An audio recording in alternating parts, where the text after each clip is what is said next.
First things first. Let's address something.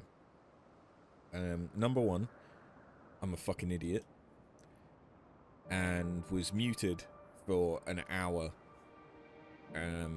Whilst doing the quests around Palaka's stand, the MSQ. I have gone back and I have, last night, re-recorded some of the dialogue around that. It still is fucking weird because I had the webcam on, so my voice doesn't match up to my face, which is disconcerting, but also weirdly does match up at points. Excuse me, Sabatender. Jesus. But yeah, that's something that I did last night.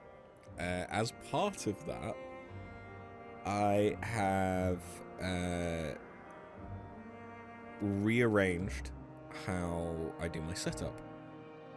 So I used to have the microphone hanging above my monitors, but pretty far away from me because I tend to project when I talk anyway, and it didn't really seem like it was an issue. I'm now trying this style, which you see a lot of other people do, a lot of other streamers, podcasters, stuff like that. They will have the microphone much more in line with their face and everything else.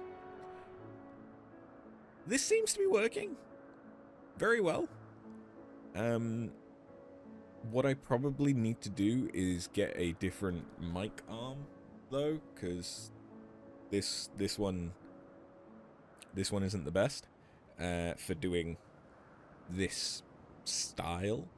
It doesn't have 360-degree motion, and so like trying to get this specific part where I want it isn't the best.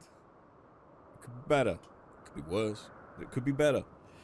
But yeah, so we're gonna try like this today. I am still gonna do today without any webcam though. I'm doing fine right now, pain wise. No pain. But I want to try and prevent it from getting bad and meaning that I have to cut the stream early. So, bye. Alright, one thing I have also done since last stream is I've done a few fates in Elpis so that I could get the mount speed up. So yeah, we have the mount speed up. Hippotho. At Hippotho's side is a familiar creature? Oh, it's a Galacat. My, what a familiar essence you have. Like that of a familiar, if you're familiar with the concept. Oh, just my little joke. After, was it? I'm Hippotho. Meow. Meow. Yes, we're getting to that. After, say hello to our familiar friend here. She's an Aeloros. The Aelori are one of our newest creations, highly attuned to abnormalities in their environment. At the first sign of danger, they sound the alarm, by which I mean mule loudly.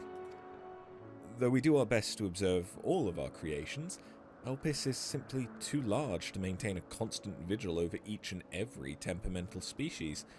A more efficient means of detecting conflict between creatures was in order.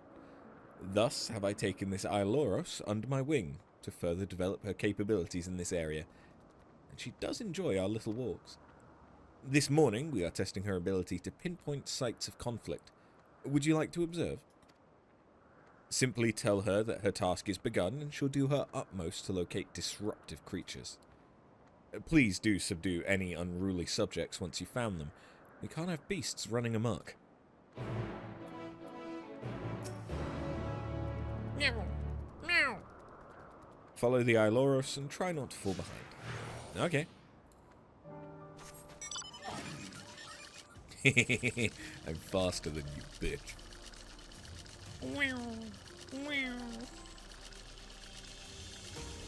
Are we headed to that griffin?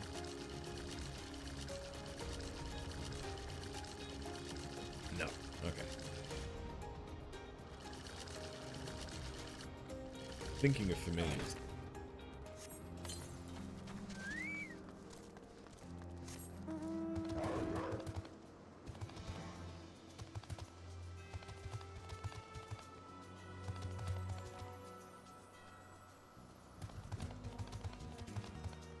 Oh, okay. Meow. The Iloros alerts you to two nearby creatures that are facing one another down and looks at you expectantly. Time to beat the shit out of some stuff.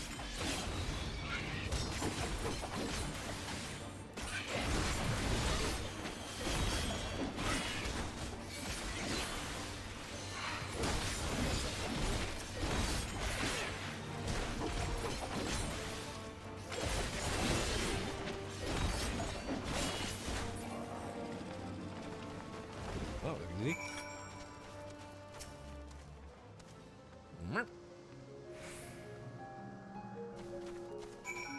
Oh, that was it. Alright.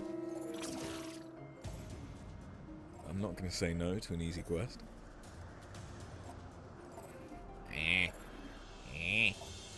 One thing that I do worry about with this setup of the mic, because it's so much closer to my face, is the breathy parts of my speech. Even though I've got like a pop filter and stuff, but that doesn't really protect against you just breathing into the mic, which I can imagine won't sound too good. So yeah, I may need to watch that with certain sounds, like especially my S's. I think I tend to have quite a lot of breath on my S, so I want to try and not point that into the microphone. Oh wait, no, sorry. I need to hand in to Hippethea. Or Hippetho. Let's call the whole thing off. I don't fucking know. One thing I should be able to do now that... Oh, are you a female model? You are. Oh, I didn't even realize.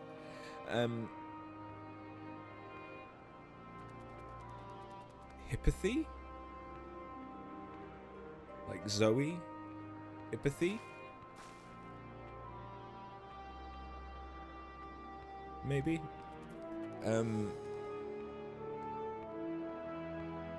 What was I going to say? Oh yeah, I should be able to talk a bit more quietly though with that S. That wasn't even an S though. That was with. That was a sound. With the microphone in its current placement, I shouldn't need to speak as loudly for it to come across louder on the stream. Hopefully, that's the plan anyway. She seems quite content, but in the name of science, what were the results? As I expected. Well done, little one. Magnificent creature, the both of you. It's a shame we cannot give you a pair of tiny wings and a bell too, but it's against protocol, I'm afraid. The Ilori are enchanted with theirs at birth, so they're able to acclimate properly. I'm certain you have your own unique potential to rise to. However, in fact, why not join us for another phase of testing? As cute as that might be. No thanks. That's all of the blues. That's the wrong button. How many other blues have we got? So we got 2 more blue quests and 3 to discover. Oh, there's 1 on the island? How have I still not gotten that then?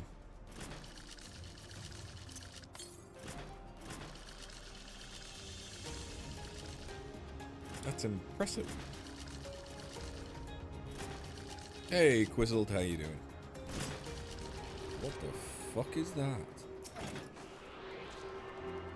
Is it a whale? Are you an A rank or something? Shockmore. You're a B rank. Hello. You're fucking weird looking is what you are. I love you.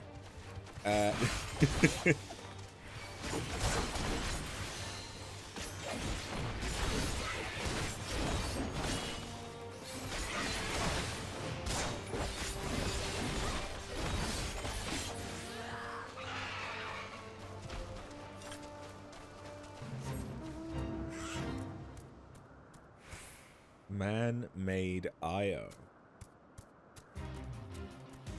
Right.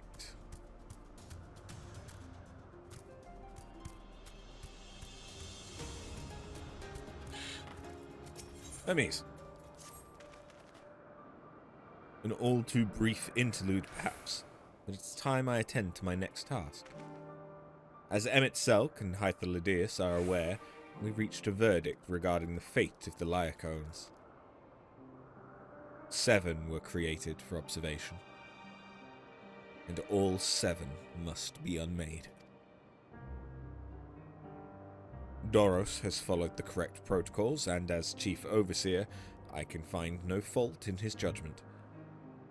Like the Lycaones would disrupt the natural order, ravaging and consuming other species until they themselves starve and perish. They cannot be released into the wild. They cannot be allowed to remain here in Elpis. I intend to petition the Bureau of the Architect to have the concept preserved as a restricted purpose hazardous life form. Hythalodaeus has pledged to support me in this endeavour. Yet whatever the Bureau decides, the existing Lycaones have served their purpose. Doros has already isolated the creatures and is preparing to carry out the necessary measures. I will join him forthwith. It is my duty to witness the conclusion to this study. If you are resolved, then we have but to accompany you. Of course. Let us be off then. We return to the main aisle.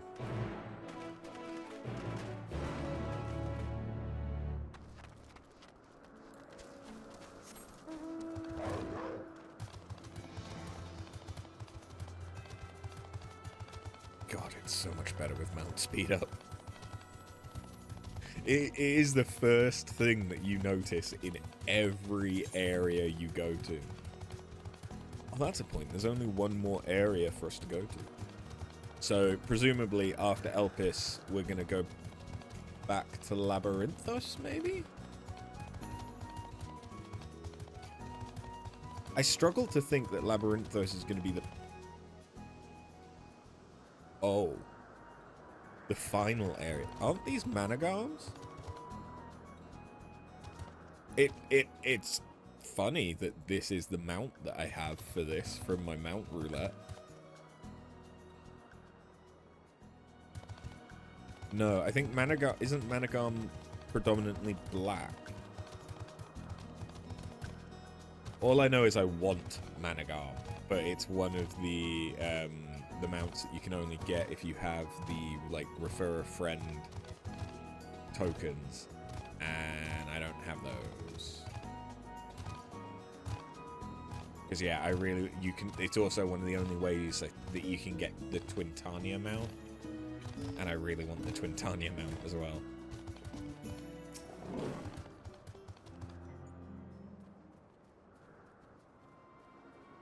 But that's only 4. Doros, are you hurt? What happened here?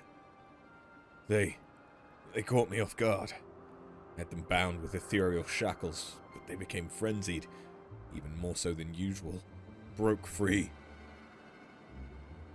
I was able to stop 4. The other 3 escaped.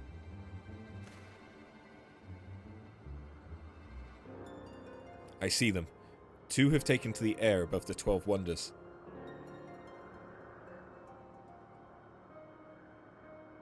The last is up ahead, lurking in the fields. You and Arthur handle that one. The pair in the sky you can leave to me. This is how it must end, and so be it. I will render assistance to Emmett Selk. Unneeded though it may be.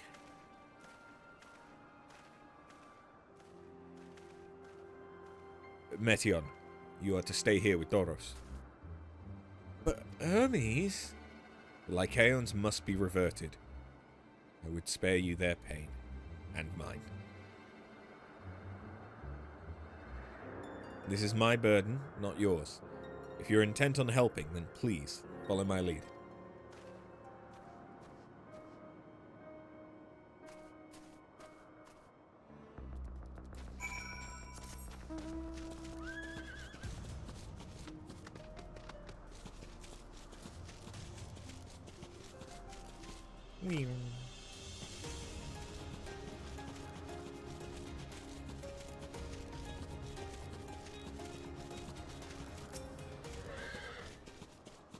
I appreciate your help, and lament that this is necessary. There it is, our quarry, within striking distance at present, but if it feels threatened, it may well flee beyond our reach. Here's my plan. You will approach slowly, in full view, and draw the Lycaon's attention. Now I warn you, its abilities are as fiery as its temperament. Once it spots you, it will unleash orbs of flame. But fear not. By my measure, you are more than equal to the task. Withstand the onslaught for but a few brief moments, and that will give me time to catch it unawares. Ready? Then let us begin. So... Okay, so rather than fighting the Lycaon itself, I'm fighting the orbs of ether it generates. A little disappointing, but okay.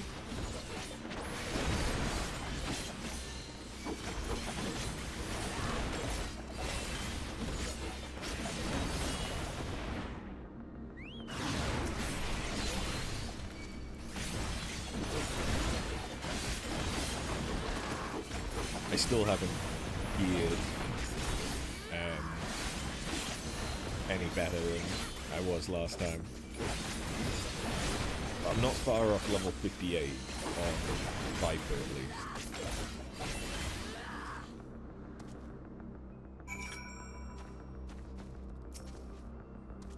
Once we get to 58, that opens up some new possibilities. At least from the market boards. Ooh. That's a Medicus staff. I forget which god that's attributed, though. The entwined serpents. Forgive me. Please, forgive me. May you and your kin find peace. Wherever your souls may drift in the underworld, may you find tranquil seas. Underworld? That's a concept they have? Be not forgotten. In concept endure. To reclaim form and one day live again. Serve not the star, or any purpose save your own. Live again,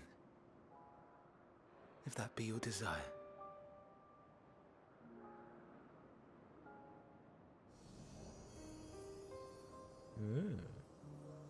Hate, if that be your want.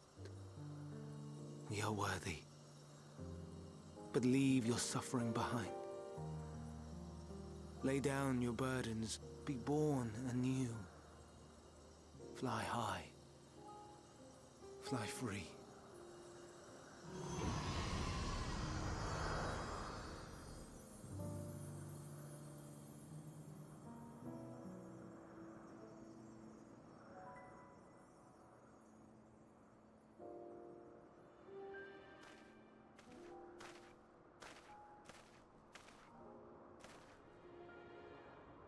Join the convocation, Hermes.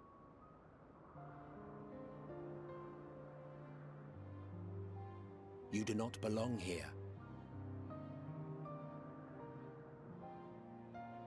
leave to replace another. To be replaced. It changes nothing. Tell me, do you think it right that we sacrifice all these lives for the sake of the star? And when the star has reached perfection, what then? If all who are satisfied choose to die, shall we all die in satisfaction?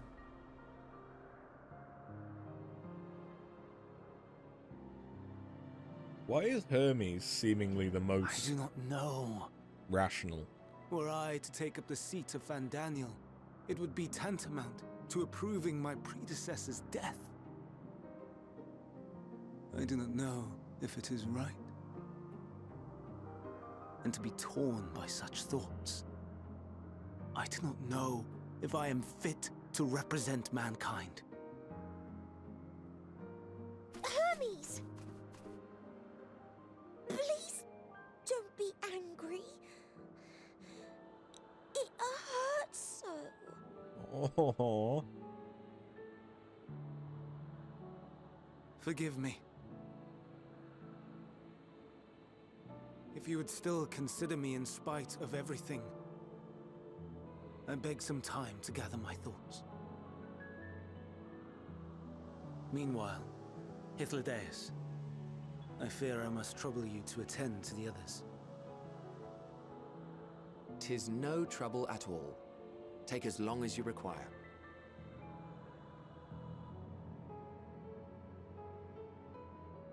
And you, my friend, I pray you find that which you seek.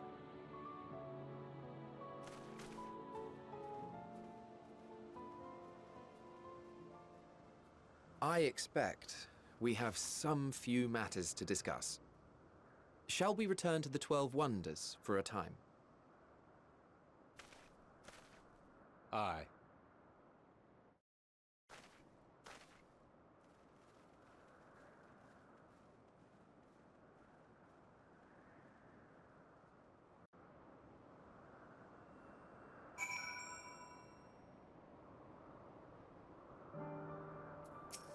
thanks for teleporting me. The other Lycaons have been taken care of. The incident is resolved, and life in Elpis continues as normal, or ends, as the case may be. Rationally speaking, I understand Hermes' argument. No matter how well deserved the rest, there is a pang of sadness when a colleague leaves us. Yet never has a departure caused me such grief as Hermes appears to feel. What must it be like to experience such torment?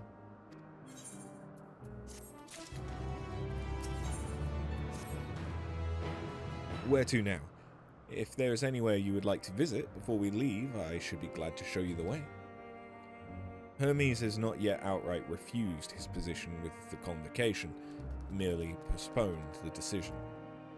As such, I may as well resume my assessment. If we cannot accompany him, then I will be content with questioning his colleagues. Ever the pragmatist? Then allow me to remain your humble guide. And what of you? Will you continue along with us? Wonderful. Our fellowship travels on unbroken. I say we explore another part of Elpis and see what new encounters there are to be had. If you would follow me, we'll first head back towards Anagnorisis.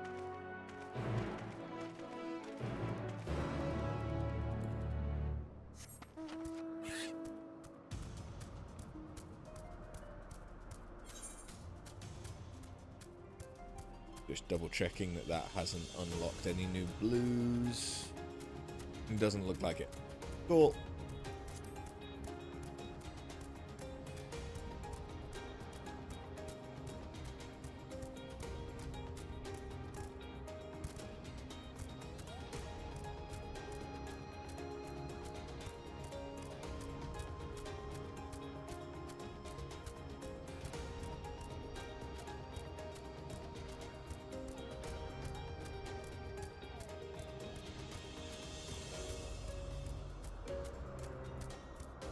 I am having to travel further than I thought.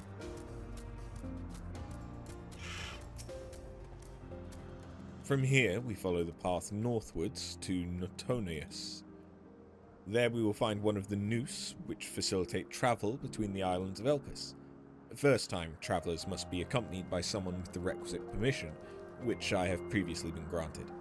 We only need to use the device together once, and henceforth you will have leave to use it freely. Shall we?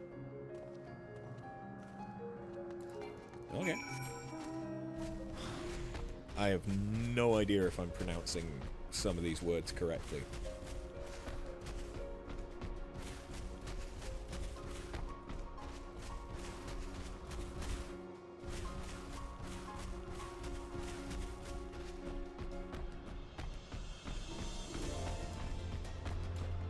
Ooh, it's snazzy looking though. Here we are, Netonius. This noose will take us to Calamelios Zephyros, the western island. That's right there, looming large over us. Step this way, and we can soon admire the view from above.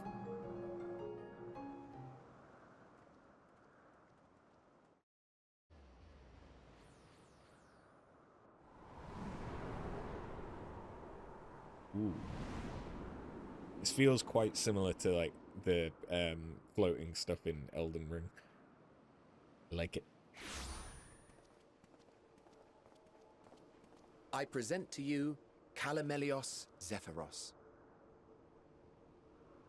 Here you will find a number of testing facilities, as well as the observation hub of Poiton Oikos. Okay. Right then. Let's begin by...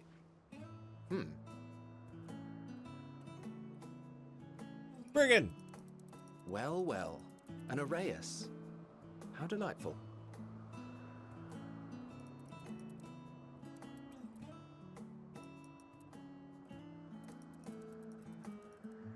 Ooh, big boy. And what, pray tell, is that?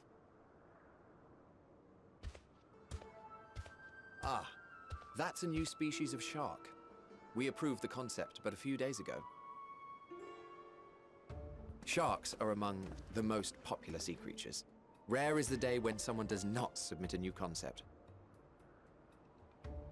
At first, they were largely orthodox, consideration given to such things as size and environmental impact, and then a whimsical someone thought to bestow it with flight, another superior intelligence.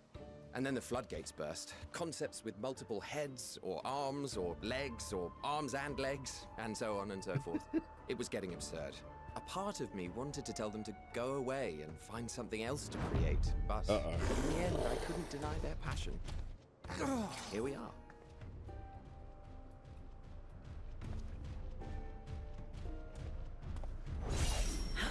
Ooh, hello.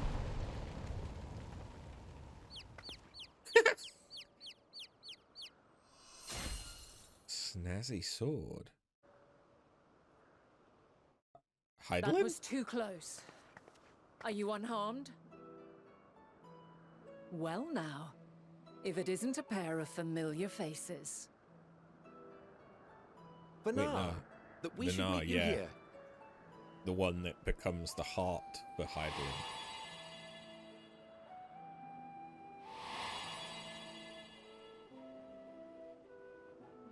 As I mentioned earlier, the better part of the convocation holds that when we retire is when we return to the star. Well, she is not among said majority. Even after stepping down, she carries on with her work.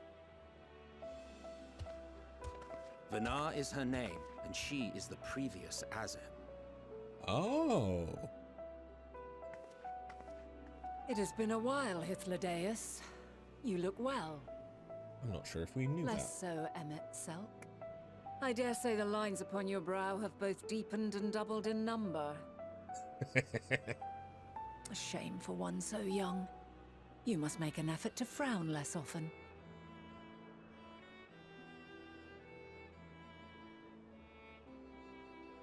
Easier said than done, thanks to your unruly successor. How is she, if I may ask? Incorrigible as ever. Rushed headlong into a volcano on the brink of eruption just the other day. I should be glad to share the tale in its entirety later, if you're so inclined. That sounds like something we'd do, yeah. Oh, you know I am. Now then, you are?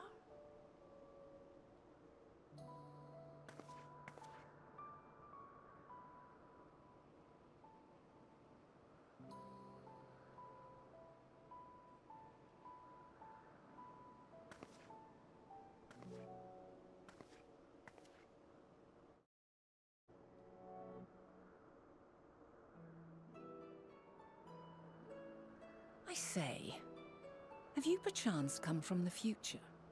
Shit, she's onto us. I do not believe we have ever met, yet I sense my magic upon you. Therefore, if I wove the enchantment, I could only have done so at a later point in time.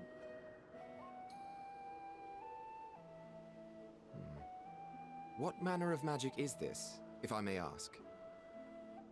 A traveler's ward, of course. It prevents the corruption of one's ether. Oh, the echo. That sounds rather like the Blessing of Light. Does it protect you from enthrallment by primals by any chance? I don't think we want to reveal the Blessing of Light yet. Primals, you say? But I'm not familiar with such beings. But if they enthrall by warping the balance of ether, then yes, the magic would afford you a measure of protection. Of course they don't know what primals are yet. I gather from your question that you are not ignorant to its presence. Hold on. From the future?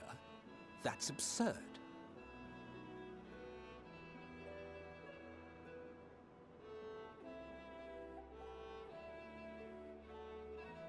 What is it? Are you unable to speak of the matter?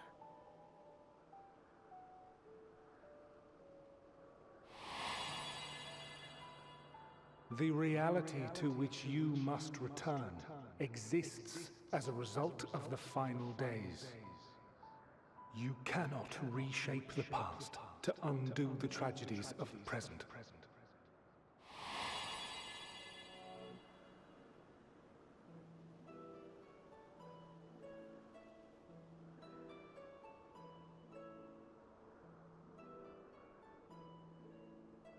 So, your actions here will not change your history, but they may yet affect the course of ours. How very exciting! I'm quite fond of delving into the unknown, and there's naught more unknown than the future. I like her. Until a moment finally arrives, we cannot know for certain what will come to pass, regardless of our supposed foreknowledge, so you needn't worry for us. More importantly, that you should go to such great lengths as to travel unto the past bespeaks the gravity of your quest. Will you not reveal it to us? Mayhap we can be of aid to your cause.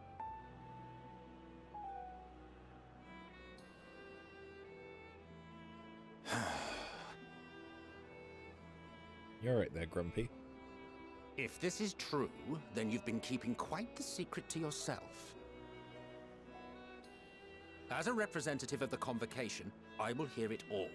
Your identity, purpose, everything.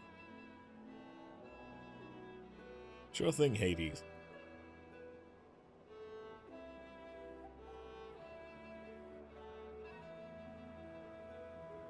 Why don't we move to a place more conducive to calm conversation? I've been working here for some days now at an old friend's behest.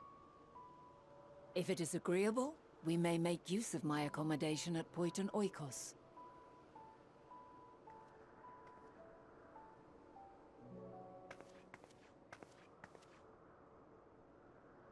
We were meant to meet.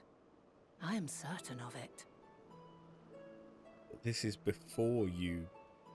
Else I become wouldn't the have heart marked of you so Heidelin. clearly, and sent you unto myself in the past. It's precisely the sort of mischief I would get up to. And quite inspired, if I do say so myself.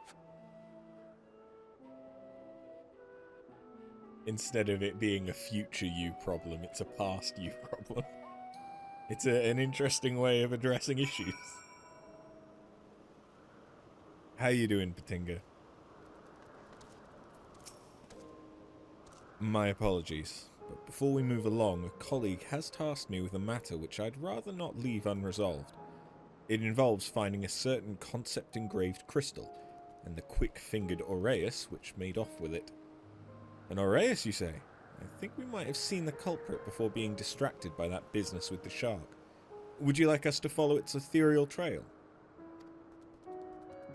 That would, of course, lead us only to the Aureus. There's no guarantee that it hasn't dropped or stashed away the crystal you seek. Please, even that would be an enormously helpful thing. While you're hunting down the thief, I can follow behind and scour the forest floor just in case. Could I ask you to join the search? I'd appreciate another pair of eyes to cover the land to the west of here. Many thanks. There's a small bridge leading into Point Noikos. Let us meet up there once we've exhausted our efforts.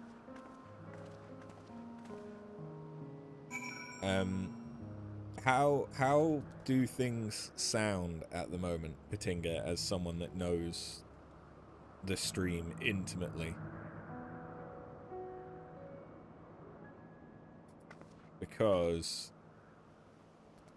I'm doing a different setup. I'm trying the mic. The mixing on my voice is deeper. That makes sense. I have changed the mid lines. I'm probably also am talking deeper because I'm not having to project as much. Also, I'm a little bit sniffly.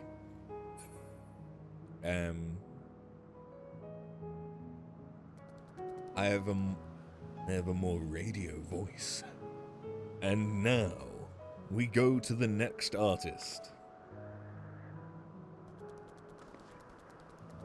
The Kaiser Chiefs. I don't fucking know. But yeah. I'm trying this out. If this is better, and if the volume and stuff is better, then I need to get a new mic arm to make this easier, but otherwise, I mean, it's working. It just means that the mic will be on show, which normally the mic is off camera. This is how a lot of other streamers and podcasters and stuff do it, so. Ew. It has also meant, because of the way that I've had to move the mic arm around, it does also mean that I've changed one of my monitors to be portrait instead of landscape. The one that I normally use for OBS. So my stream preview is much smaller right now, but I have so much more information on my OBS. Like, I can see all of the stats for what's going on whilst I'm streaming and recording, and it's telling me that I could record 65 hours of footage before my disk space would get filled up.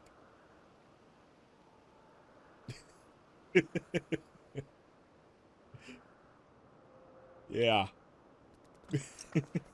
Please don't. Well, because I remux recordings out of MKV into MP4 so that I can... I've talked about it before, but MKV, the way that the encoding works is it does it all at the beginning.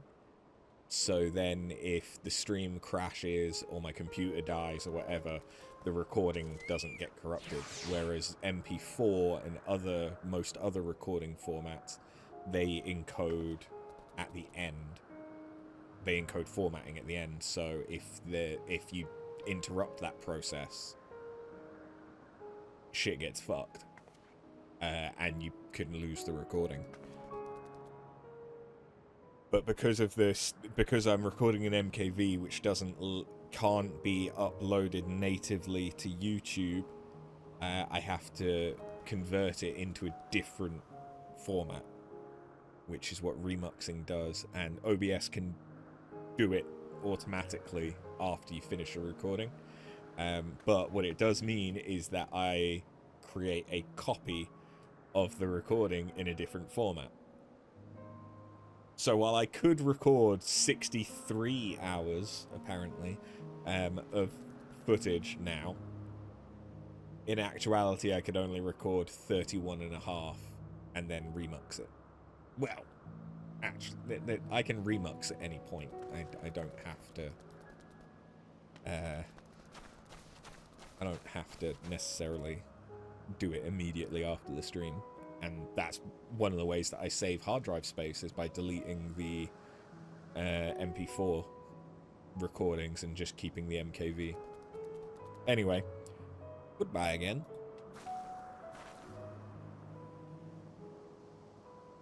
My remote for turning off the lights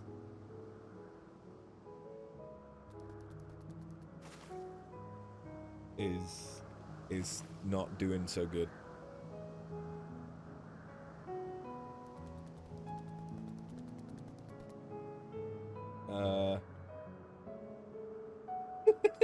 Why is nothing turning off?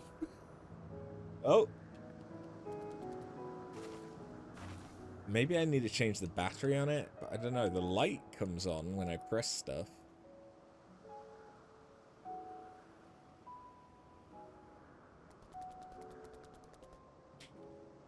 Turn off. Turn off, damn it.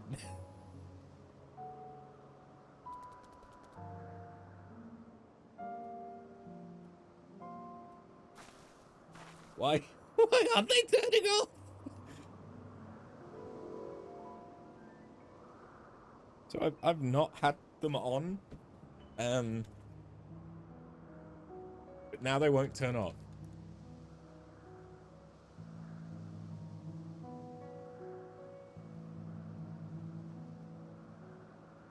Ah! One of them's turned off.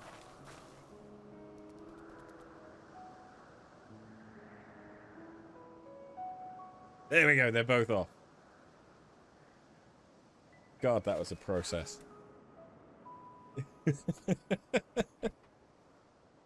Alright, I was distracted by the curl regine that's over here as well. Melanion. But that's legitimately the model for curl regine. Awesome. You already made some food today. You cooked some chili. Nice. I've got some chili in the freezer.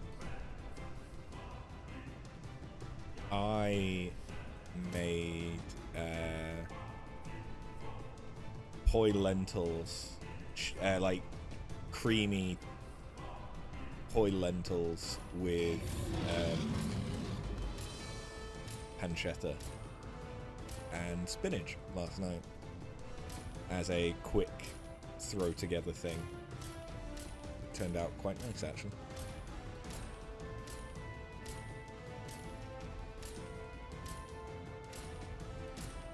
Okay, I didn't need to come up here. Good to know, good to know.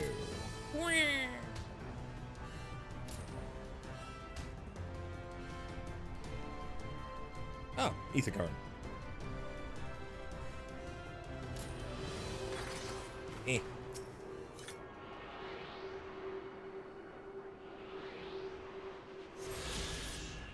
Thank you. Where's the last one? To the north, which means it's probably still on this island, right? Because I presume there's also one over here. Lethy? Leaf? Lethi?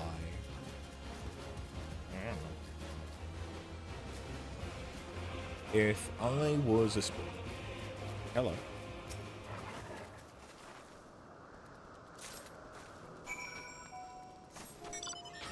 Found it. There's a lot of the curl regines around.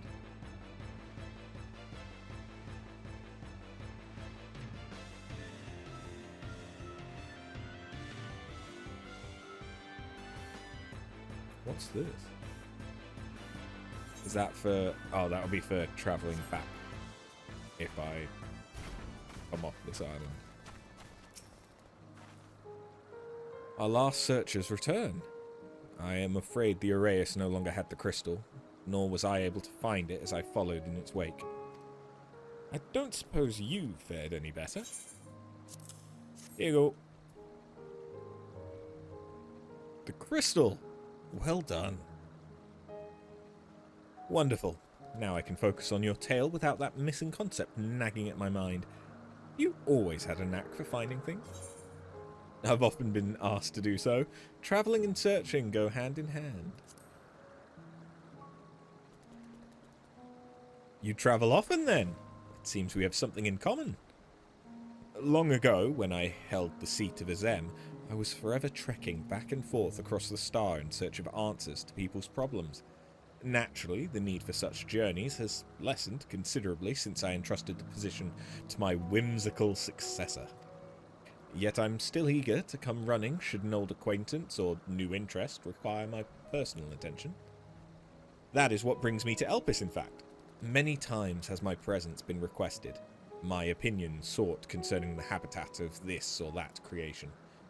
Agreeing to help locate that missing crystal was a minor distraction, which now promises to become a major revelation. How strange and wonderful it is the way one thing leads to another. Wouldn't you agree? I should switch to Picto for some experience. Thank you again for your timely help. Now then, 'tis time I returned this stolen property. If you would go on ahead to my accommodation, I will join you as soon as I have attended to that task. Follow the path straight ahead to the building at the top of the slope. I have the entire place to myself, so we can speak without fear of being disturbed or overheard.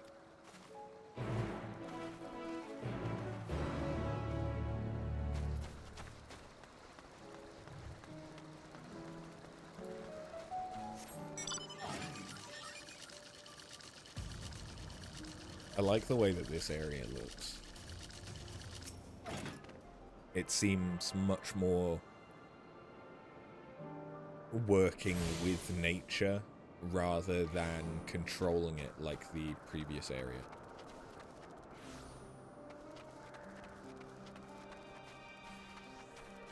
Frame rate. Even though it's saying I'm at 60, the frame rate is feeling a little weird. Is it because of this? I don't know.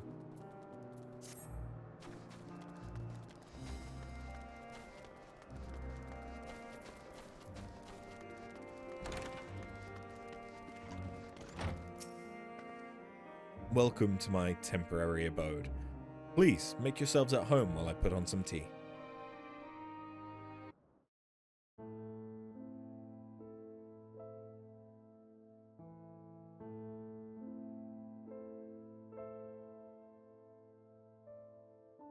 How many concepts are there for tea, then? Ah, a wonderful aroma. I feel more relaxed already. Would that I had sweetmeats to offer, but I travel light out of habit. There's plenty of hot water, though, so please have as much tea as you like. Now then, will you tell us your tale? Are you still... You're not Crystal Mommy yet, but you're still Mommy.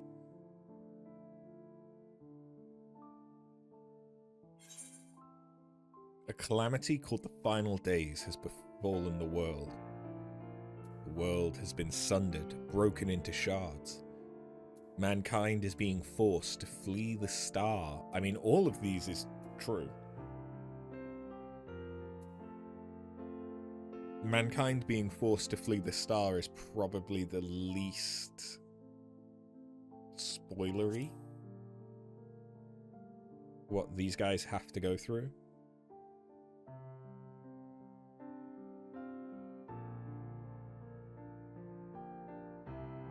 Why don't you start from the beginning? Okay.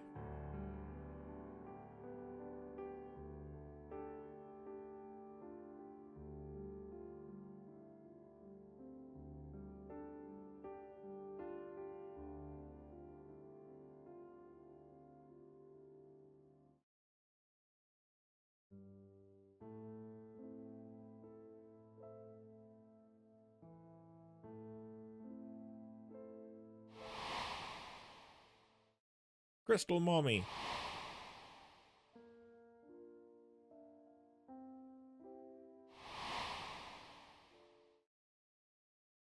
La Hebrea?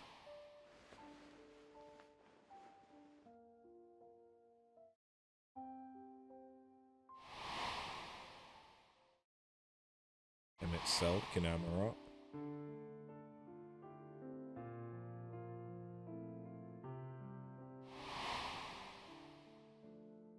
Killing Zodiac.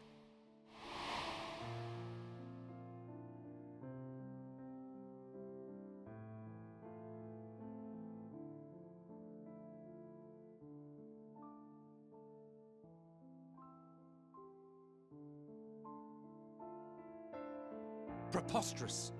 Utterly preposterous. While not the words I would have chosen, I too have my doubts. Much of it borders on the incredulous. What of you, Vanar?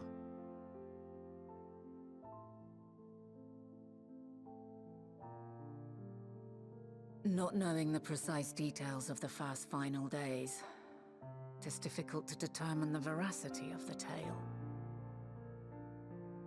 Supposing it is all true, I must ask myself why I would do what I did.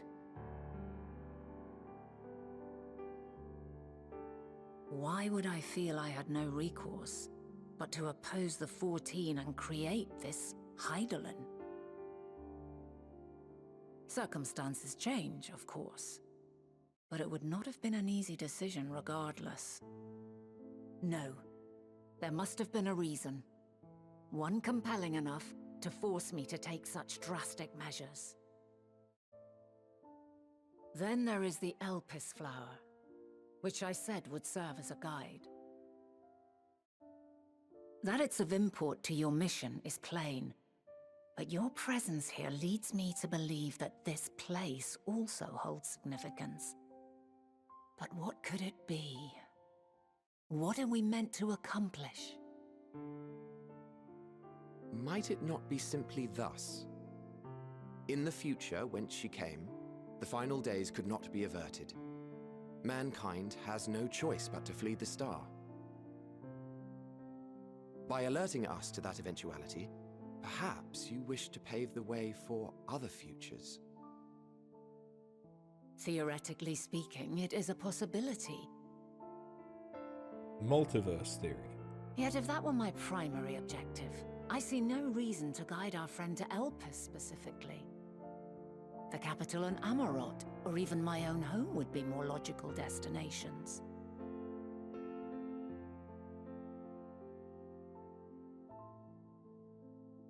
True, true. I note also that Hydaelyn did not specify a point in time to which she must return. By this, it may be inferred that it was not critical that we should meet. Alternately, she had reason to believe that our paths would converge, coincidental though it may seem.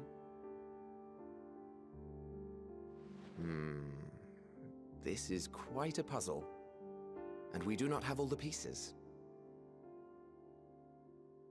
Hardly any. But we do have one immutable fact. If the final days are indeed as described, they will bring death to all that I hold dear. Yet despite being afforded long years of preparation, the only provisions I could make were For flight? Nay, my first and foremost endeavor would be to find a way to forestall the coming doom. Given that even the 14 failed, mayhap you deemed it impossible.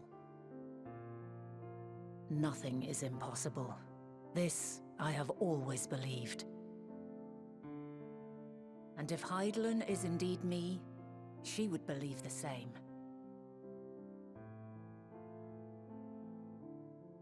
Listen to yourself. Are you seriously entertaining the notion that you are a messianic figure in some far-fetched tale?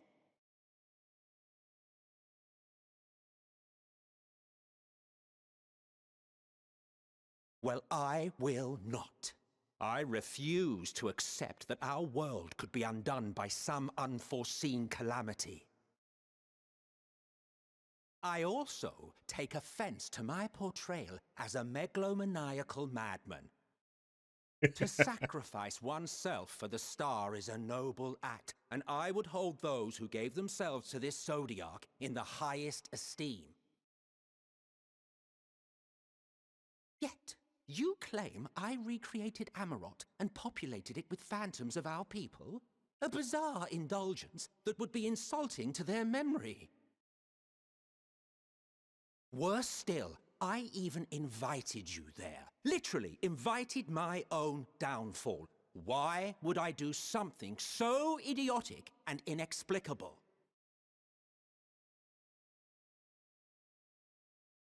I don't know. Now, I will allow that the hypothetical task of restoring our world would be daunting in the extreme. The thought of having to bear such a burden for 1,000 lives horrifies me. But I would never forsake my duty. I would never forsake my brethren. You didn't.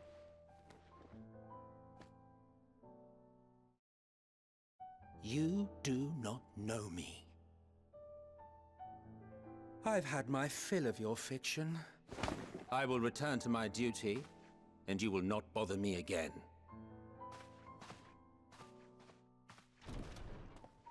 Emmett Selk! Wait!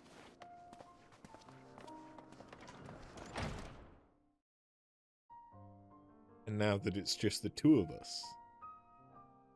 You've seen much of Elpis already. If you have any observations to share, I should like to hear them.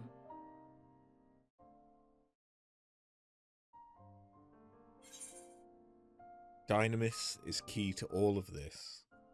Hermes and Meteion are somehow involved. I'm still trying to make sense of it all. Dynamis is key to all of this. That's the one thing that is obvious. Ah yes, the energy distinct from ether. Though not my field, I have a basic understanding of Dynamis. And you say Hermes researched the phenomenon in the course of creating Meteion? Yes, I believe this warrants further investigation.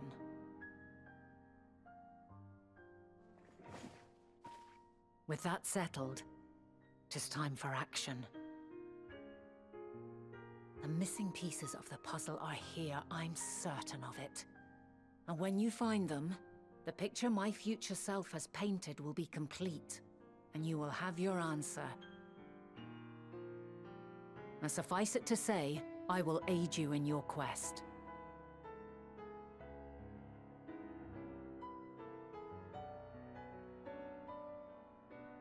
Oh, the tea finally went cold.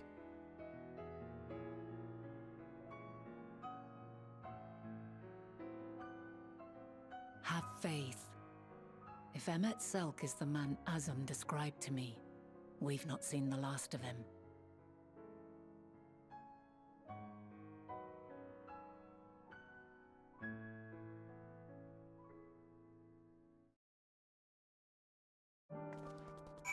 I want to meet the current Azem. I want to meet our unsundered soul. Oops. I am acquainted with Hermes, of course, but only as a visitor received by the chief overseer of Elpis. Of the man himself, I know only that which is common knowledge. Thus, I suggest we fall back on the tried and true method of conversing with the locals. The observers who live here can surely tell us more of Hermes and Meteion, and I have a good idea of where we might begin. Okay. And where might that be? No. Wow. Speedy quick. See you the woman standing in front of yonder building? Her name is Ismene. She is one who made arrangements for me to stay in Elpis, and from what I recall, she has held her position here for quite some time. Chances are she can provide us with some insights. Go and ask your questions. I will help with drawing out answers if need be, but I leave the choice of topic up to you. Questions? For me? Well, I suppose I have no other pressing duties at the moment. Following event cannot be skipped. Okay.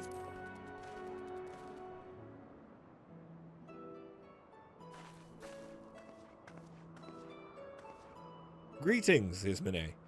My friend here is desperately curious about Chief Hermes, and I was wondering if you might indulge her. Certainly, Mistress Vinar. Anything to be of service. What do you wish to know? What kind of person is Hermes?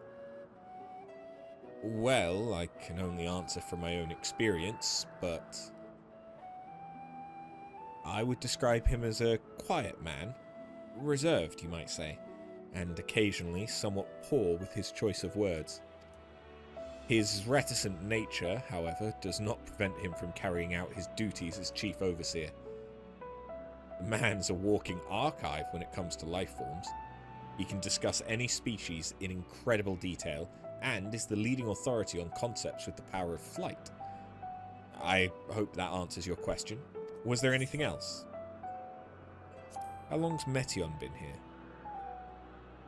I cannot rightly say. As the chief's personal creation, Meteion has not been subjected to observation and study like other concepts. So one day she was simply there. And what do you make of her abilities? I understand she is a highly unusual familiar, able to read emotions and communicate directly with one's mind. Exactly how she was created with that talent, however, is a mystery to me.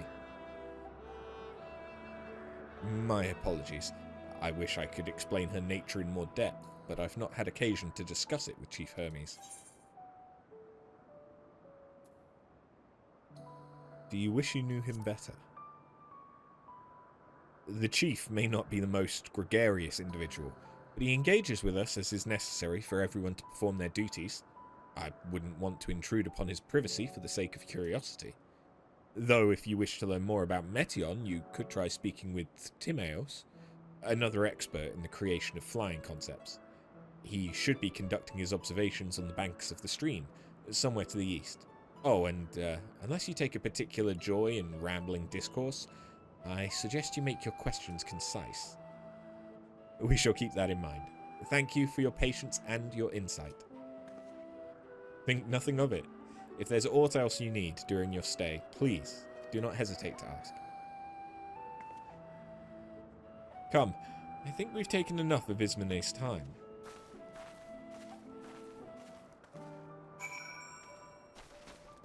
Hold on.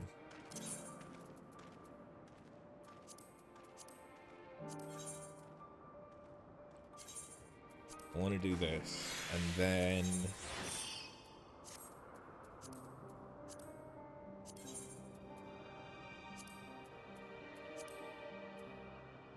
That looks stinky.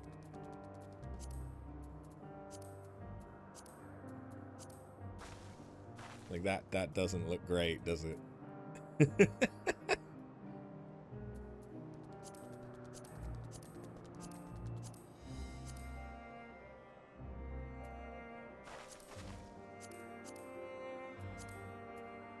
Gold doesn't even look that good.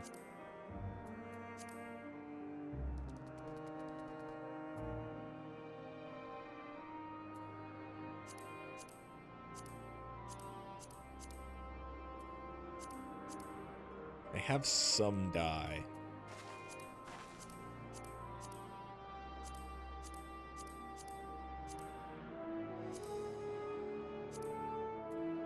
Do I have a pure white? I do. I do have a pure white.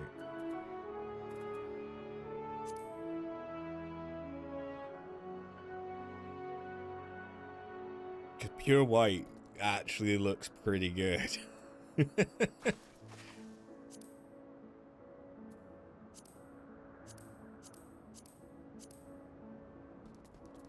I also have a metallic red, but I don't know if I like the way that looks.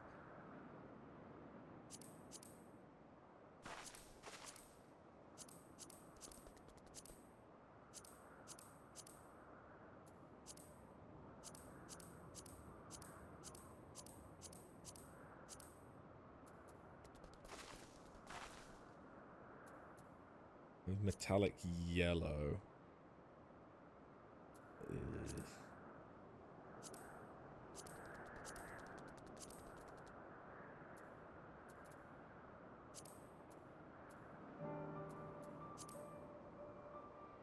Fuck it.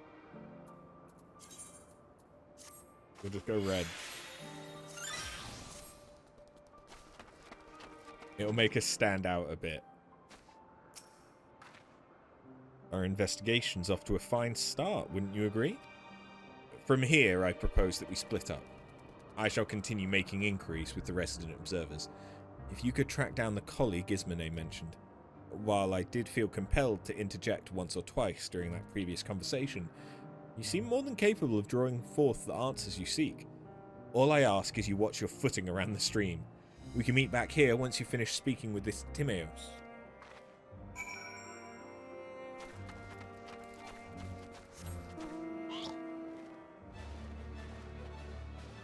I'd love to know what they think of Porxies. Given that a Porxie is a familiar even in our time. Yes, I'm Timaeus. But please keep your voice down. You'll startle the birds. Okay. I mean, they did say that he was an expert on flying concepts. So, what is it you wish to speak about? What do you think of Chief Hermes' flying creations? Chief Hermes' work, a worthy subject indeed. Those beings which soar through the clouds, majestic and graceful, are ever a favourite of creators. Even now, with so many varieties in existence, the flood of newly imagined concepts continues unabated. What sets the Chief's creations apart, however, is how they benefit from his boundless knowledge of the celestial realm. Birds that climb so high that they disappear from view, others which traverse the boundless sky in moments, and all without riding the currents. I know of none save he who can conceive of such marvels. Even we who prize elegance of form above all else are dumbfounded by his genius. Meteion too is a marvel then. My opinion on that matter would be superficial at best. Despite my admiration for Meteion as a concept, I have never delved too deeply into the inner workings of her nature. I know that she has a gift for communicating via emotions, but otherwise her abilities are a mystery to me. If Chief Hermes would choose to submit Meteion's concept to the Bureau of the Architect, then will the design be registered for public scrutiny? Analysing a colleague's creation before that step is frowned upon, to say the least. Of course, if he came to me, a fellow artisan, looking for advice, that would be an entirely different story. Porxies are different, though. Yes, because Porxies have been created in a different method to creation magics. But this is part of why I'd be interested to know how they would react to a Porxie familiar. Would they think that it's incredibly, rudimentary?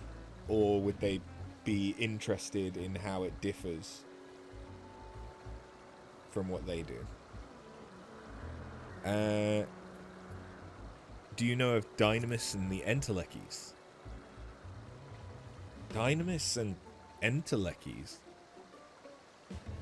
Those terms do sound vaguely familiar. Was there not a flower made here in Elpis which exhibited properties of one or the other? It must have been centuries since I last heard anyone speak of such things. Has there been a resurgence in interest? Then why bring up the subject? I'm flattered you sought my insight, but I cannot afford to neglect my duties for the sake of idle chatter. Now, I really must return to my observations. Surely you have your own tasks to attend to.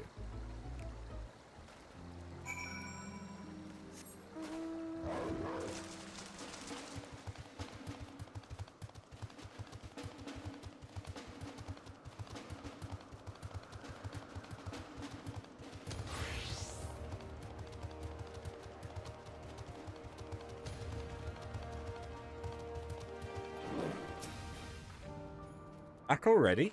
That was quick work. You were obviously clever enough to head off any of that rambling Ismene mentioned.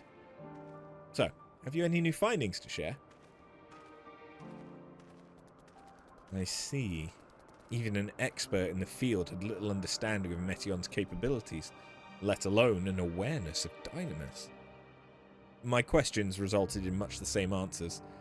Hermes' colleagues view Meteion as his personal project, and could provide no detail beyond those which you've just told me.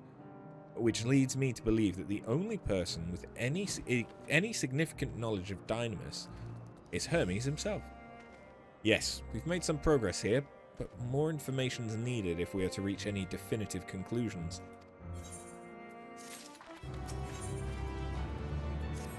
Hello, Kryl.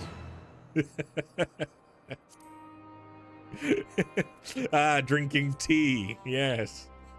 Very distinguished.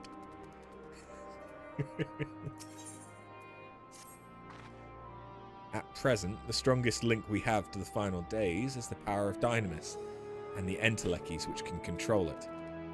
Yet most scholars are only vaguely aware of these terms, let alone study them in any depth. Except for Hermes, it seems. Thus, I'm inclined to stay our current course and learn all we can about the Chief Overseer and his familiar. And on that subject, was there aught else of note you could tell me about Meteion, aside from her unorthodox method of communication? There are more like her sisters. She and her sisters were created to journey to the stars and search for intelligent life. Thinking about it, does that not tie in with Hydaelyn setting up the moon to be a vessel to go to other planets? Has Meteion discovered another planet that would fit life?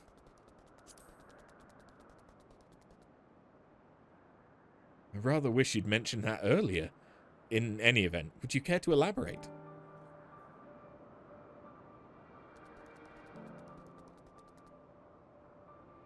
So these siblings of hers now travel the great expanse in search of deeper meaning.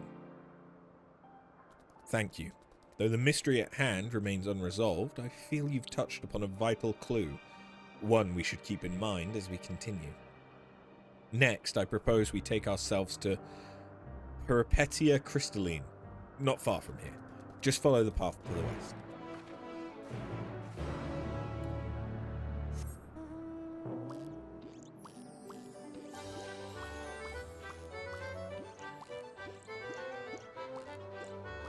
Meow.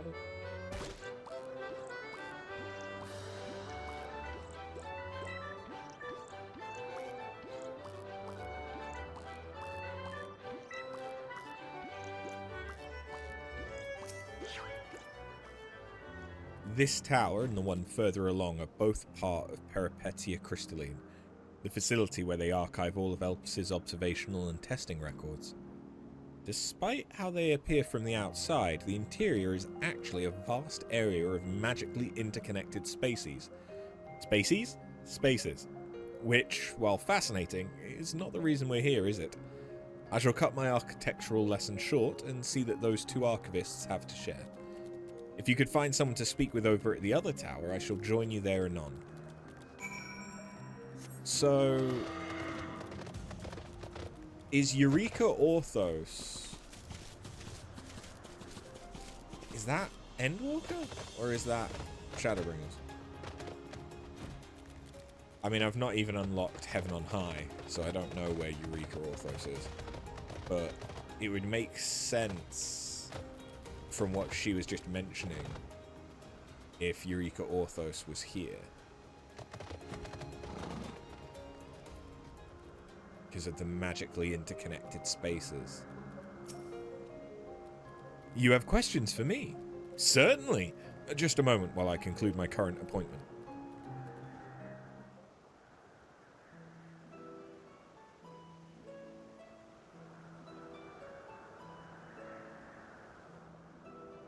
Indeed. So, if you could provide a comprehensive log of those behaviors, we should then have sufficient data for our official records.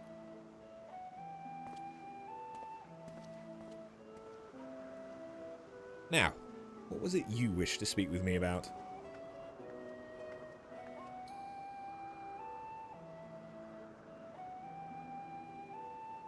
The Chief Overseer's personal research project? And by that I assume you mean Meteion.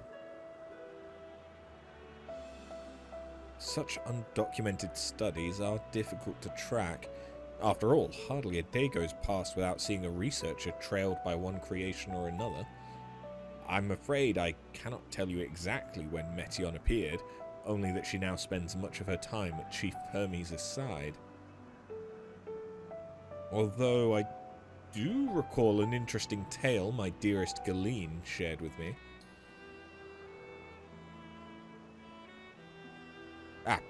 Galeen is my partner, and a fellow researcher here in Elpis.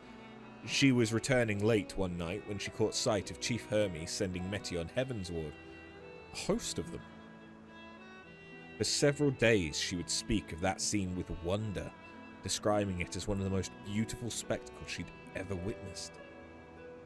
That sounds like a story I should like to hear.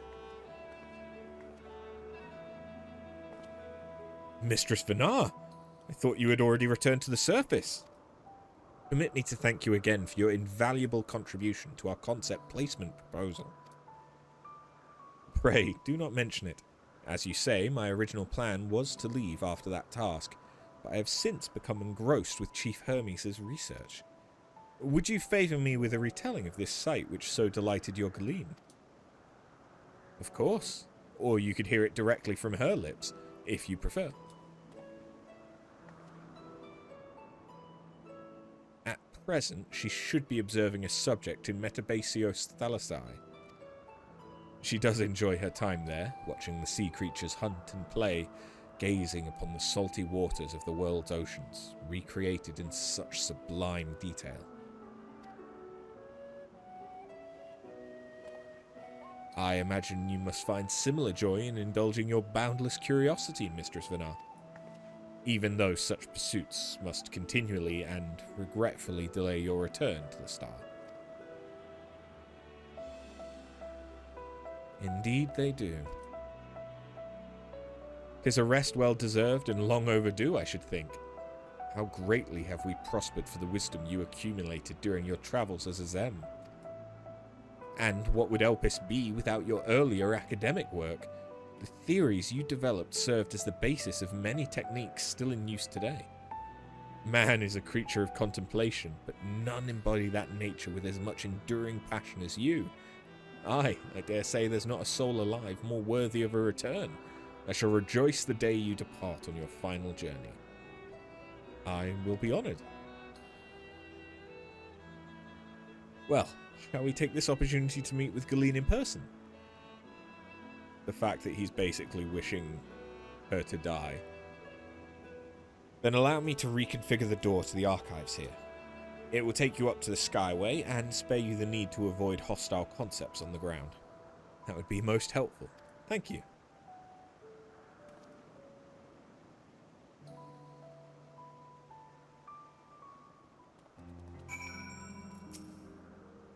I have opened the path to the Skyway. Once you pass through the door, simply walk straight across to the next tower and ask for admittance to the upper level.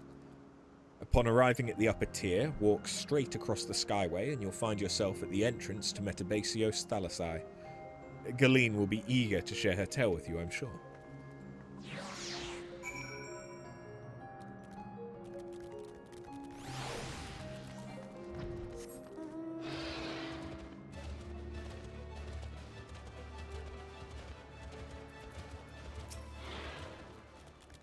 Mistress Vanar, just passing through? Then allow me to prepare the path. If you need further assistance, there's always an observer or two out on the upper Skyway. Are we about to come across a fucking blitzball style zone?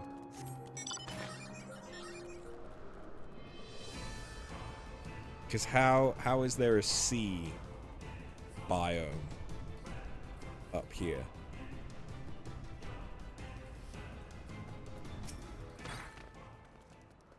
Mistress Vanar, I was not told to expect. We would have prepared an official welcome. Please, there's no need for fanfare. I only wish to speak with Galeen, if that might be arranged. Yes, Galeen, of course. I will inform her immediately. But she may be engaged in a testing phase. You could be in for something of a wait. Should I let her know your business is urgent? That won't be necessary. This lovely view will keep us occupied until she's ready to receive us. Yes, this lovely, lovely view of fog. Oh, okay, the fog's gone. At least for this cutscene.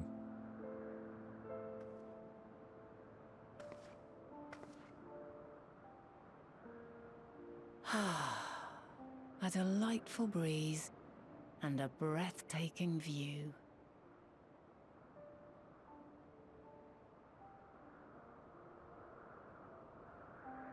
I guess it would be difficult to talk about the breathtaking view if it was foggy like it is right now. Is the world still a beautiful place? As beautiful as ever. Some parts, yes. Others, not so much. It is more beautiful here. Some parts, yes. Others, not so much. Dark, hidden places, rife with danger. Those of an altogether different, but no less powerful sort of appeal. While we wait, will you not tell me about your adventures? Well, not the portentous events which led you here, but the simple delights all your own. By learning about the future world, I may gain insight into future me's plans. Fair point. But more than that, I have an interest simply as a fellow traveller. Short of going somewhere oneself, there's naught more stirring than hearing another's account.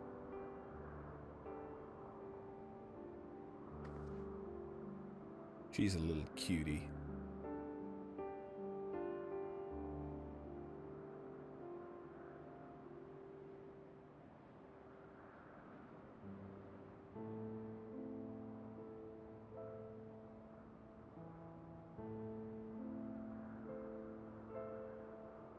Look at all her reactions.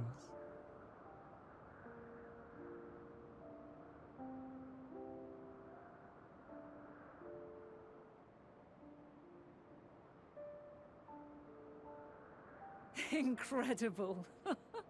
Would that I could have been there to see it.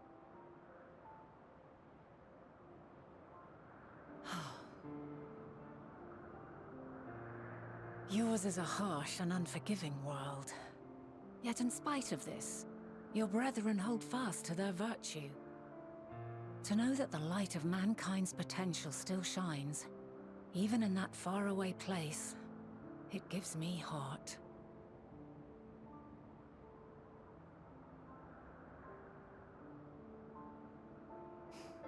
Thank you for regaling me with your tales.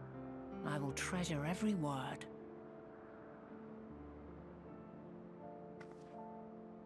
As you know, I was once a scholar.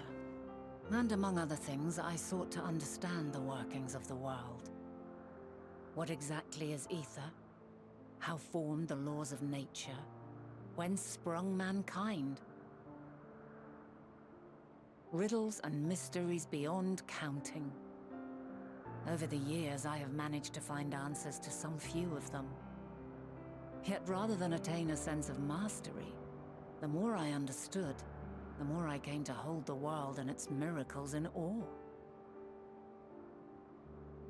We too are miracles, each and every one of us, born of the warm breath of life that traverses the heavens, swirling through eternity. When I fully grasped the improbability of our existence, nothing felt impossible anymore. If it could be imagined, it could be done.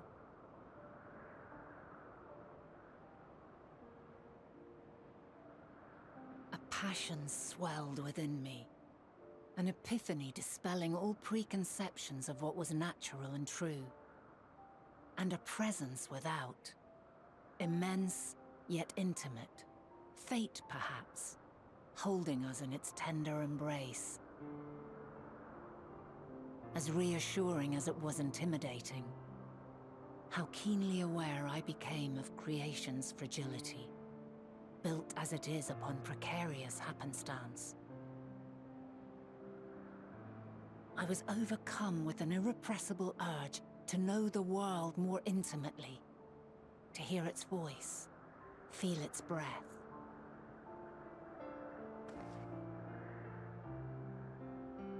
I ventured forth on a journey that very day, so very long ago now.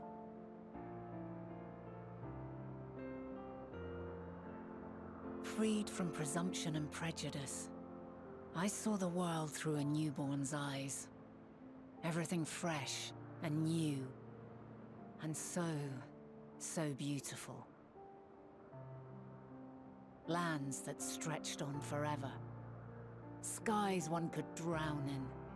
The heartbeat of nature, silent yet strong. And amidst it all a people. Beacons of light and life. Laughter that warmed my heart like naught else before. They are my meaning, and my purpose, my love. And so long as they need help, I cannot return to the star.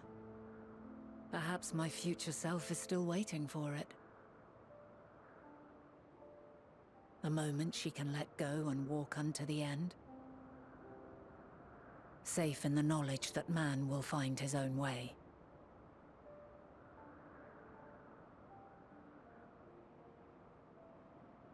You, who are our future, tell me this, and tell me true. Has your journey been good? Has it been worthwhile?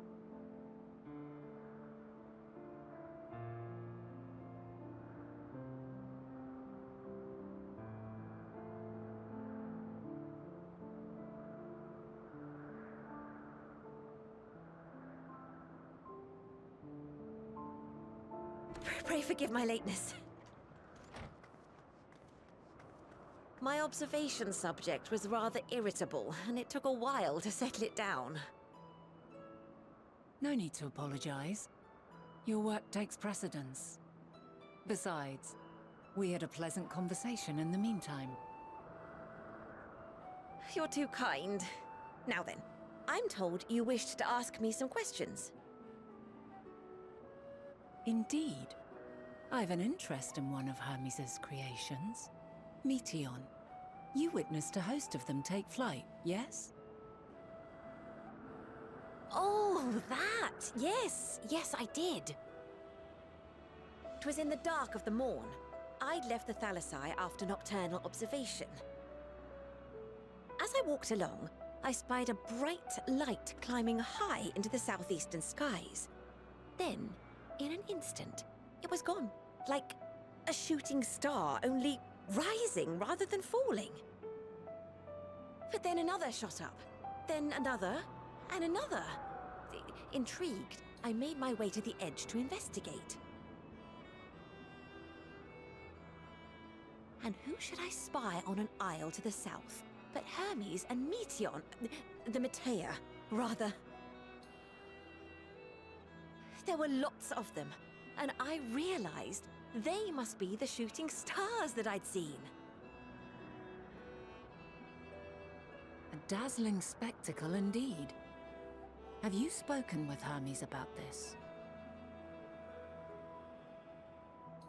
Oh, yes. The sight left such an impression on me that I approached him about his mystery project the very next day. Alas, he said that he couldn't reveal anything just yet, that he needed to conduct further tests. It shouldn't be long now, though.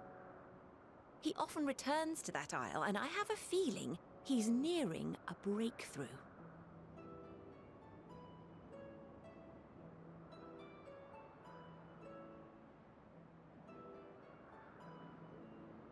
Splendid.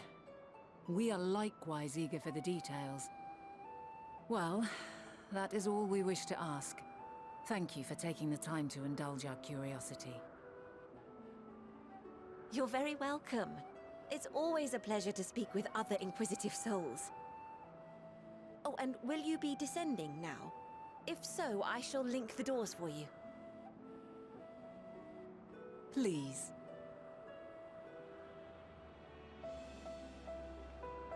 Link the doors. Oh, are we going to be able to go through one set of doors to get all the way back down?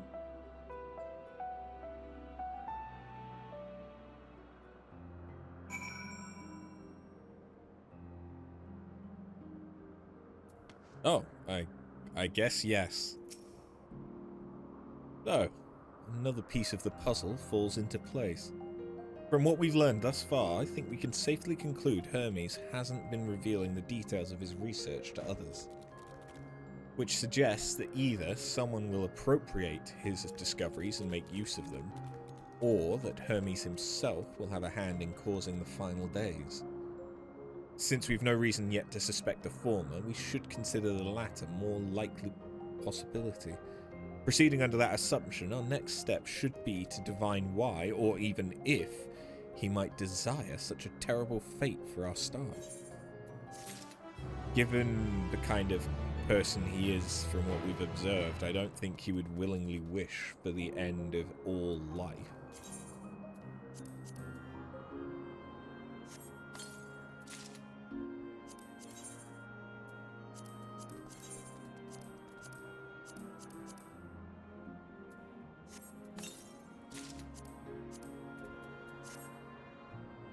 Ooh. Hello. Suddenly my arms look good.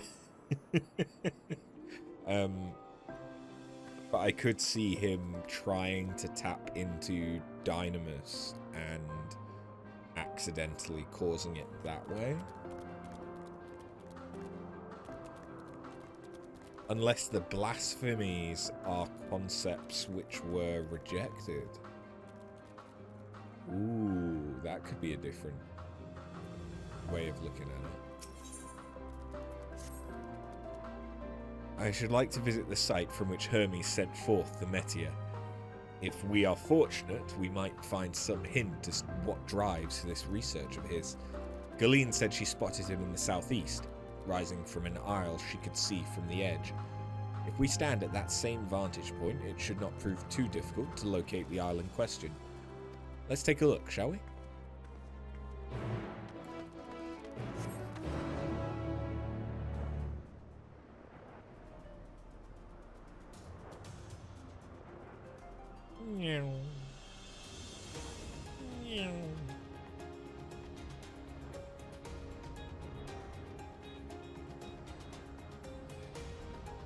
Lampito.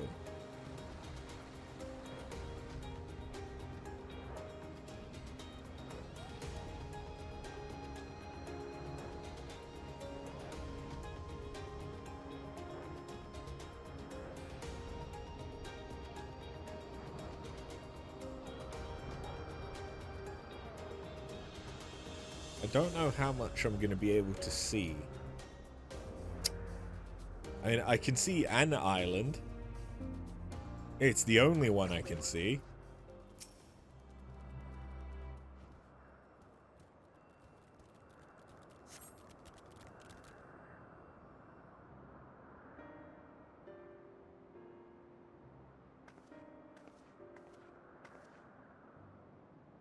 Now, if I were conducting some mystery research, where would I go?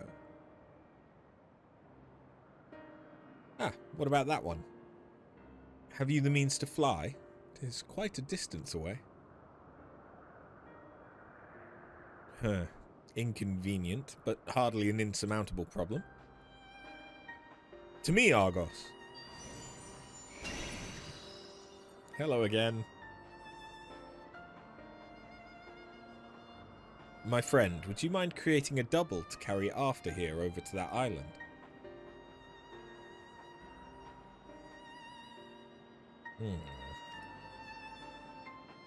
Stubborn creature.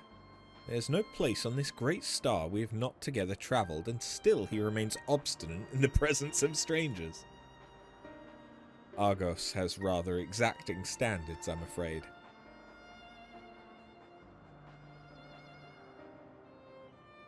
What? You've ridden him before? Ah, your before meaning my after. Not at all confusing, that. Interesting. It is certainly not unthinkable. But speaking of the here and now, the quick solution is for us to face off in a sparring match. Wait, what? Demonstrate to him that you are capable of holding your own against me in battle, and you should convince Argos that you are worthy of his back. And besides, I might even teach you a thing or two in the bargain. You seem doubtful, but useful lesson or not, it will certainly be a moment to remember, a memory of the distant past to cherish. What say you, traveller out of time? Choose your battlefield. I will do it if I must. And if this memory turns out to be a bad one, choose your battlefield. I admire your confidence. Clear your mind and prepare your weapons. I'll await you at the clearing over yonder.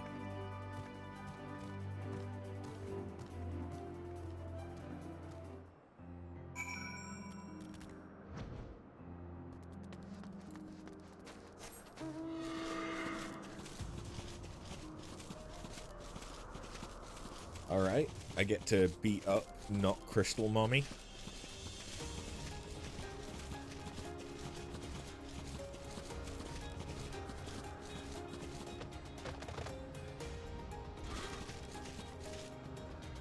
Okay, and it's level sync.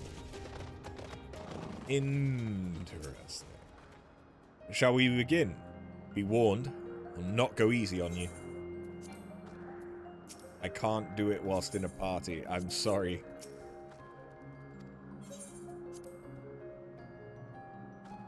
Oh wait, this was level synced to 88. I'm only 87. Hero's mantle armed with a hero's blade. Wait, is she gonna be like Let neither side hold back. I like that equipment. Is she gonna be like Shiva? Oh my god, my health. My blade sings! Circumzenthial arc? That kind of reminds me of Illbird. True Blink. Okay.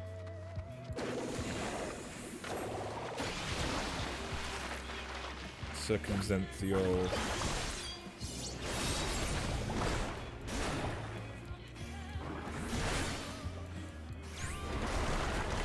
Circle of Brilliance.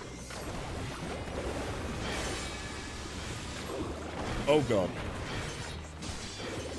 That's... My blade sings! That's like, Paladin.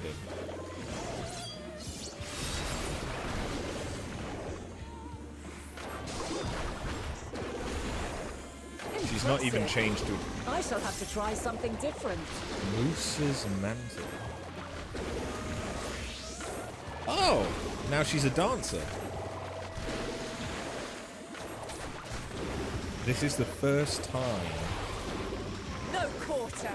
I think we have gone against an enemy that uses different classes. Because even the player can't do what she's doing.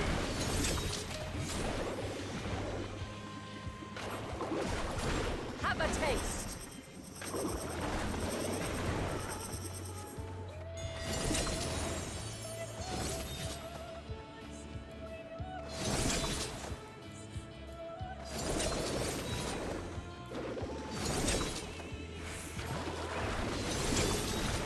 Shit.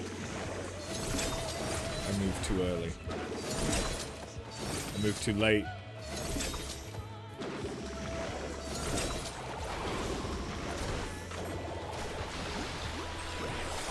I see you won't be easily overcome, but neither will I. Magos' Mantle.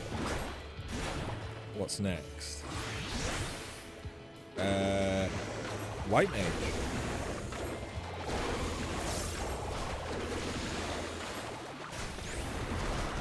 So are the names of the tools related to other ancients? Prepare yourself. Shit. Shitting fuck. Afflatus as them. That counts as a death.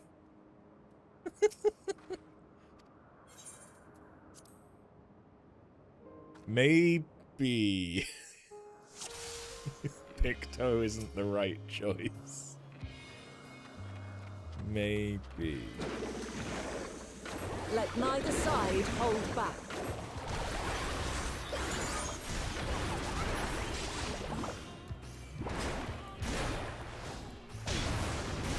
Oh!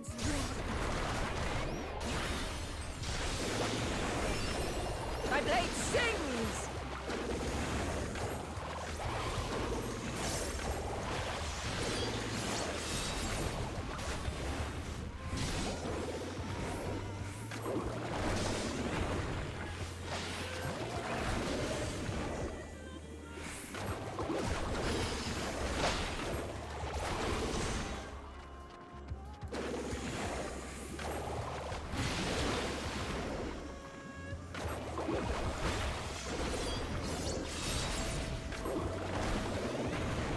Okay, now you're gonna change.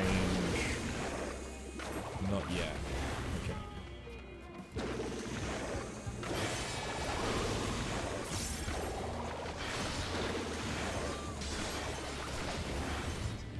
My blade sings!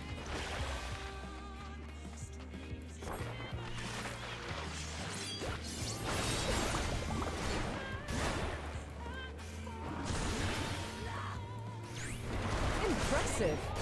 I shall have to try something different. Now you're gonna become a dancer.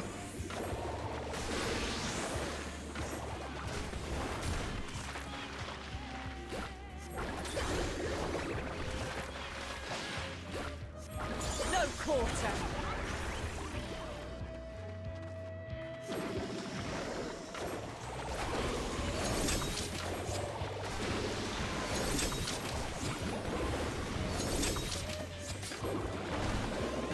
Do you think this attempt is going better? Have a taste.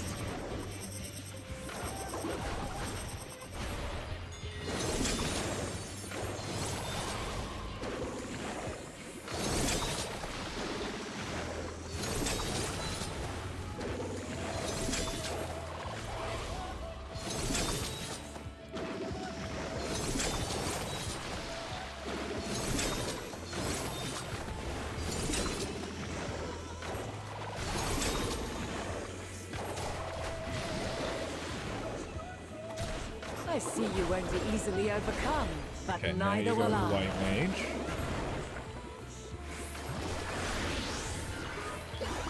Just remember, so far she hasn't gone with a specifically offensive mantle.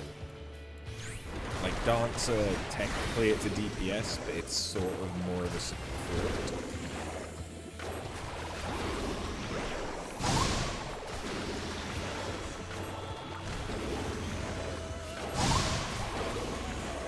Prepare yourself.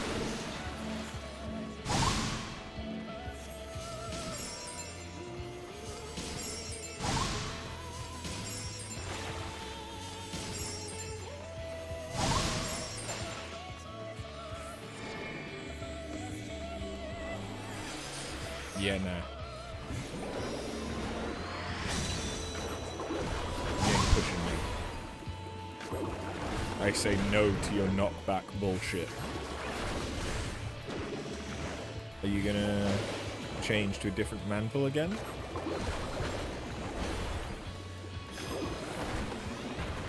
Oh! Oh! You are Shiva.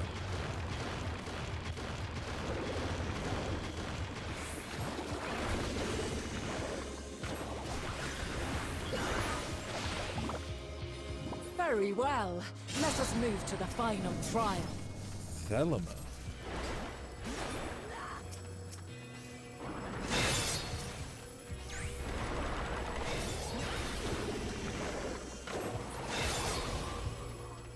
Thelema Agape.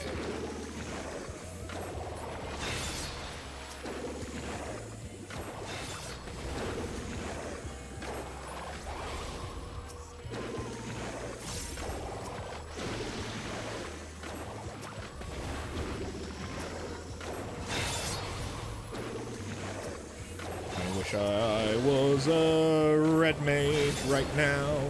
Red mage right now. Okay, so she only gets ether if these things get to her.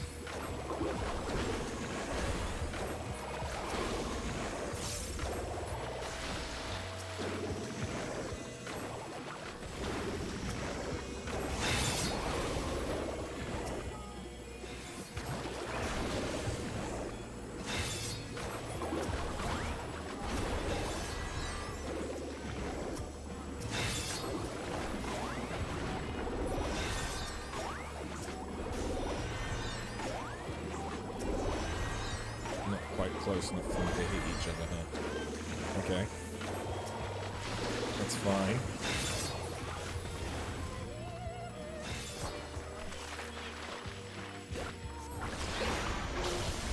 Wait. Did she just tether herself to something? Break your chains, shed your burdens, and show me your strength of Noctis?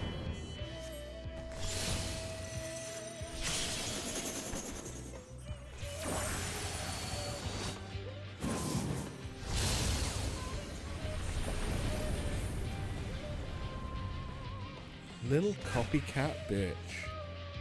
You still stand. The people of your time are more resilient than I had dared hope. I have seen enough.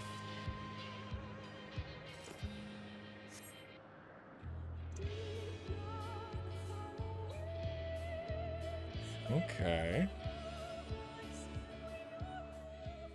She legitimately pulled out Noctis at the end. 'Twas my intent to finish it, but clearly I underestimated you.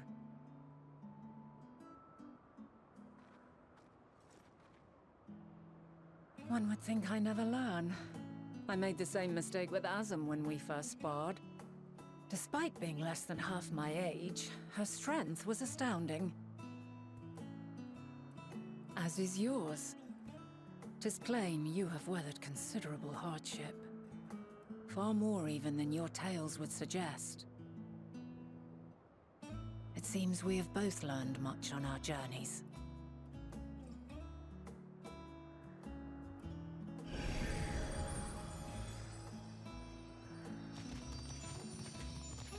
And now Argos accepts us.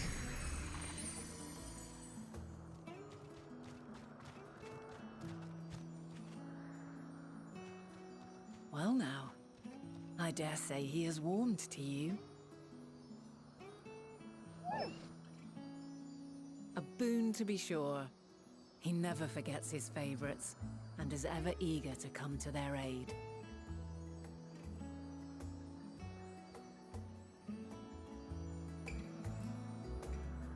Still not a thought between those eyes. Argos will soon have us standing on the very spot where the Meteor made their departure into the night sky. With luck, we'll learn something of Hermes' intentions. My hope is that we find no connection, no festering wish for oblivion. Then we might have Hermes and his considerable expertise working for us, rather than against us.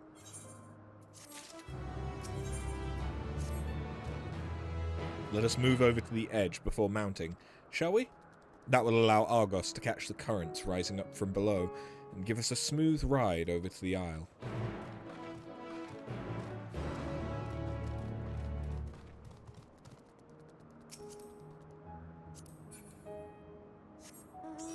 Now we can have Kral back in our party.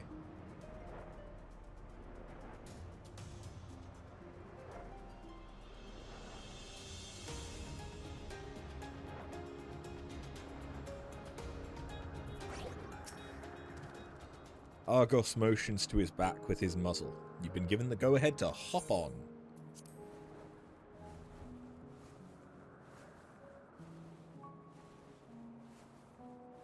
Isn't this pleasant? Argos certainly seems to think so.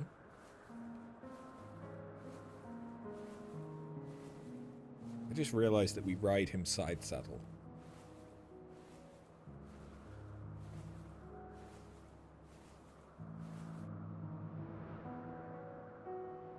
Now, what was the name of that tree?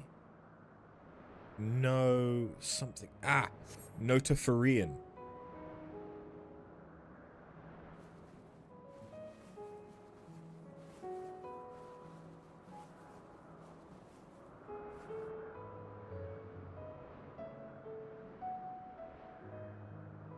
Wait, what boots is she wearing?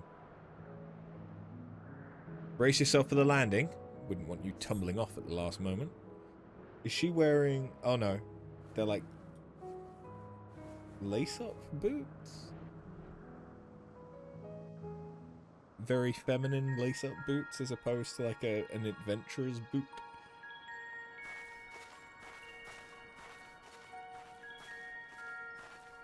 Quite a small place, lacking even the most basic equipment.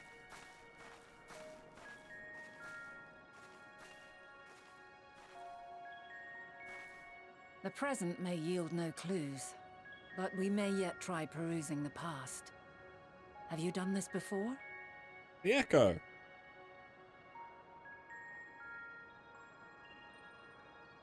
So you cannot control the power freely. Worry not. I shall assist you. Come and stand before me.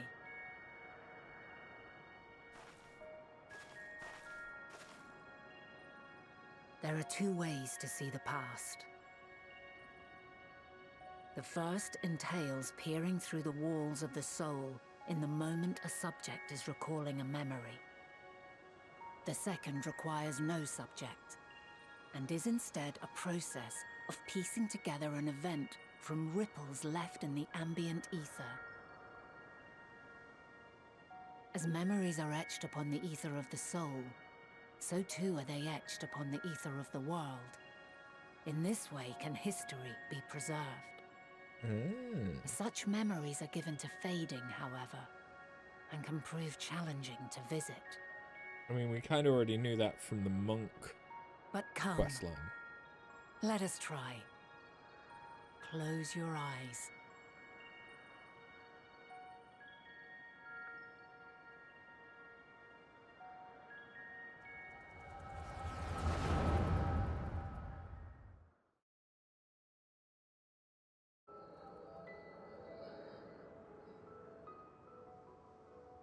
All units fully functional and proceeding on course towards their respective stars. Estimated time to completion of survey is 108 cycles. End of status report. severing connection with shared consciousness. Oh. Did you hear that, Hermes? All is well.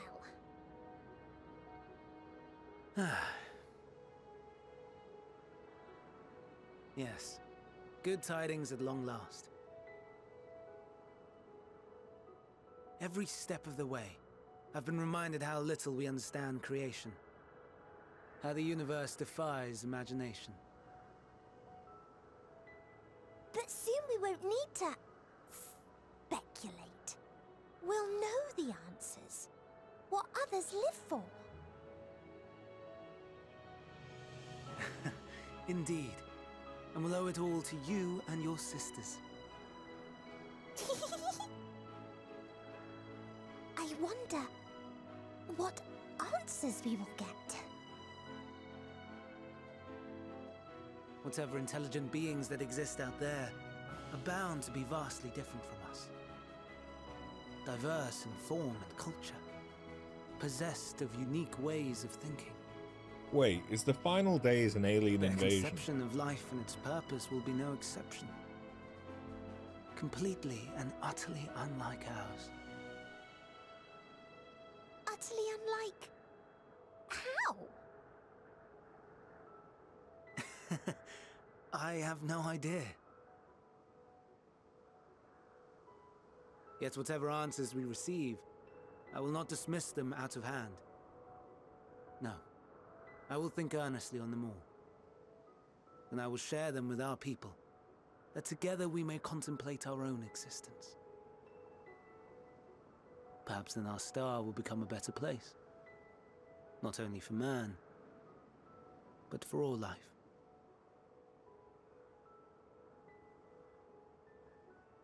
Meteon, though I gave you wings to soar the heavens, I did not teach you how to walk the earth.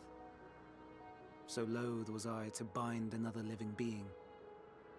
In the course of your long journey, you will learn from those you meet, learn to walk and run and so much more. And when you return, older and wiser, we will have a celebration to mark your homecoming and coming of age both. Will there be apples? Covered in syrup? And how are you supposed to eat them? Rather than food, perhaps...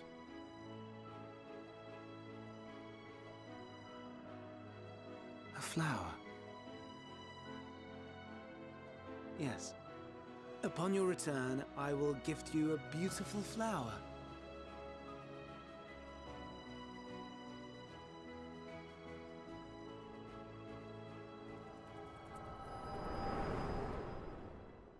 So then, do they... I mean, we don't know where in the timeline we are. Does Meteon finish their survey before the final days? So, what is your opinion? Hermes wouldn't wish for the final days. Hermes is a gentle soul, and yet... I couldn't say just by this moment alone. No, he wouldn't wish for the final days. He wants to know why we live, why I'm others inclined live. to agree. As we had suspected, the two are somehow involved. Yet 'tis difficult to believe that they would deliberately seek to end all life.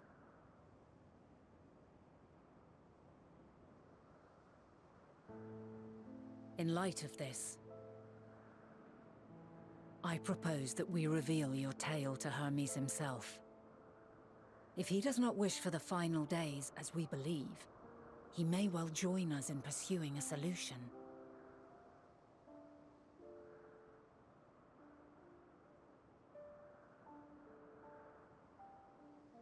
Then it is settled. Let us seek out our friend with all swiftness. 'Twould not do to let such a pure soul be blackened by tragedy.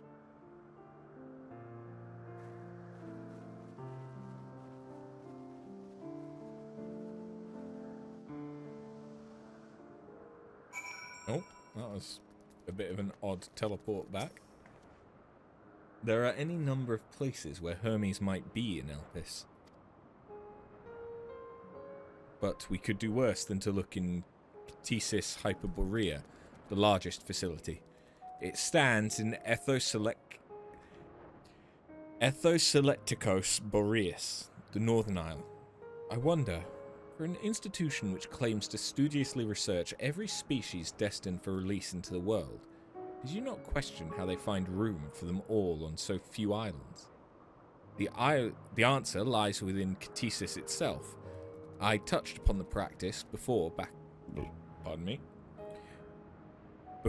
at the archives, where a vast area is stitched together out of multiple conceptual spaces. The same holds true for the interior of this facility and its magically constructed environs. 'Tis there, within those sprawling habitats, that the chief overseer and most of Elpis' observers conduct the bulk of their work. Come, the simplest route is via the Nous north of Poiton Oikos. There are so many words that are trying to fuck me up.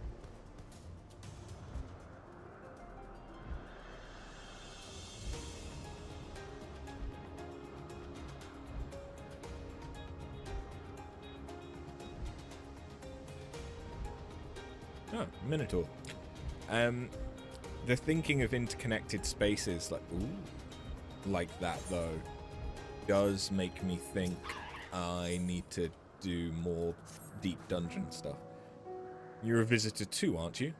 Perhaps you might be willing to help me then. Did you happen to see a blue-haired woman in the area? She wouldn't have been wearing a mask. I see. She and I are students of Academia Oneida, and we had intended to spend our downtime visiting Elpis together. We were just on our way when she realized she forgot something back in Anagnoresis, so she ran back, and that was the last time I saw her. She can be a bit, how shall I put it, scatterbrained? So she may well have simply got lost on her way back.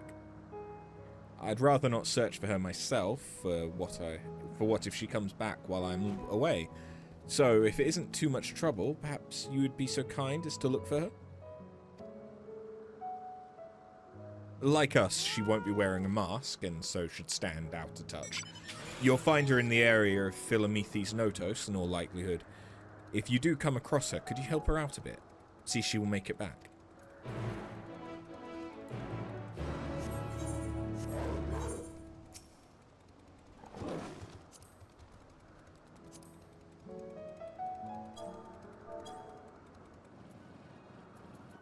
Thank you very much for the taxi.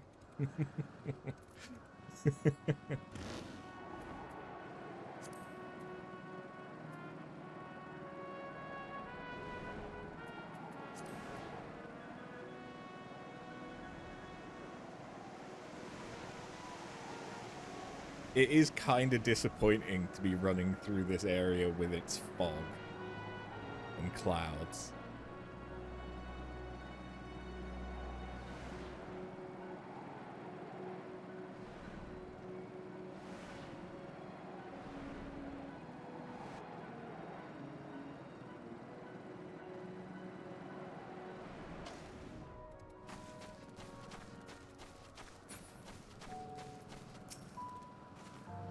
Yes, can I help you?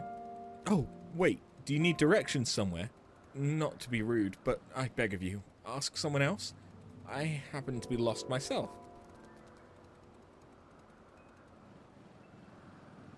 What was that? A woman asked you to come and find me. That would be my friend, no doubt. How embarrassing. I'd hoped to keep this hopelessly directionless side of myself under wraps. I feel terrible leaving her like that, but I'd clean forgotten a task from one of my professors. I rushed back to collect the item I was asked for, which I found, thankfully, but got rather turned around when attempting to return. But don't you worry about me. I'll be just fine on my own. Now, if I'm right, then following this road east will lead me to a teleporter. I think. I mean, I know.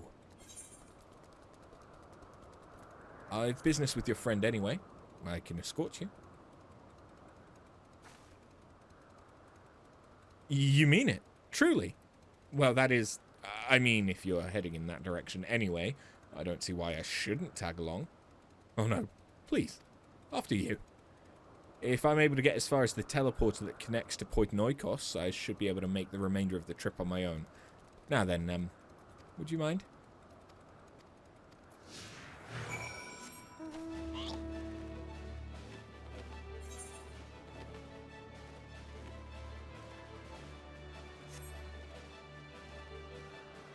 Wait, I can't go too quick, can I? Or can I? Oh no, she comes with me. Okay. Some of them don't. Or at least some of them haven't. So it's worth checking. Whee! Whee!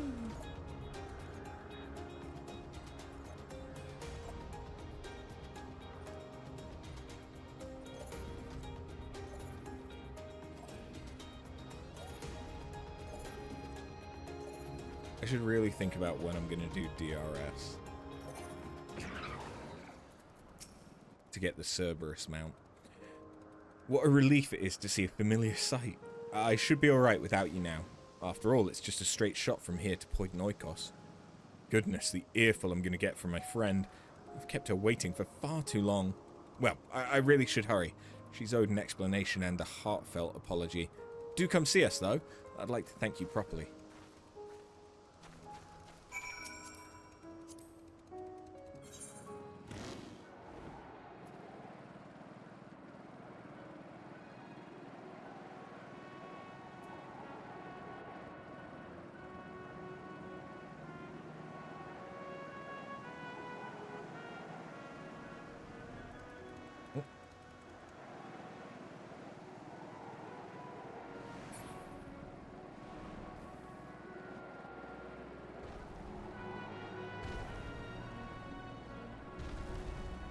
Yeah. Thank you. Thank you for your help. Truth be told, when my friend first dashed off, I'd assumed it was because she'd forgotten an assignment from Mitron. Lo and behold, I was right. We're studying at the words of Mitron in Academia and Ida, learning all we can about the engendering of aquatic life from the selfsame master. Honestly, though, I've no idea why Mitron would ask me to procure a flower of all things, and one that's still undergoing testing in Elpis. It's very beautiful, yes, but what has that got to do with ichthyology? Well, nothing, but that's the point, surely. It must be intended as a present, one meant for Logrith. Mitron is hopelessly enamoured, as well we all know. We do? That's certainly news to me. Though now that you mention it, I suppose I have seen sparks between them. Wonder why I never noticed before. That settles it. We need to hurry back and begin an in-depth observation of their romantic entanglements. Can't believe I've wasted all this valuable research time lost among the trees. And I would have wasted even more if not for you, good lady. Now that my friend and I are together again, we can get back to the Academia and follow the flower and deliver the flower to Mitron before it wilts. Ah, before we rush off, a reward. You certainly deserve it.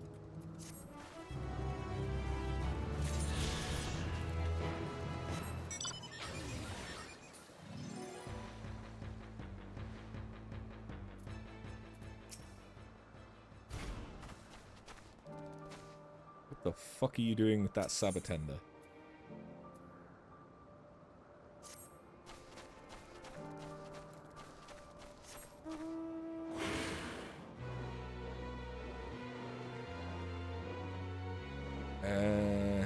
There it is. Myra.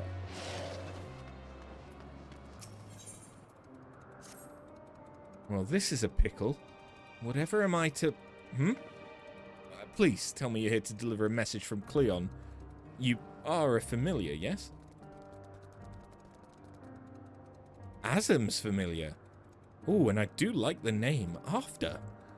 If you belong to Azam, then what has become of our visitor from Amarot? He was meant to arrive some time ago. Our wildlife subjects are accustomed to the presence of long-term observers, but when someone from outside Elpis comes to visit, the reactions can be somewhat unpredictable, and occasionally violent. Would you be so kind as to track down Cleon and see that no harm has befallen him? Visitors don't wear masks, so he should be easy to spot. And if you do happen to find him in the process of being mauled, you have my permission to terminate the offending subject. Safety first.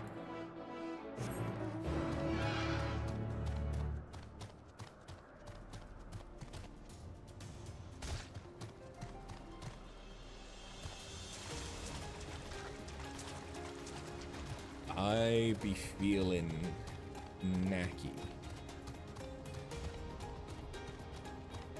But what snack do I want?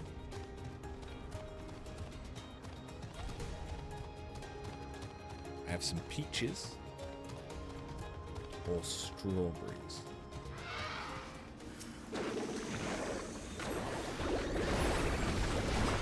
Or indeed, I have some dried blueberries.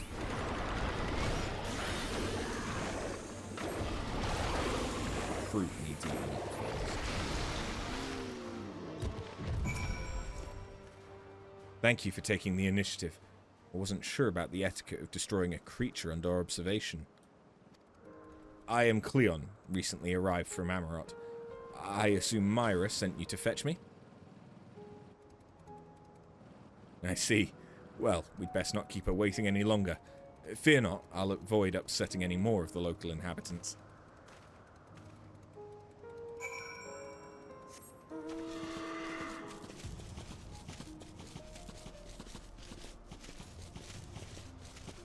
Okay, so I think this puts us at...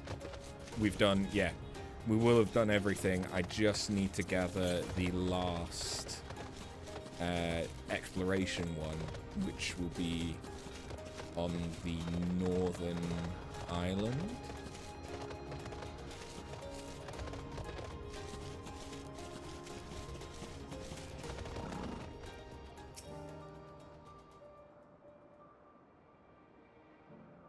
Thank you for seeing to the safety of our guest. Indeed, my hesitancy to act would have ended poorly had your messenger not been there to shield me. And I'm certainly glad that she was. Now, shall we proceed to the business of the day? I believe you had some concerns regarding your personal creations? Yes, as embarrassing as it is to admit, I was worried the concepts I registered with the Bureau of the Architect may not be fit for release into the wild. Oh, you needn't feel embarrassed. You wouldn't be the first visitor we've had who's expressed difficulty in helping their children leave the nest. We can look in on them right away if you like. I should like that very much, but I do have one request. When you swooped in to rescue me from that beast, I was treated to an impressive display of battle prowess. An entity with your strength and instinct would be the perfect candidate for your evaluating the worth of my modest creations. I must insist that you join us. What a fascinating notion. Yes, I quite agree with your assessment. Then we all go together, whenever you're ready. Okay, so that would be a quest line of fighting his creation. Oh. I do find it interesting what some of these quest lines would be, but I've got enough content to get through already.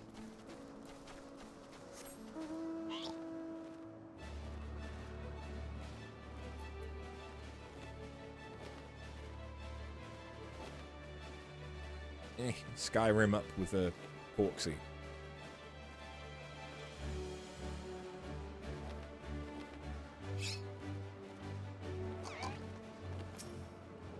It appears to be the teleporter Vinar told you about. Motes of light yet hang in the air, suggesting the device was but recently activated.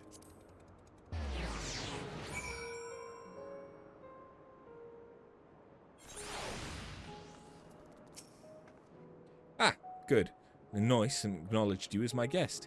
You should now have the authority to use it as you wish. As for the way to Catesis Hyperborea, we follow this path, then turn left at the crossroads. Alternatively, I go to the northwest and get the last... Ah! Ether current! Yes! Yes! Yes!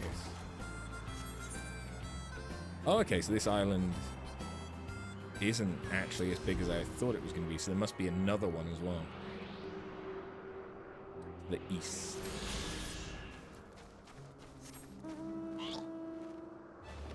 But okay, we now have all the ether currents other than the MSQ one.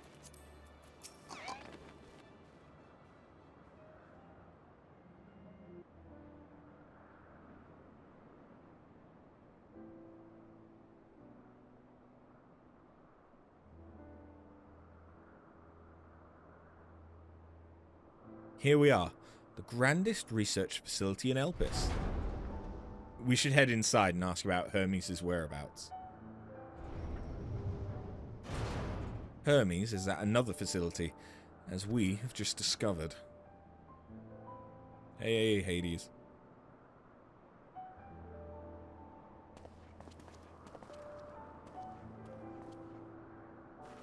Furthermore, we've confirmed that his studies into Dynamis, as well as his creation of Meteion, were entirely private pursuits. No one else we spoke with appeared to possess the chief's depth of knowledge on the subject. Neither did we hear any tales of stolen research. Which means that if Hermes himself harbours no desire to bring down an apocalypse, that we might be recruited to help prevent one. Or, so saith the illustrious Emmett Selk.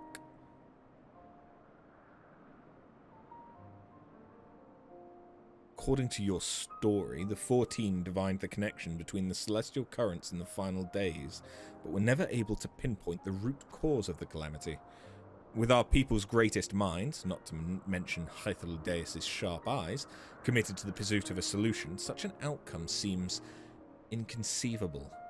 The only possible explanation is that the nature of the catalyst was so inexplicable that we failed to perceive it. And what better fits that description than the invisible, intangible Dynamis? Which, in turn, led us to our next question. How did Hermes, in his role as Fandaniel, not recognize the subject of his own research? We must assume that he either knew and was unable to help, or that he was otherwise prevented from identifying the cause in the first place. At this juncture, all we can do is speculate. To be clear, the Convocation does not tolerate acts of deception or malice. We are practiced at perceiving truth, and we would have known had Fandaniel lied to us. Hermes has no conscious wish for the world to end. Of that I am certain. It seems there is more to the tale after all. We conducted an investigation of our own, you see. And this is what we found.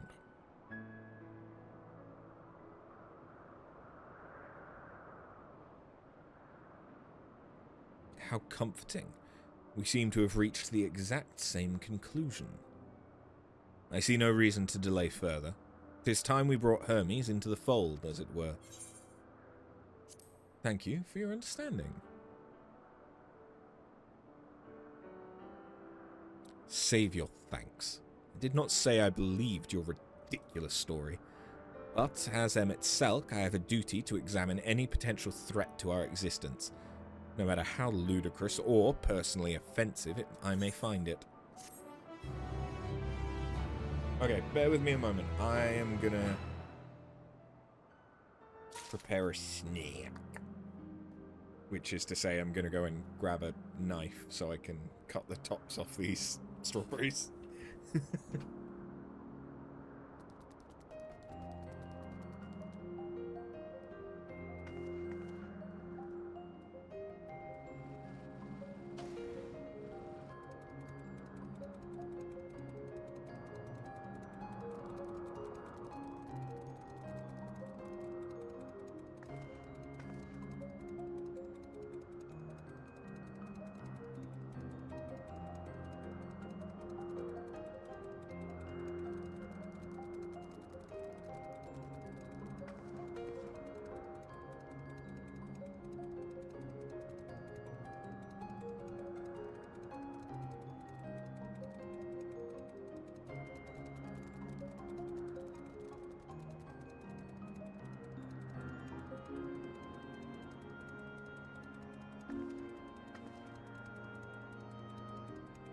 Hi, Hillary Kills. Just here to say have fun with the MSQ. You keep seeing me do the MSQ while you've been doing it too. Yes, I have noticed there's been a few people at the same stage. I hope that you have fun as well.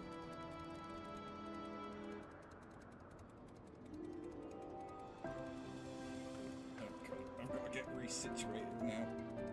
There we go. I now have a knife. Time to enjoy these strawberries.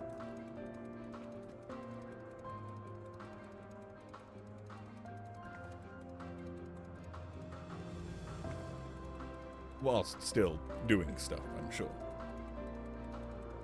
Because, yeah, that's not going to go poorly at all. Hunger in the garden. How surprisingly poignant.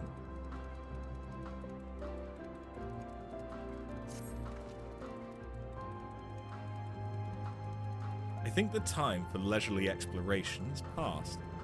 If I might have a moment to adjust my vision.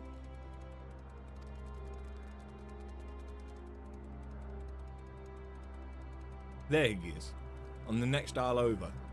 Metreon is with him. Hermes appears to be in the midst of an observational study, but I suggest we hurry over before they venture elsewhere. Head straight down the path.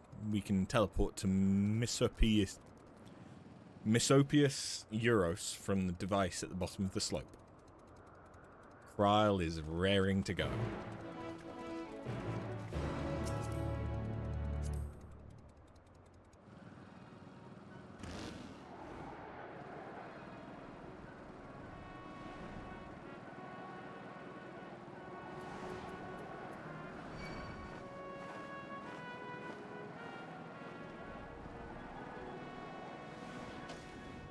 Thank you.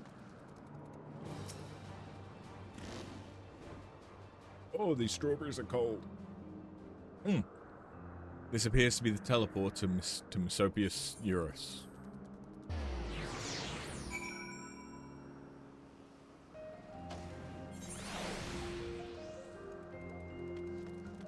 Oh, hi guys. We're getting close to the end of the area, obviously. They are close by, within the Hungering Gardens. That would be the circular enclosure you see just up ahead. Well then, make yourself useful and bring Hermes out here to us. If I were to go, he would assume I was only there to press him on the Fandaniel matter. Of all of us present, you stand the best chance at convincing him to put aside his work for the moment. But the creations in there are not exactly... Then again, perhaps After can handle them. She did survive a bout with Vinar, after all. Off you go to find Hermes. But do be prepared to come to blows with the garden's denizens. Okay. Are we gonna have to deal with... Is it a dungeon? Coming up then?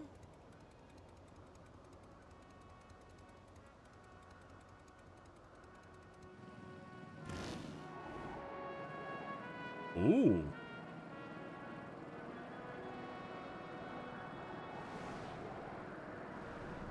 Interesting. Marble Marquee.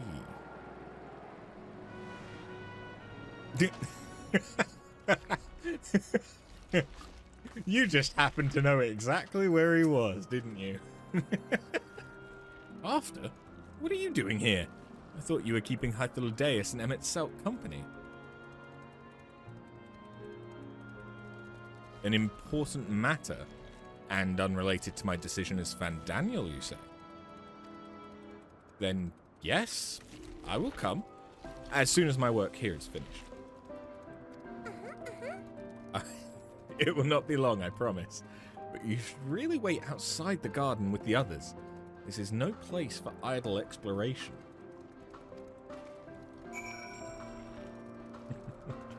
I like how you you react in game.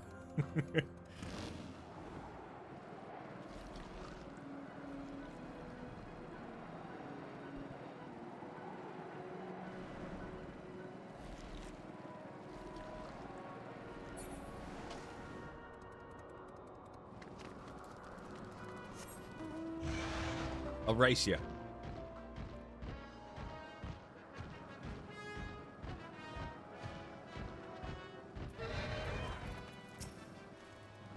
You spoke with Hermes, then? And were briefly entangled with the denizens of the Hungering Gardens as well, I see. Or should I say, smell. I cannot speak for certain Convocation members, but I, for one, am impressed with your fortitude. Well done indeed. Now that you've convinced Hermes to confer with us, let us pray that things will soon take a turn for the better.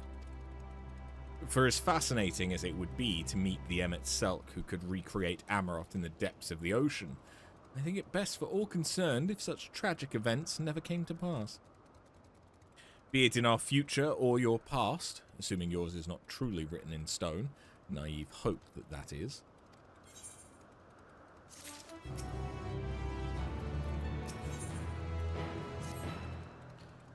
Hermes said he would not be long, yes? Then we shall wait here until he emerges. That is the model for Luke in Eureka Hydatos, or this, is it the second boss in Void Ark? Interesting to see that recycled. It makes sense. It's basically a plant hydra.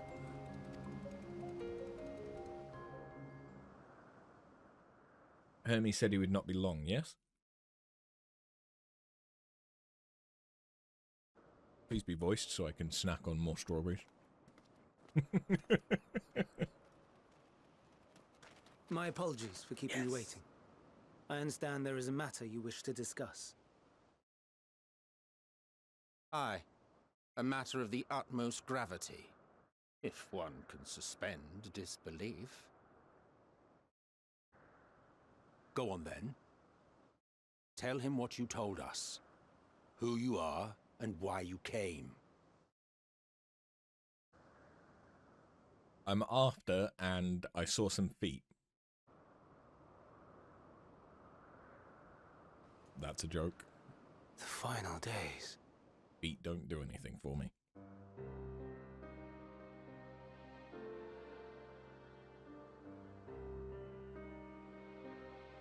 The phenomena observed during these star-encompassing calamities is likely the product of a dynamis reaction. And none is more versed in the applications of this energy than you, Hermes. I must stress that we do not believe you would desire such destruction. We come not to lodge accusations, but to beg your wisdom. And so, distressing though the exercise may be, I ask that you share with us your opinion on the matter, on the assumption that our visitor's tale is true. Even you, Vana.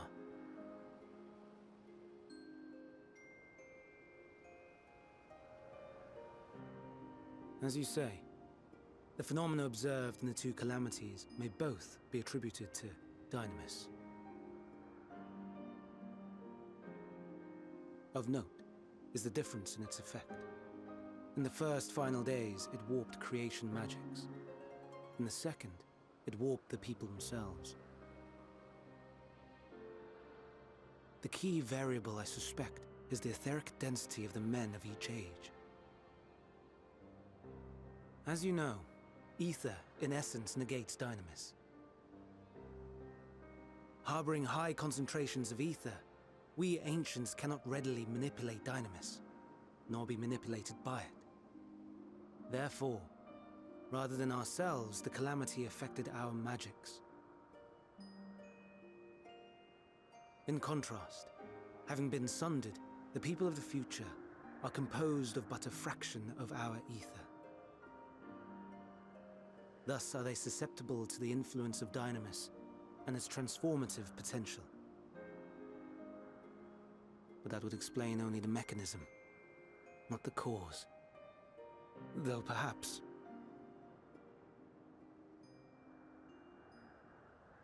What is it? Even should it be a hypothesis, we would hear it.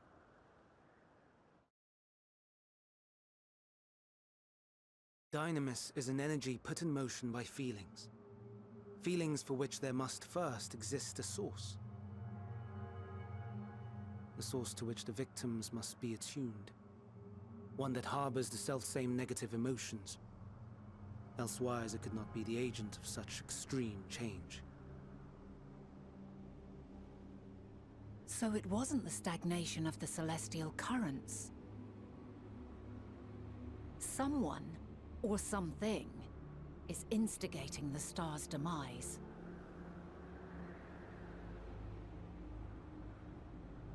So, we've a villain on our hands after all. Any idea who or what it could be? The celestial currents comprise the outermost layer of the star's ether, encasing it like a protective sphere. According to your tale, it was where the currents were weakest that the phenomena first manifested. If the inciting factor came from without Aetheris, then its effects would first be seen in those locations.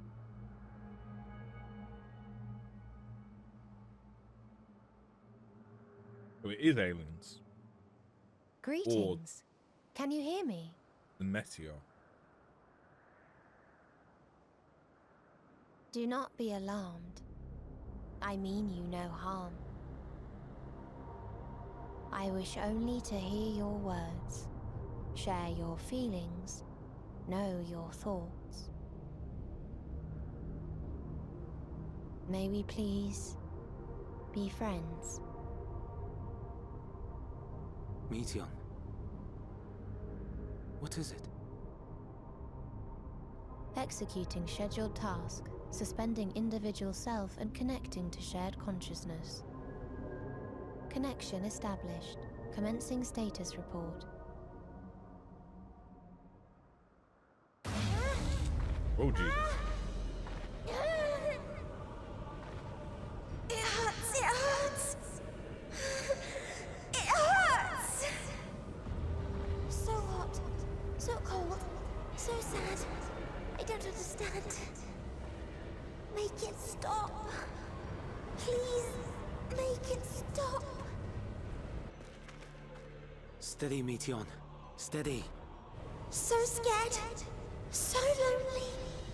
The pain, it's too much. Why?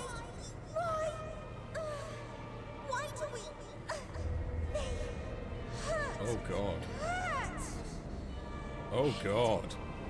Hate. This is wrong. All wrong. Oh! She's gone? But how? She has altered her etheric density in order to blend in with her surroundings, an ability for avoiding confrontation. Most effective. Frustratingly so. I can't see her either. Not even a trace. Stay away. Please. This is wrong. My mistake. So please. So Meteion Are you all and her right? sisters.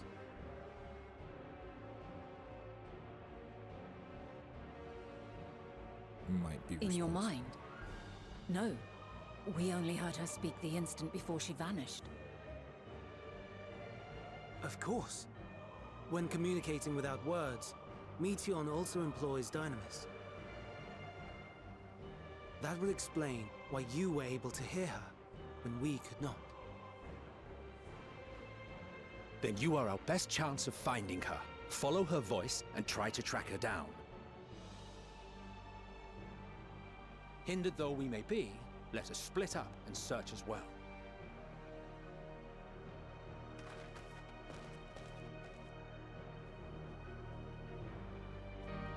So the question is it her sisters that are causing all of the negative emotion? In which case Fandaniel Hermes has inadvertently led to the negative dynamis that could cause the final days?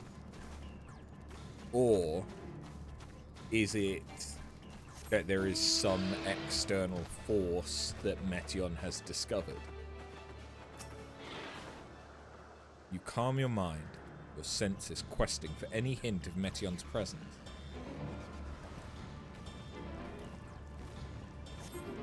But you failed to hear her voice.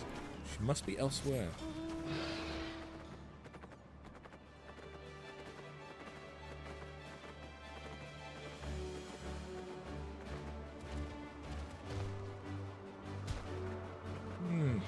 I wonder what possible hint there could have been that it might be this location.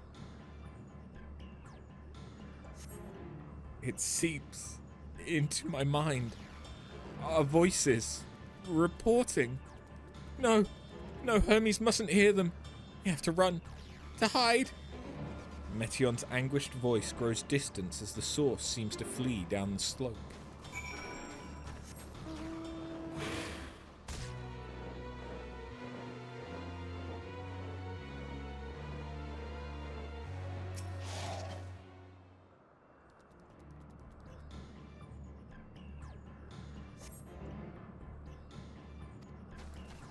Not here.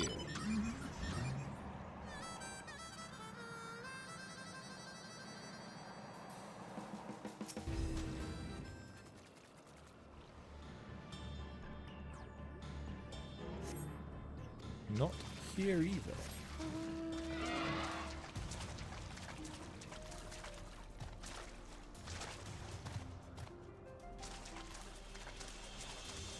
Sparklies.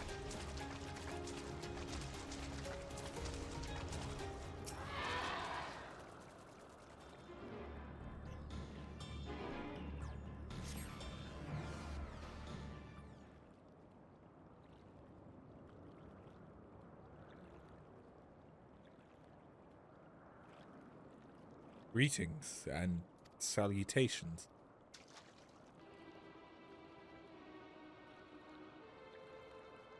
Commencing report.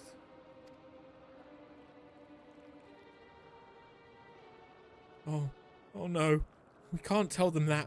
We must run. Run far away.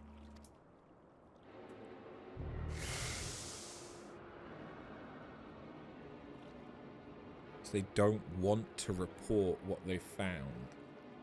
Please, don't follow me. Metion's anguished voice fades as you sense her climbing to the top of the ridge, which means that either they found something that isn't good, or perhaps they've not found anything. And they found that we are the only star with life.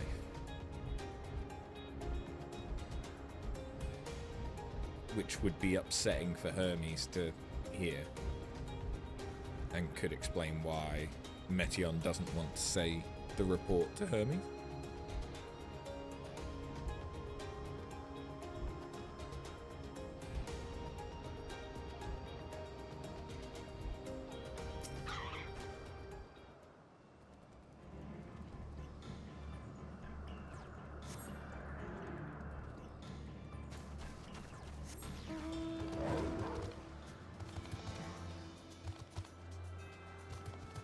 Okay, what do they call Ochu?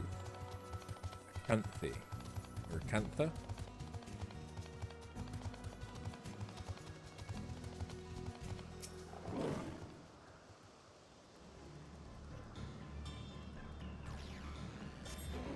How?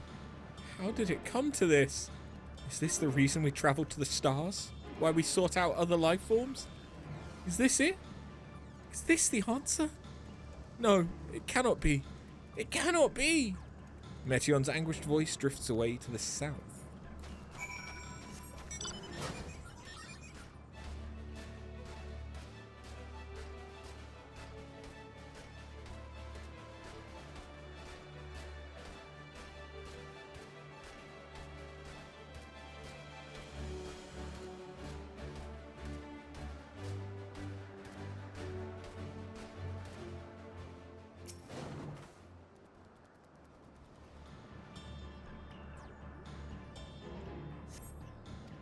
Okay, not here. Also, I think we should change things up. Give me Tomato King.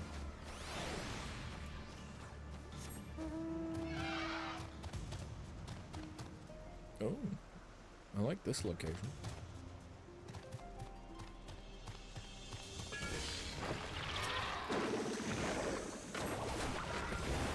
Lycopsychian.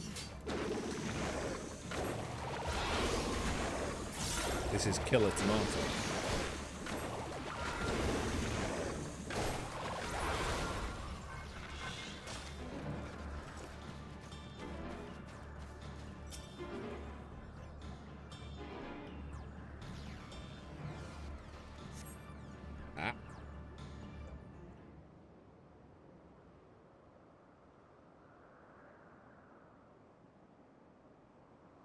Compiling report for dissemination to Hermes and all peoples of Aetheris.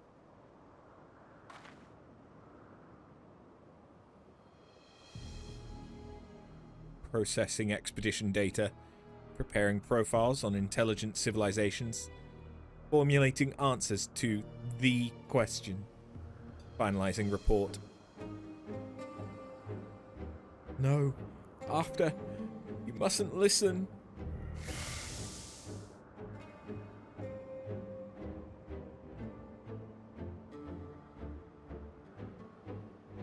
It's wrong. It's all wrong. Metion's anguished voice flees towards the lake.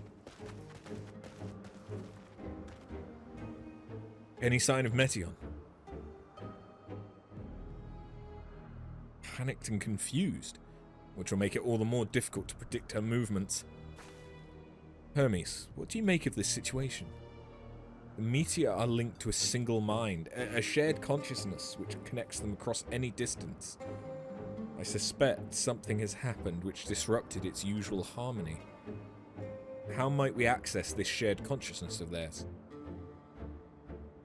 Much as you would approach any sentient being, directly. In the Meteor's case, that means speaking to any incarnation within physical reach. So, unless we can track down the Meteon we've just lost, we have no means to communicate with them. No way of knowing what befell her sisters. No way to provide directions or guidance. And we had best set our musings aside and concentrate on what we might find her.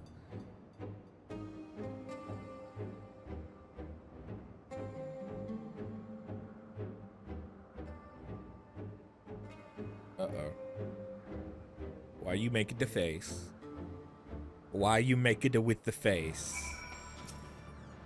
Oh, my dear Metion, what did you witness out there that frightened you so? Why do you seek to keep it from us? How terrible could it possibly be? What if she's found a world that's already gone through the final days? Correct me if I'm wrong, but Metion renders herself invisible by matching her etheric density to that of her surrounds, does she not? If so, could we not then disrupt her concealment with a surfeit of ether? How much Emmet Selk solidified your presence when first we met you? Much how Emmet Selk did it. Don't be absurd.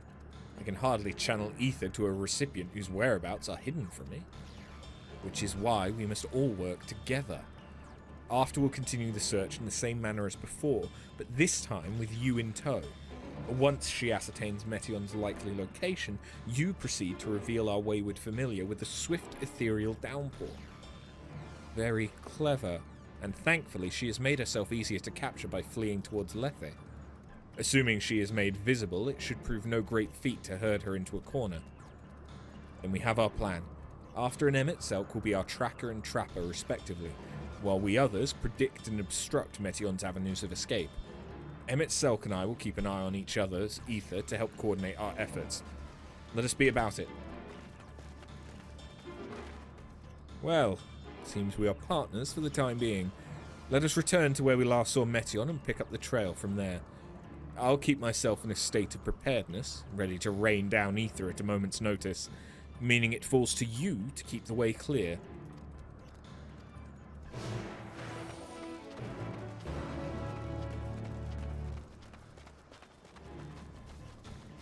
I mean, I want to say that it's probably on the path, but I don't know.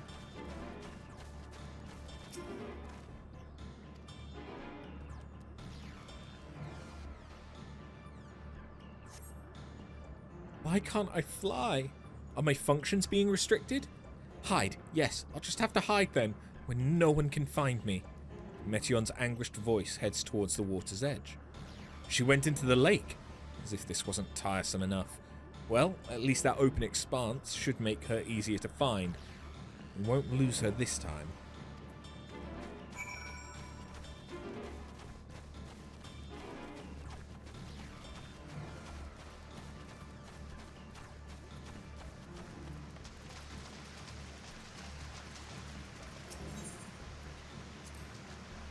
We should be able to reach the bottom of this drop by climbing down the rocks at the water's edge. Do not even think of dragging me over the falls. Final days or no, if I end up drenched from head to toe, I swear I will feed you to a remora. Whee!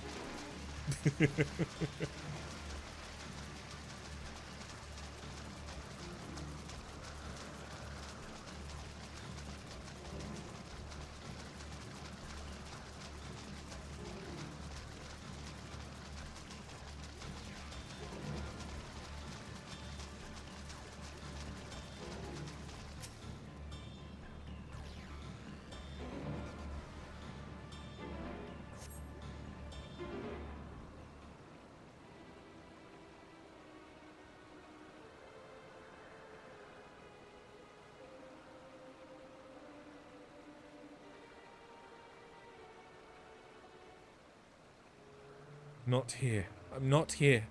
Please.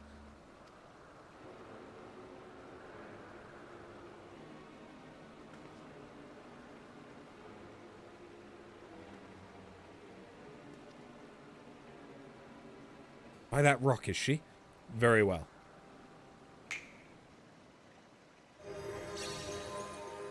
Hello. What? Why can't I hide?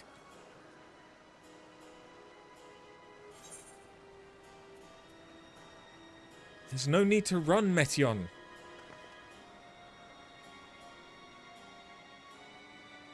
After? What are you saying? Everything's so faint. I'm sorry. I'm not strong enough.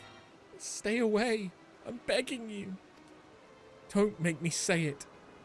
It will break him. His poor, fragile heart.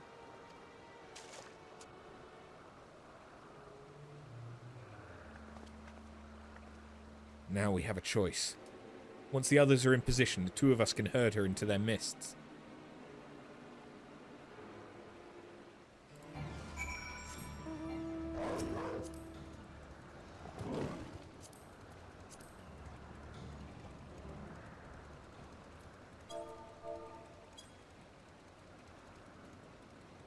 Please and thank you.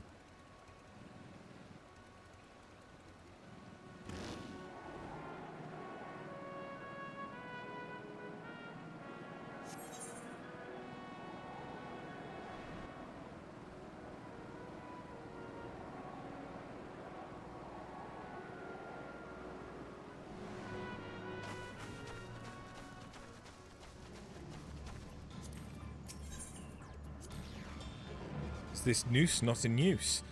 It seems we have been left to the mercy of the elements. Either way, it bears no trace of Metion's essence. We move on. Okay, so that's going to probably lead to a dungeon or something, because we haven't had one yet in Elpis.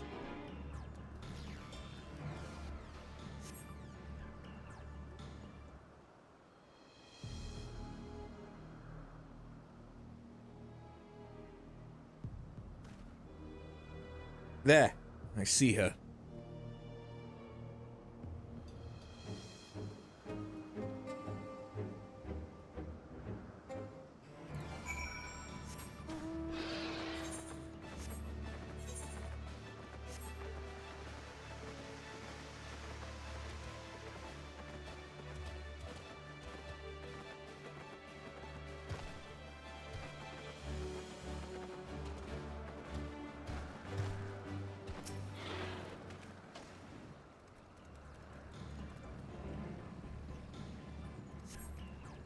Oh, we found her. First try.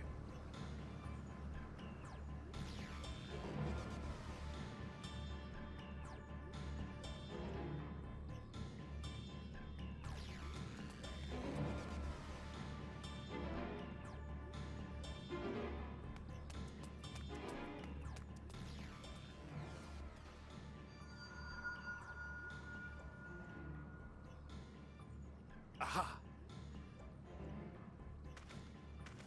Give chase. We shall herd her into the shelter.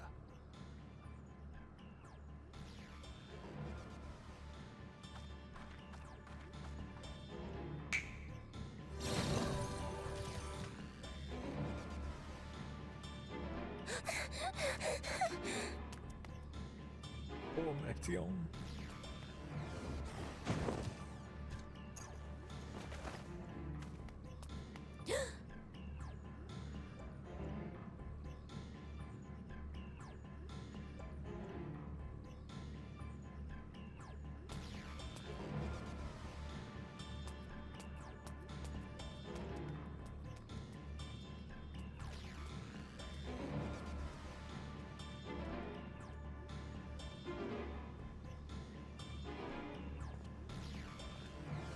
Solidaris.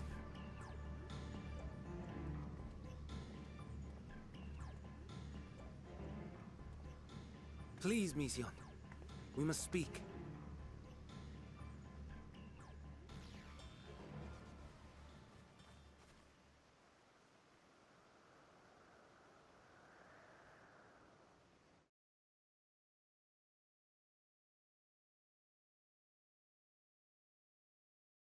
Oh. I'm sorry, Hermes. I'm so sorry.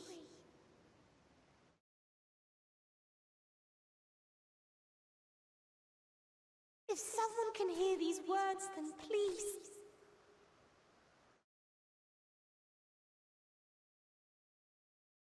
Please protect them. Protect them all.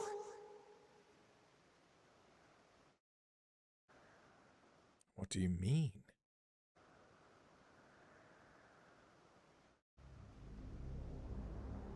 Individual self-suspended. Connection with shared consciousness stable. Our survey is complete. We shall now report our findings.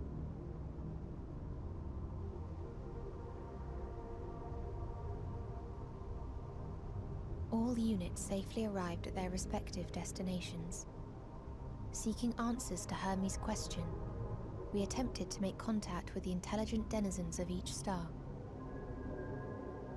Results are as follows, in order of numerical code. Enna. Traces of civilization found. Structures believed to have served as domiciles. No extant life forms detected. Dio. Ruined remnants of buildings scattered across star, surface of which is encased in ice. Presence of life could not be verified. There's going to be Tria. traces. Evidence of large population centers, akin to cities recovered. No extant life forms found, only their lingering essence. Tessera. Edifices surmised to be abandoned residences found. No extant life forms detected. Deadly plague or extreme environmental degradation likely to have led to mass extinction. They are all dead. Octo. Star found in state of violent conflict. Contact successfully made with inhabitants, but deployment of weapons of mass destruction resulted in total annihilation of local population shortly thereafter. Inea. Star is a barren desert. No identifiable flora found. Bones of living beings resembling men discovered beneath sands, but determination regarding their intelligence inconclusive.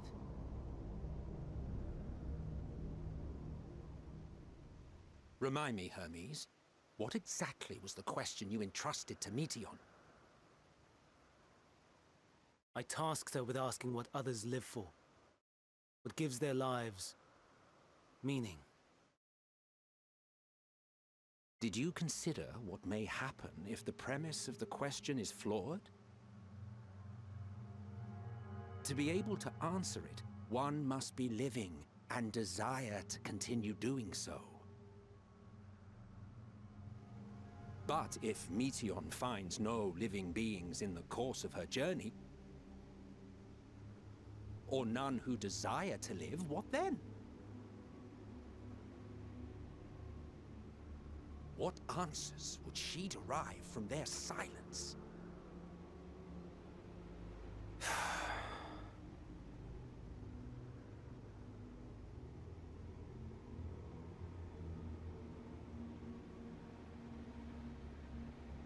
Meteion, enough. Suspend your mission and return hither at once. Decapente. Local civilization once flourished under auspices of higher power.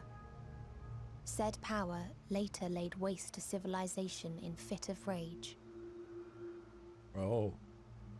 Upon revealing this to me, entity elected to self-terminate in lieu of providing answer to question. No other intelligent life forms found. Oh. Oh, damn. Turning a deaf ear, are we? We are taking Meteion back to Amarot. As I understand, we will need her if we are to bring back all of her sisters. Yes.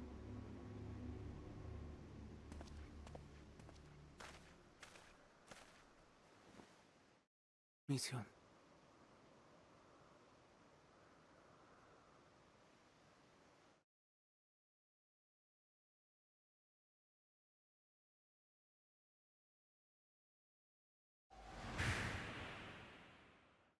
It isn't right, is it?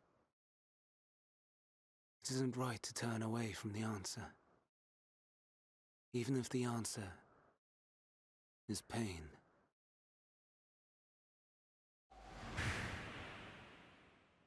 Even if we aberrations must scream ourselves hoarse to be heard.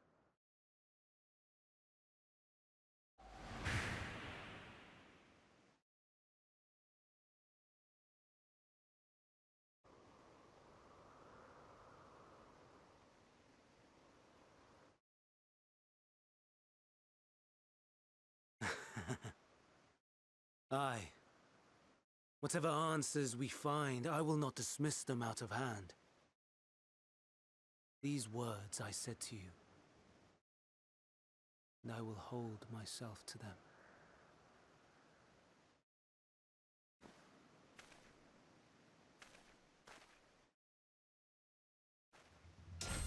What are you doing?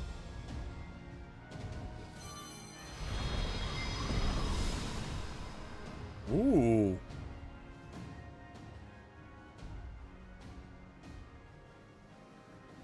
What is the meaning of this?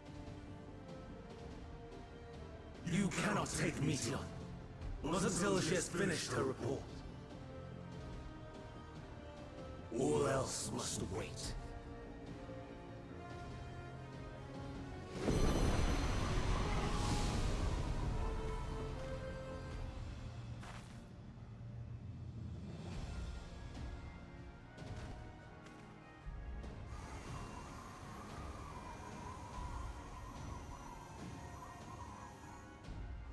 You fool!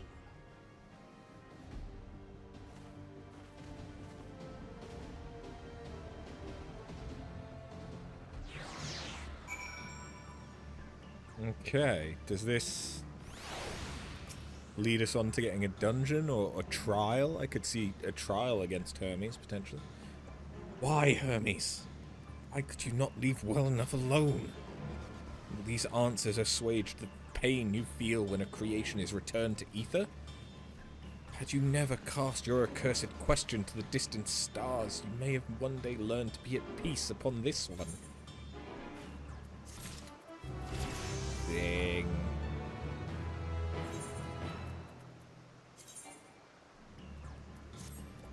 Tempera grassa.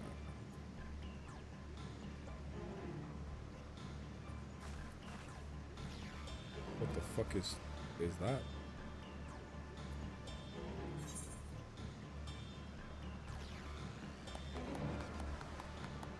It is something I do not have. Oh, okay, so tempera changes to tempera grassa.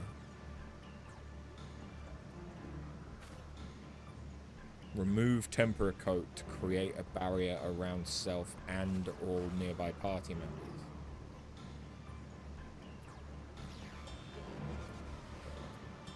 Oh, okay, so it takes 10% of my mitigation and I can share it to other people.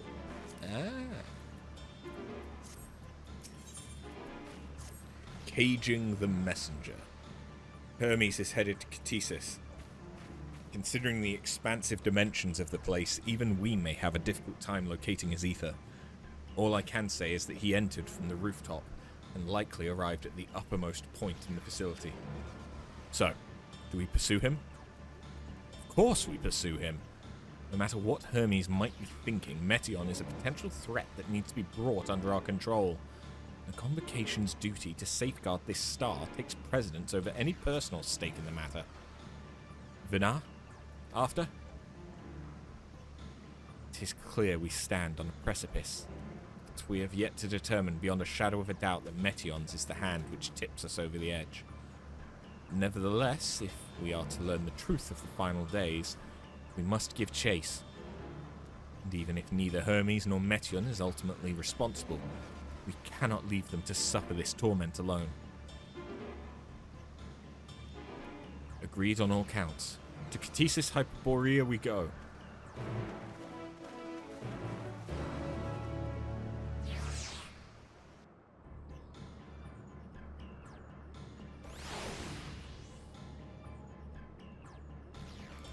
Okay. I guess I need to go to the big fucking door, huh?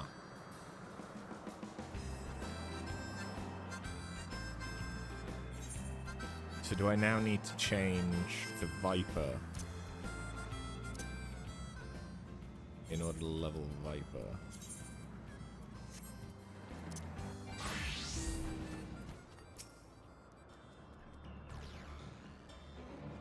I mean, it depends what level this dungeon is, I suppose.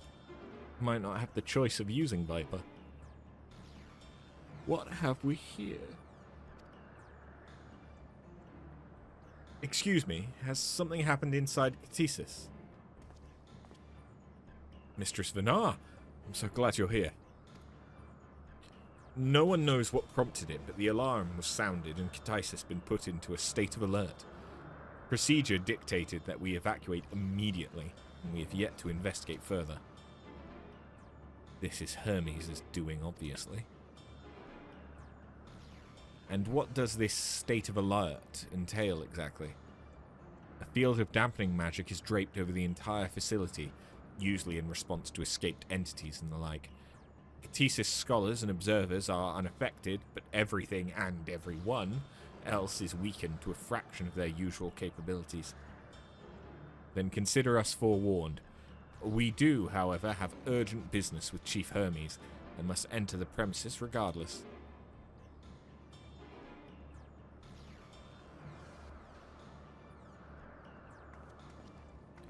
That said, if Hermes is willing to enact such measures, I wonder what other obstacles he has seen fit to drop in our path. With that enfeebling spell in place, we're not like to be at our fighting best. And I was hardly an effective combatant to begin with. Little to offer beyond my ethereal vision. Then you will put that talent of yours to good use. You were fairly skilled at spotting weaknesses, if I recall. Fairly skilled? Now you've gone and raised everyone's expectations. You all need only make the most of your strengths, and I will fill in the gaps as required. I was once a Zem, after all.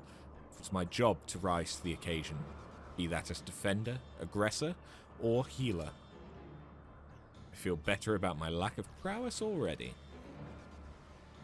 And you, Emet-Selch, can impress us with your arcane majesty. You lob potent spells as easily as breathing, but can also channel that power in a protective manner if you so choose, yes? Well, yes, should the situation call for it. Excellent. That should cover us on all fronts.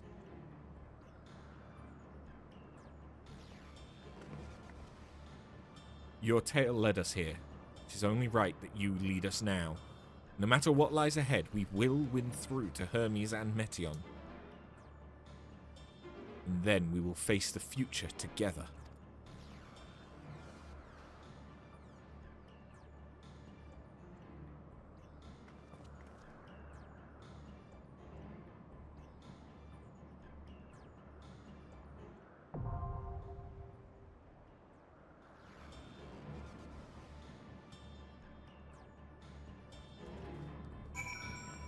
Oh. I mean, it makes sense that the NPCs wouldn't be the Scions. I'm kind of tempted to do this as a trust just so that I can see what these all look like in combat, but no. What level is it? It is 87. Okay, so I can go in as Viper.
Pet the Lala for good luck.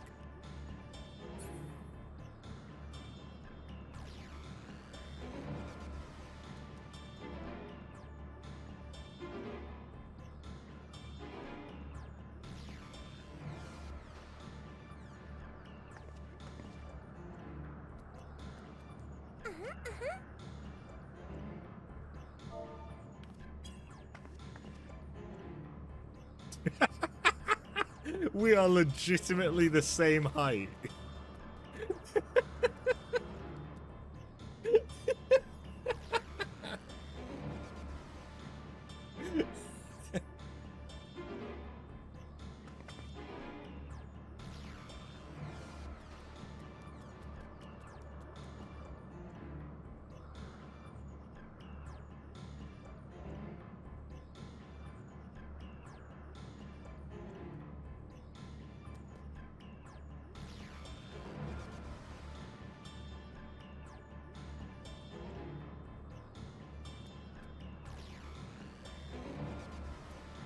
I like the fact that we're just getting like stared into our soul by Vanar. Well, by all three of them.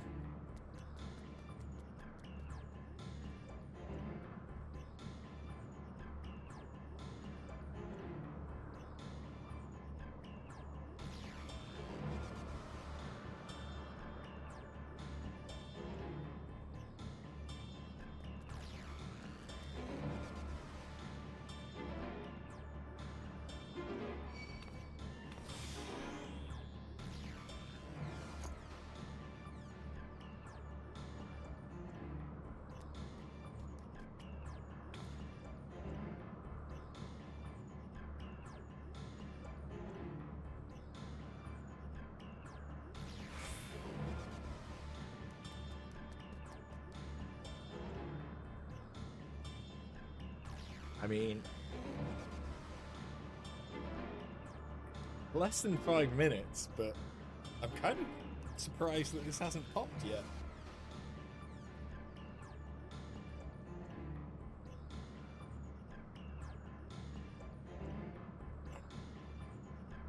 I suppose I could go tank, but tanking blind is interesting. It gives me the anxieties.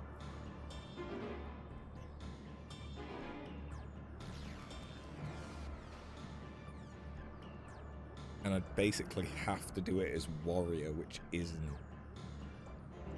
geared for this level. Or I'd have to do it as... Actually, no, Warrior might be fine, because I think it's got level 90 gear, so it would just get level synced down.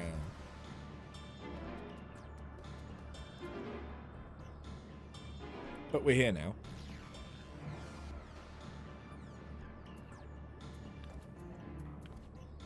Did you just pet me?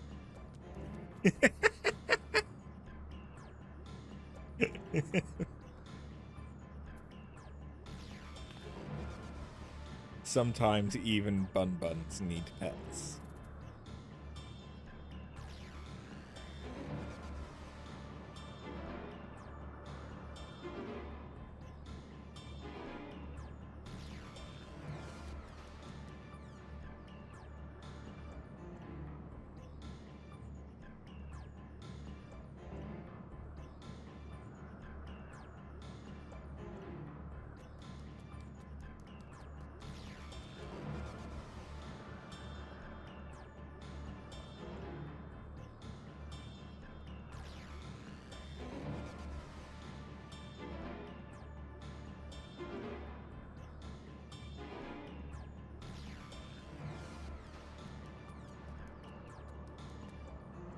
Really doesn't want to pop, huh?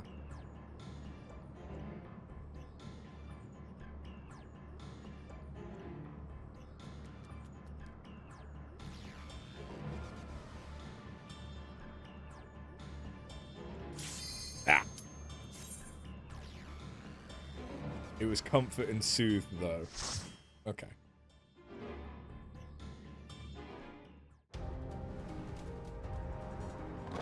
Ooh. Branching paths? I like the split biome.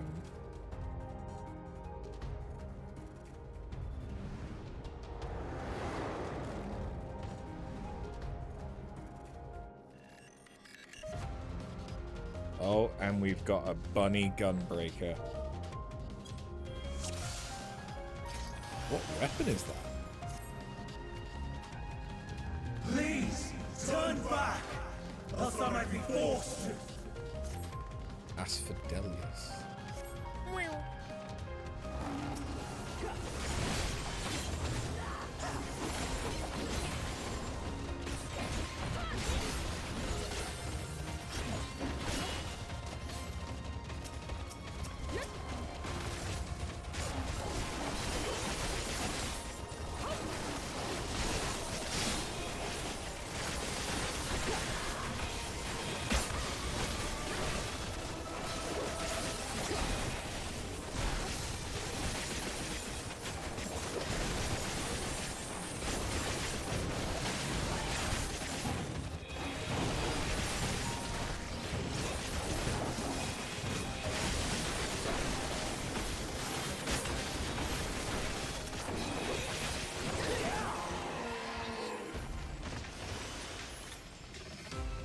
I like that we can see enemies that aren't things that we actually have to kill. Oh, no, never mind. Maybe I do have to kill them just later.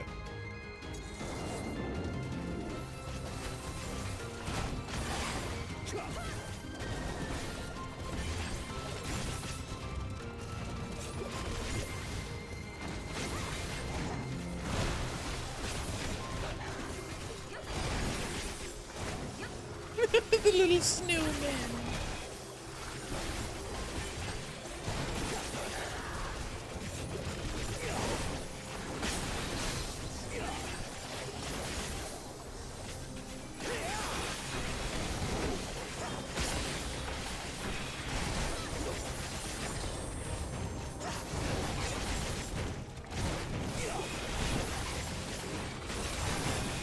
Something hit me. Don't know what it was. Fucking hurt.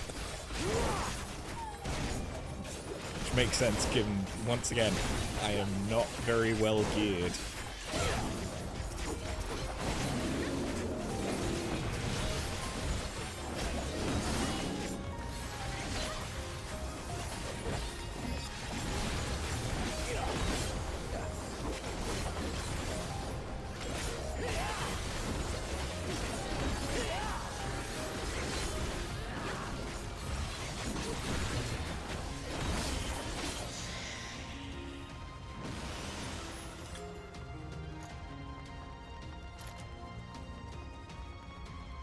Lisa.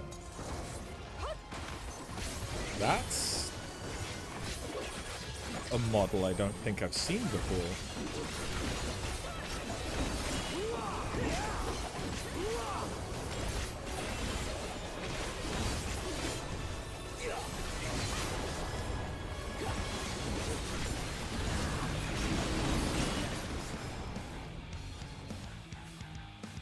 Wait, is it Ava?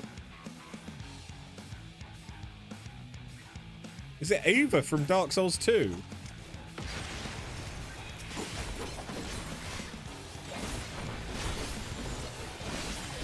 It fucking is!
Well, I can safely say I wasn't expecting to face a variation of a boss from Dark Souls 2's DLC in this expansion. Although I guess it... Didn't they delay the release of Dawn Trail because of the release of Elden Ring?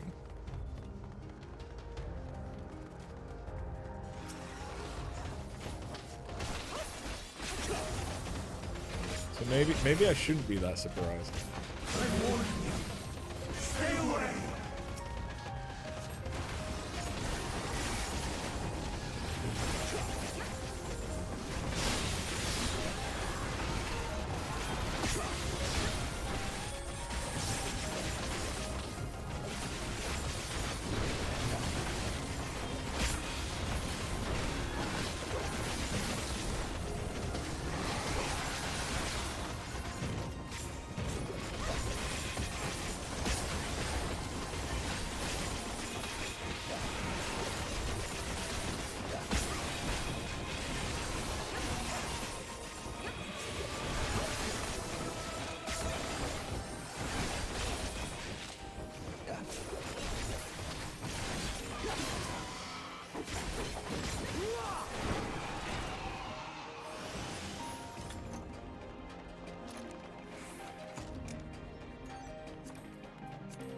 I will take all of the goodies I can get, especially for casting and scalping.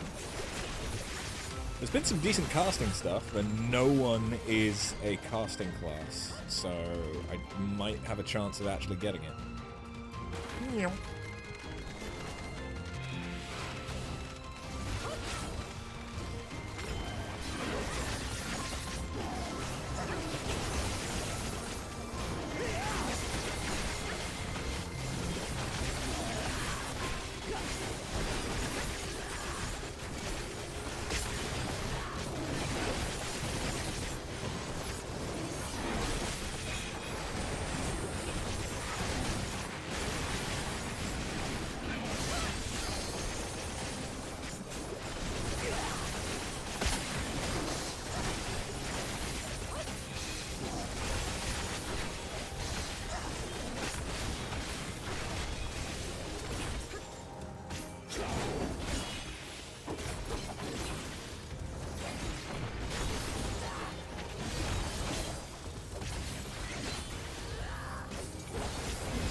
Laden Lord? Ladon Lord? Let's call the whole thing off. I don't.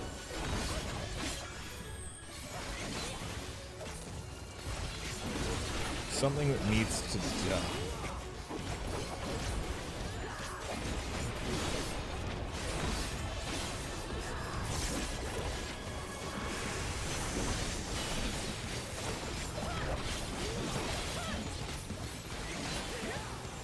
So it's got ice. Or not ice. If it's doing pyretic.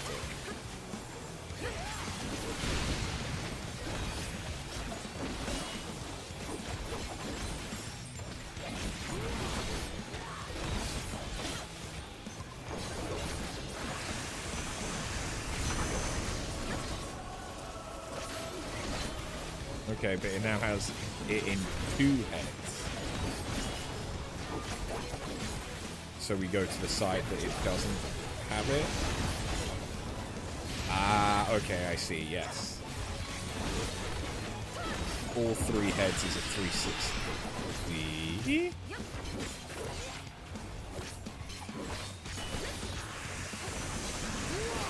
I presume there's a safe. There's usually a safe melee spot. We want to be in the middle, don't we?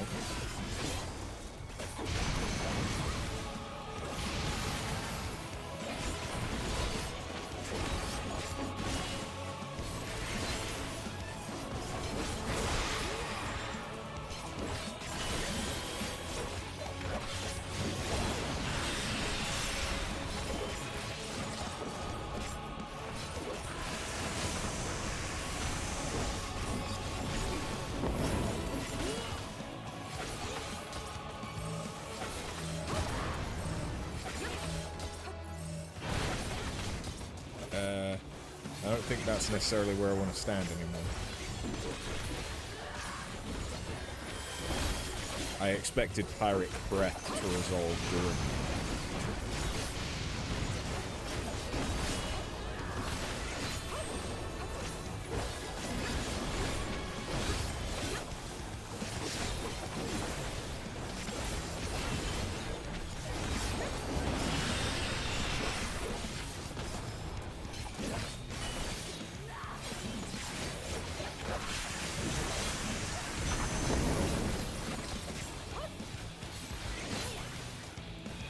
This time it's resolving during.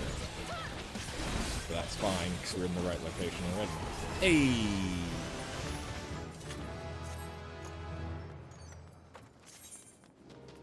We now have 3 charges. Okay. That's the only difference. I cannot let you take Mission. Not yet!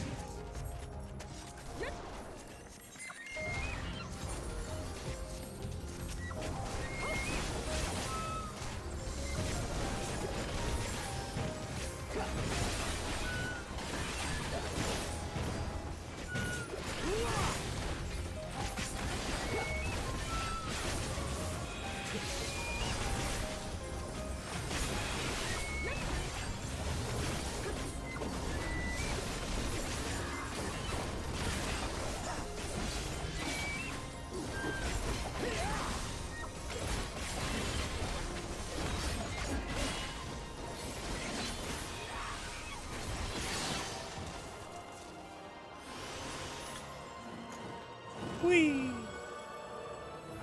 Oh, damn. So we're pretty high up, huh?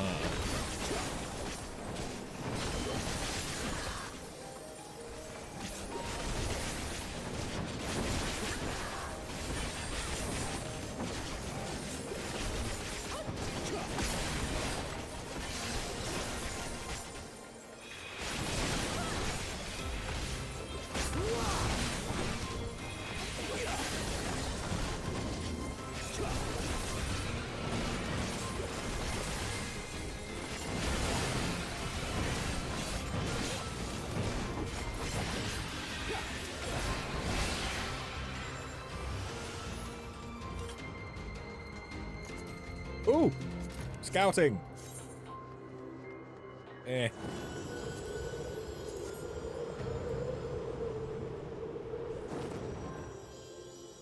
I Oh, must hear Jesus. their answers before they're expunged from existence.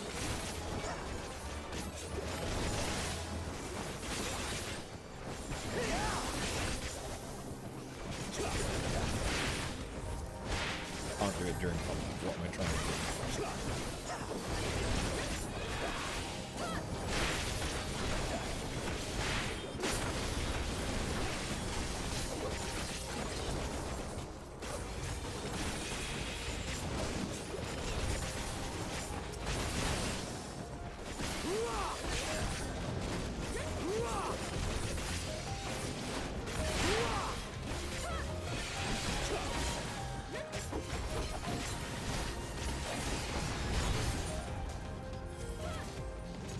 Damn it, didn't have one.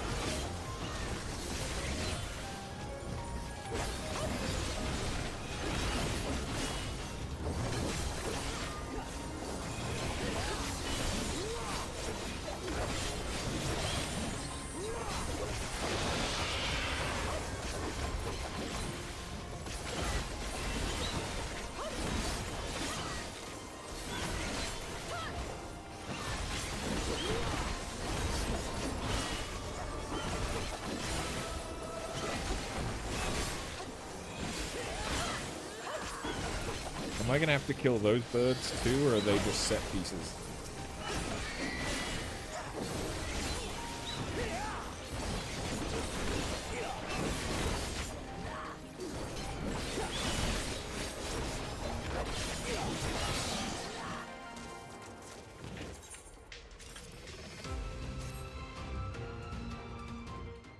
Oh, final boss. Hey, Hermes.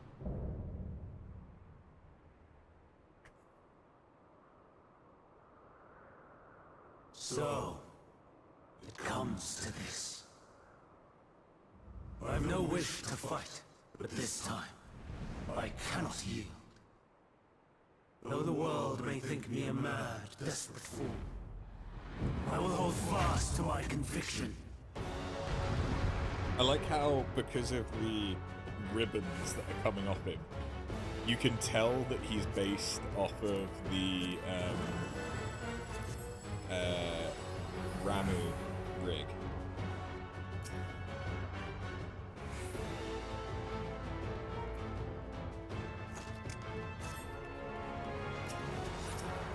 I will have the time and tranquility I require.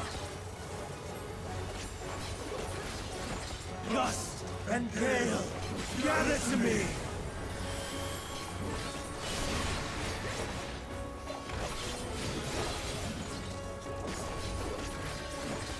Ancient brand, unleash your power! Okay, don't stand in bad. Dancing winds, pierce my foe!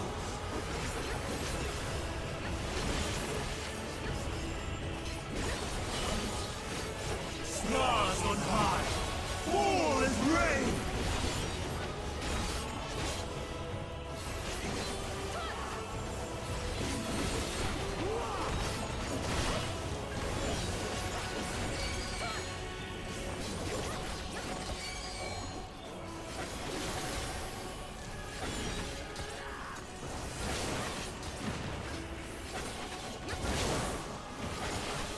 Okay, that made sense. That was pretty straightforward. Double.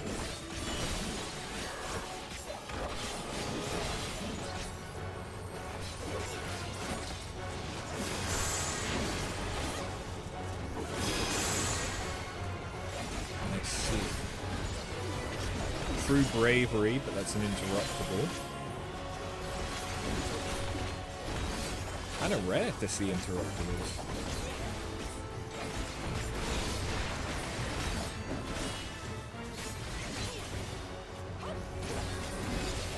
Streams of ether! Quadruple. Surge as one!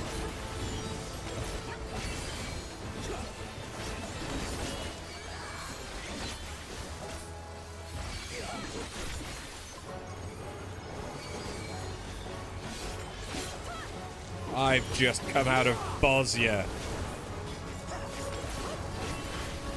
This is easy.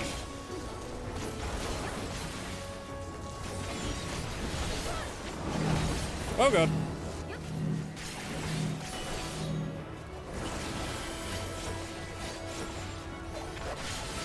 If I stand inside him, he can't kick me out.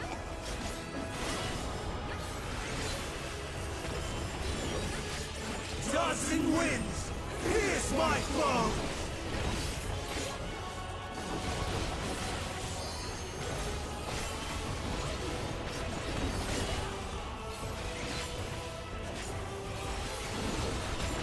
Another interruptible, but it's the same one for true bravery. Okay.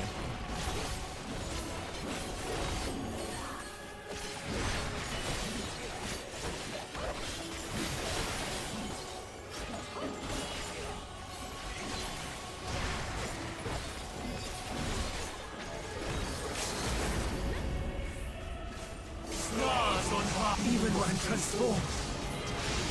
But I am not finished yet.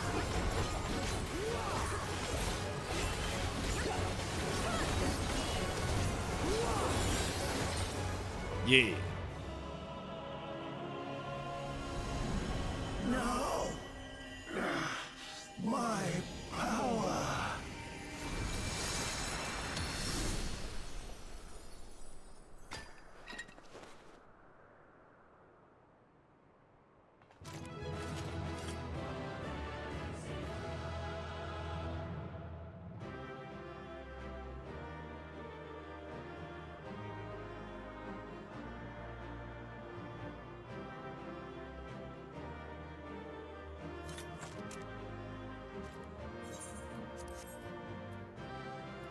Snake.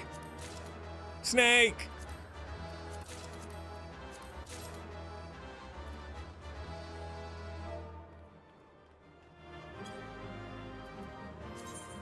Snake!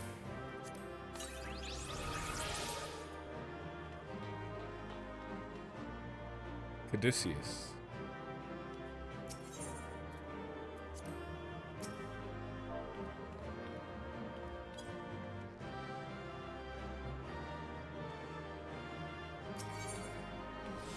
Run away before they can retaliate.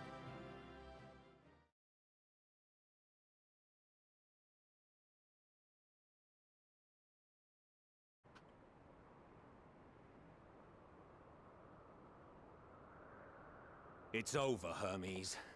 In the name of the Convocation, I hereby take Meteon into custody. And setting aside the matter of your nomination, you will come with us too. We require your knowledge to assess and resolve the situation.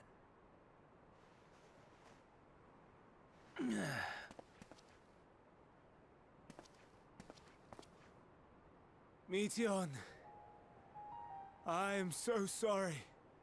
With that, I could have listened to your report in full.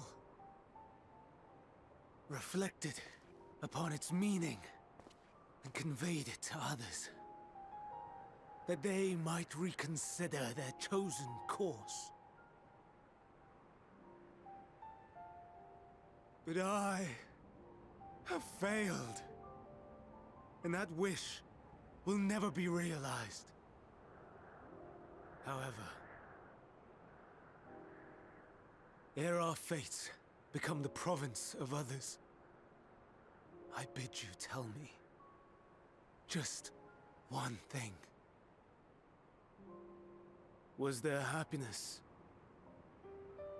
in those distant stars?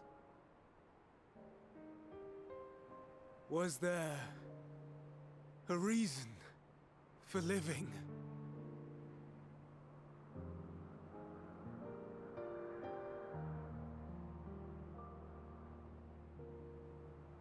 We conducted our search as per your instructions.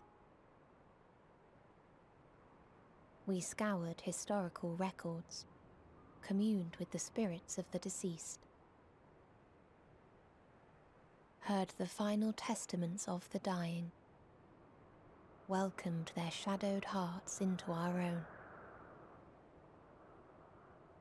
One race had striven to create a world bereft of animosity. They renounced relationships to avoid interpersonal strife, and in so doing brought about societal collapse. One race had renounced war and devoted itself to the enrichment of its people. They were conquered. Though they destroyed the enemy in reprisal, they could not regain their former glory. One race had concluded that finite time was the root of all woes. Aspiring to shatter its shackles, they went in search of infinity. They discovered nothing is infinite, and that neither time or death can be cheated. Disillusioned, they gave up on the future and themselves. One race had discarded all things that gave rise to sorrow, hoping to have only joy. They found joy lost its savor in the absence of sorrow, and lost their will to live. Though worlds apart, these peoples shared a belief. The belief that they had tried their best. That they had tried to fulfill their potential with every step and success. In the course of which, they learned the truth. That they would never be free of fear and sorrow, anger and despair, of loneliness, so long as they yet lived. Even now their souls cry out for oblivion. And to this song of anguish, I lend my voice. We lend our voice. Oh, beloved mankind, shimmering jewels of beautiful Etheris, rejoice, for we will free you from the cruel yoke of existence. So Meteon is the one. There is no need to struggle in vain, for in nihility awaits salvation. You will know peace and serenity, and it will be beautiful. We will make our nest at the edge of the universe, and there in the dark of dead worlds hold sorrow and suffering. There we will sing, our chorus ever louder and ever clearer, that our song may reach even this ether-shrouded star. Such is the answer we have found in the stars. Such is the gift we now offer to Etheris.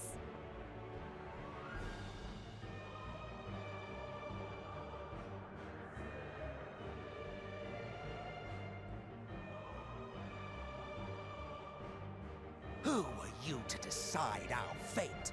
To decree we live or die?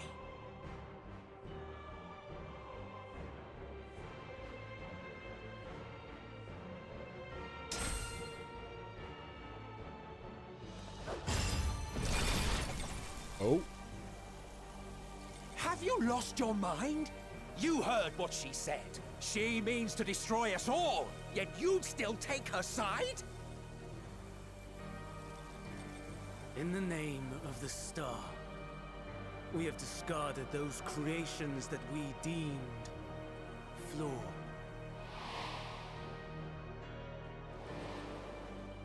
If we ourselves are flawed, does it not stand to reason that we too should be discarded? That is sophistry, and you know it! Perhaps it is. Perhaps I am wrong. But who is to say you, all right.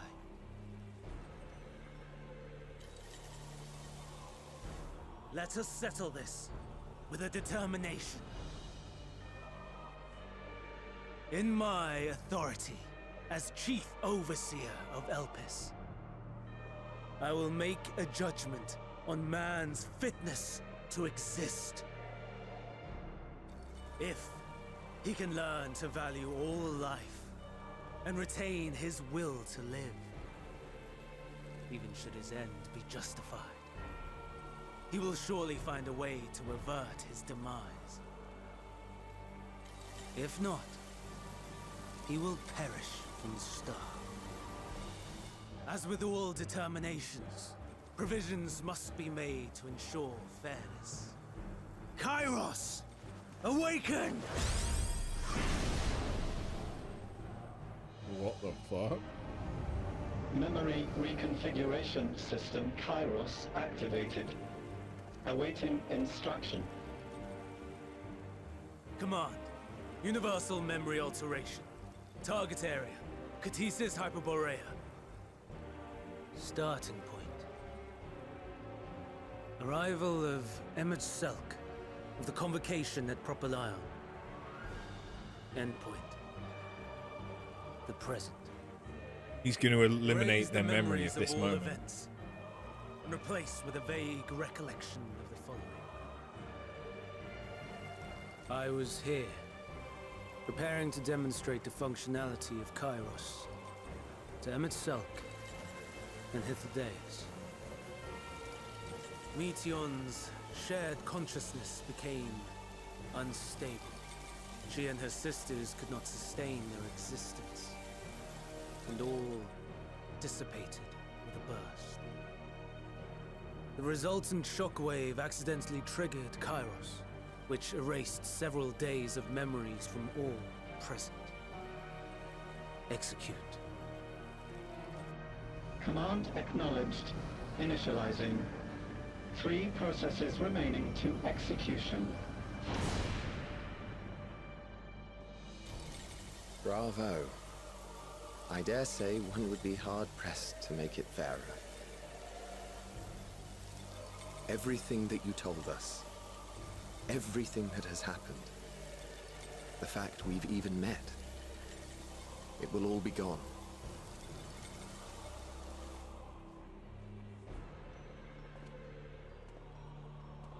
Go, Meteon. To the edge of the universe, where none can reach you. Hermes, won't you come with me? If you were to shed your flesh, I should be able to carry you.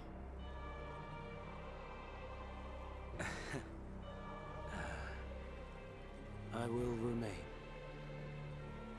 As a man, I will oppose the oblivion you bring. Silly fool. Had you said yes, I would have granted you the gentlest end.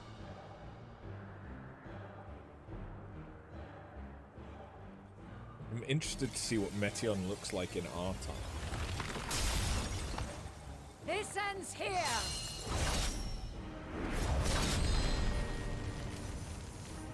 Fly, Meteon!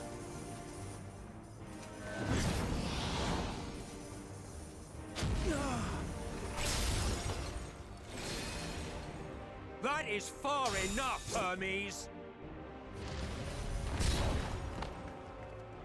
Argos, to me!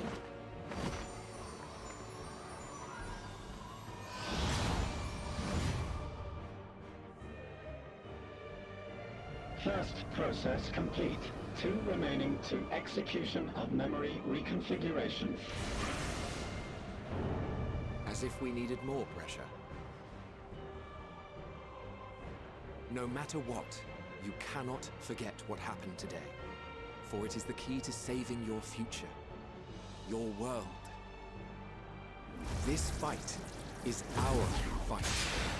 What comes after, our problem to contend with. Not yours. No. Your own struggle awaits. And no one else can take your place. You must flee this place with your memories intact. And I will see that you do. Now then, where is it? There you are, my little confluence.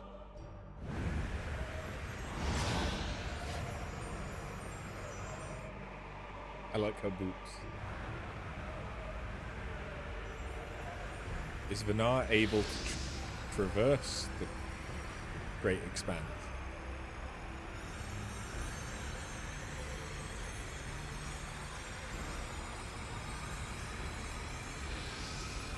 Almost!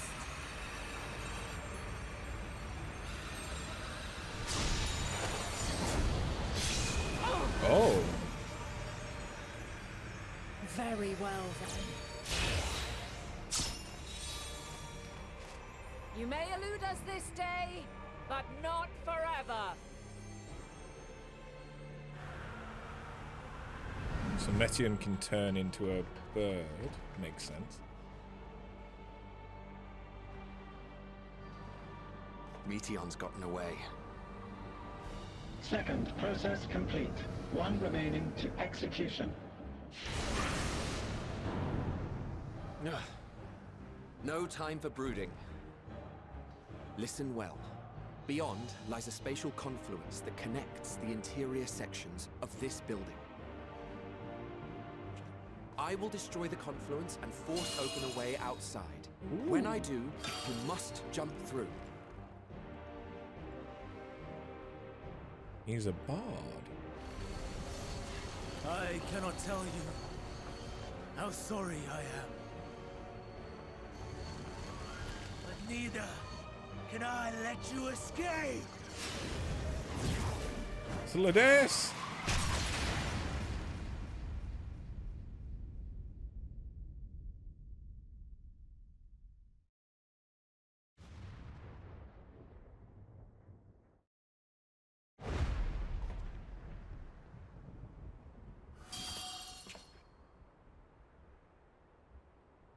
Too brave by half.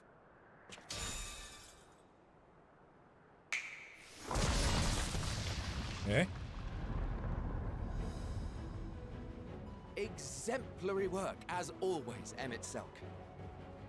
What? But how? I thought the confluence was... over... Over there? Yes. We were rather hoping you would. It was never anywhere but where it is now. The instant those two began making their way towards nothing, 'twas clear the plan was a diversion.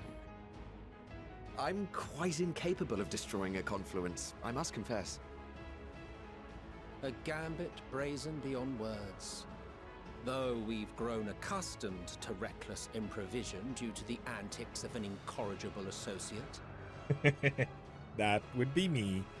Though, Well as in them. the case of certain present company, incorrigible is an understatement. Honestly, I'm beginning to suspect it's a requirement for every Azen.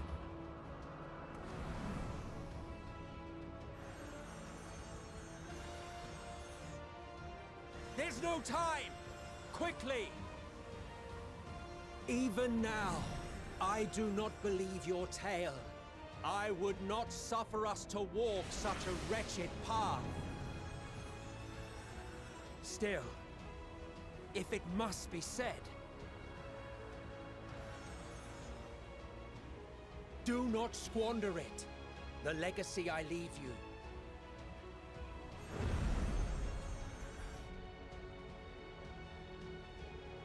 Final process complete. Executing universal memory alteration.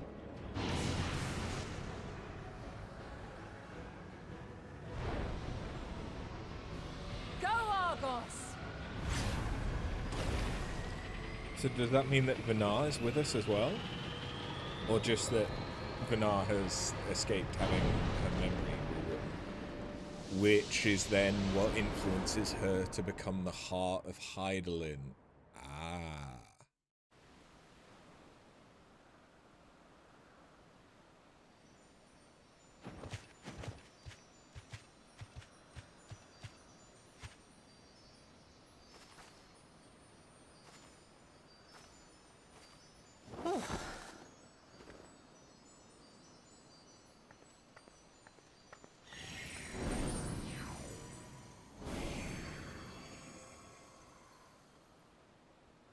I'm fine. Just a little tired. I mean, you did travel to the very edge of the atmosphere. Can it be true? Are we the only ones left who see beauty in the world? In life? Are the stars above no more than husks of fallen civilizations?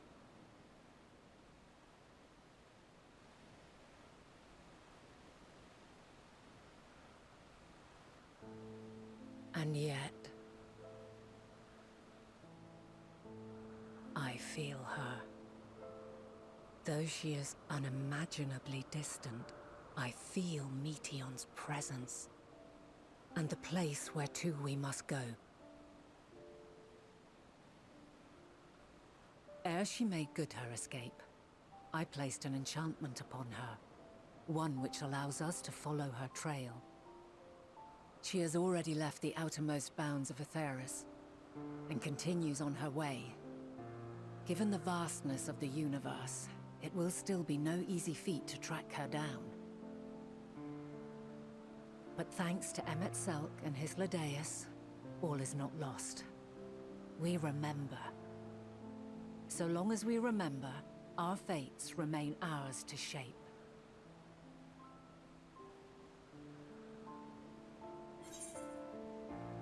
What becomes of the others, I wonder?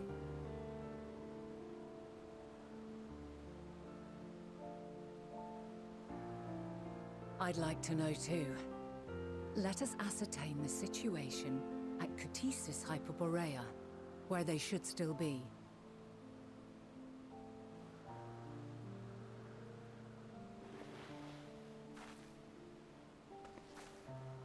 Given the likely state of their memories, however, it would be imprudent for us to approach them directly. In which case...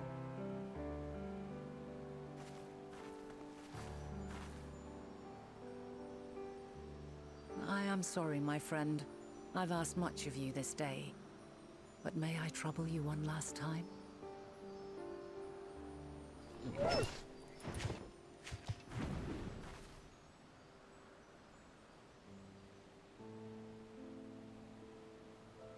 Argos will investigate in our stead. We will share in his consciousness and see and hear as if we were with him. Now, close your eyes and open your mind.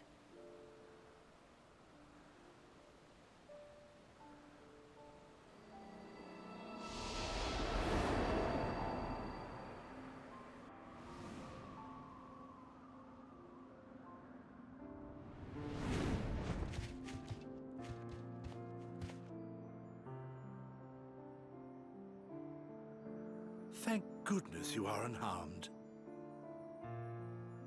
Unharmed? There is a gaping hole in my memories. I can scarcely remember arriving here in Elpis. Forgive me.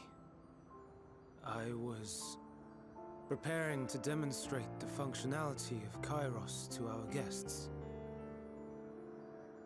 But Meteion, her shared consciousness became unstable. And she...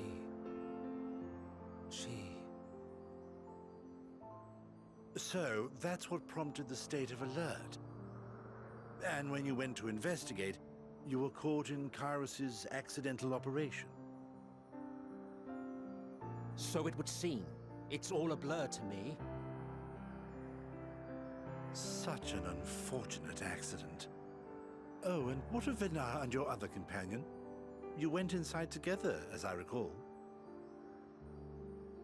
We did?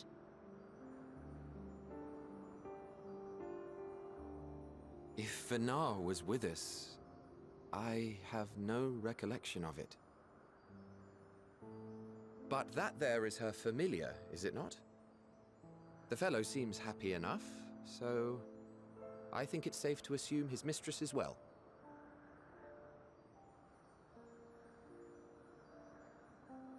I haven't the slightest notion who this other companion might be, however.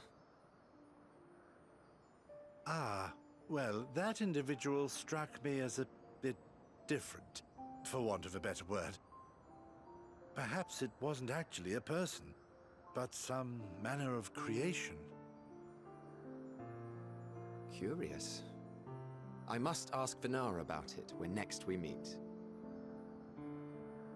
Yes, yes, you do that. Now, if we may tend to Hermes, whatever this Meteion did, it seems he bore the brunt of it.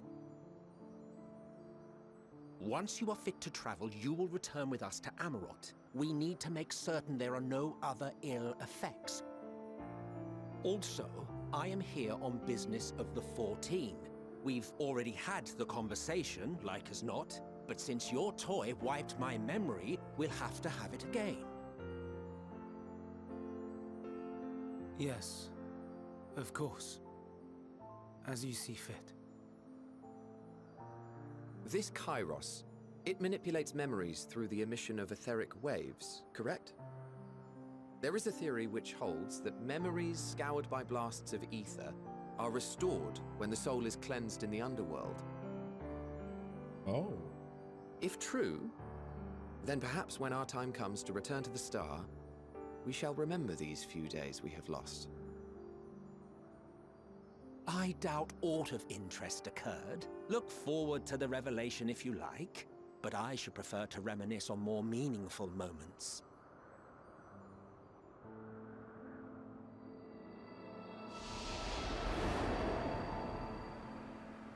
So Hythlodaeus and Hades would know the truth now that they're dead. Let us rest, if only for a while. After all, you and I... Oh, we still have a long, long way to go. Were you going to go directly to Meteion? Meteion? In which case, when the fuck are we... Is Labyrinthos really going to be the last area? Because that doesn't feel right. Are you feeling at all recovered? I understand your exertions were more than purely physical, but resting one's body, if only for a moment, is never without merit. As for Hermes, I think it unlikely he will create more Entelechies. He poured much of himself into Meteion. Now she and her sisters are gone, dissipated in his mind. Grief must be unbearable. He will blame himself. He will believe that, had he ever acknowledged his dissatisfaction with the world, then the meteor would have never been born to suffer and die. The offer to join the 14 will be a welcome distraction, and one day hence he will face the advent of the final days in the role of Fandaniel.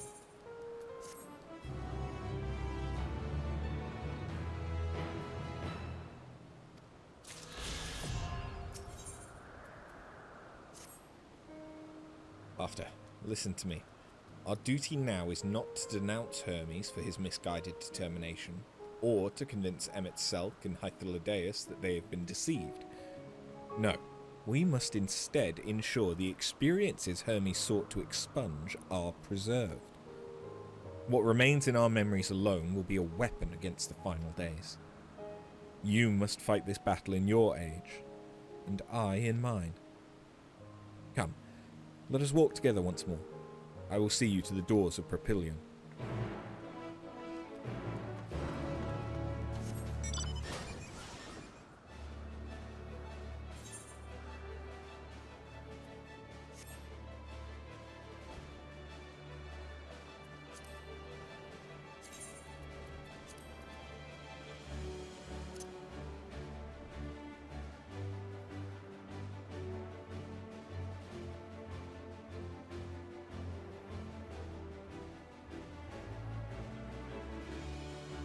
This guy's cute.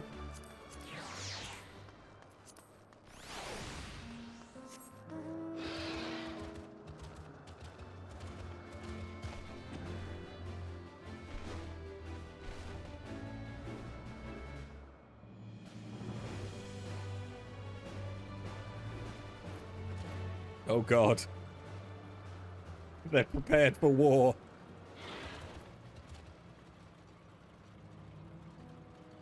You can answer, but computer says no. Okay. Your time in this age is drawing to an end.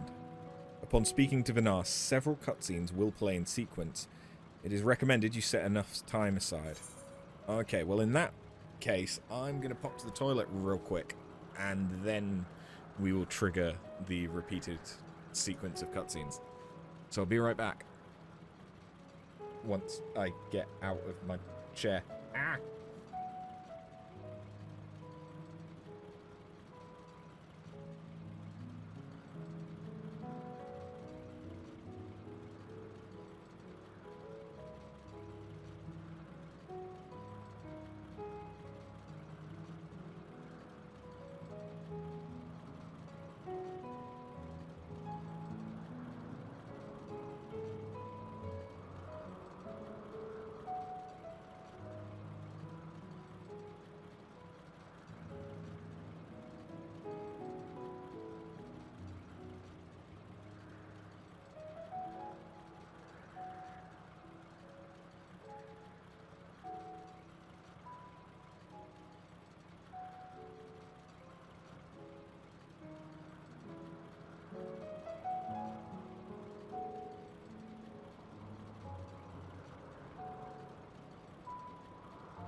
Alrighty. Do I need... I do need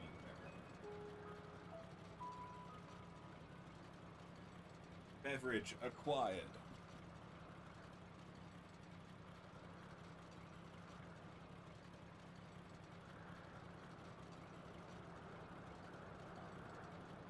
Get resituated.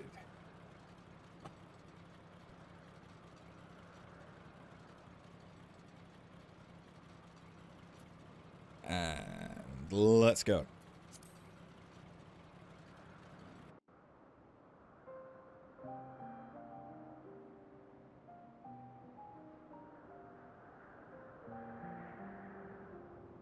So, it is within.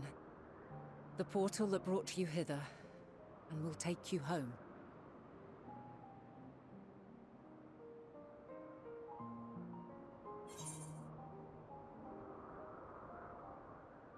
Yes. This is where we part ways.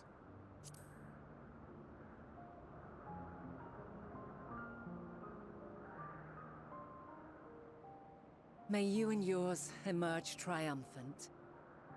Make use of the knowledge you have gained, that your days in Elpis and our friend's sacrifice be not in vain. With Meteion free to pursue her designs, 'tis only a matter of time until the final days are upon us. We must be ready. From fortifying our defenses to securing our escape, there is much to be done. In spite of this, we cannot allow the report that set this calamity in motion to become common knowledge. Were the masses to learn the fates of the other stars, I fear the situation would spiral out of our control. I must carefully consider who can be trusted, and bring them into the fold.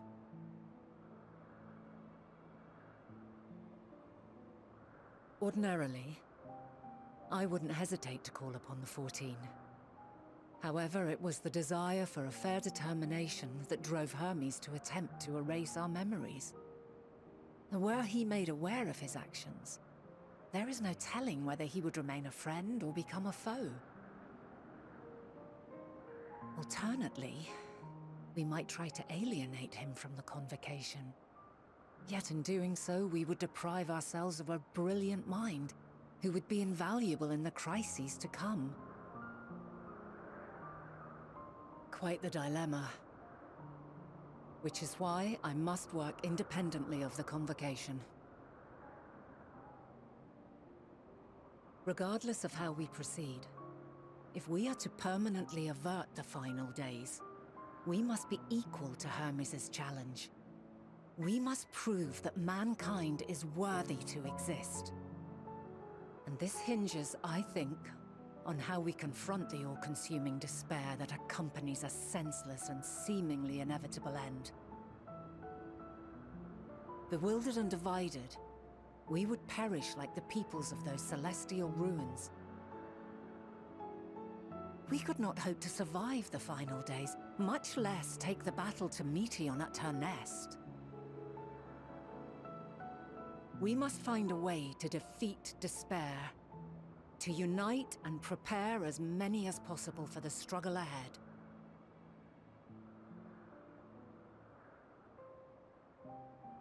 Heavy will weigh the burden of guiding this legion of souls. Yet I have faith in mankind's potential. As long as he believes in himself, there is naught he cannot achieve. So I will not give up on him. On us. You may find your world to be very different. Or perhaps the erasure of our friends' memories has sown the seeds of a conjunction between us. We cannot know until the moment is at hand. So shall I strive to do my best, taking naught for granted as I walk my path.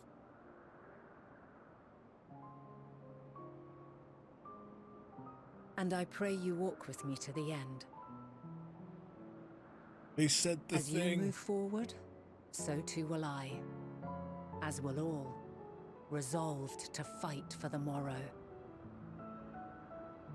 And when mankind has found the strength to stand against despair, we shall silence the song of oblivion. She who sings it will learn our journey is far from over. This I promise.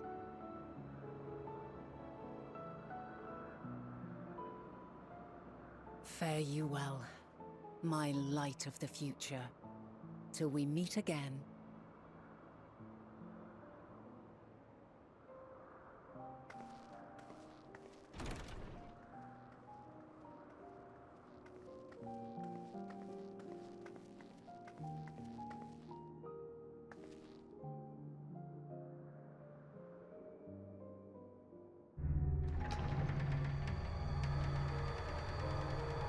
Bye, not yet, Crystal Mommy.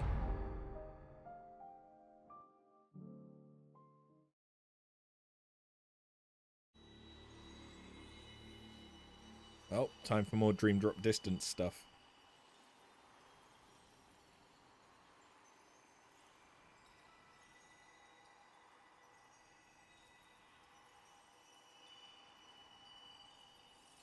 From this day forth, I shall strive to bring honor to the seat of Vandania.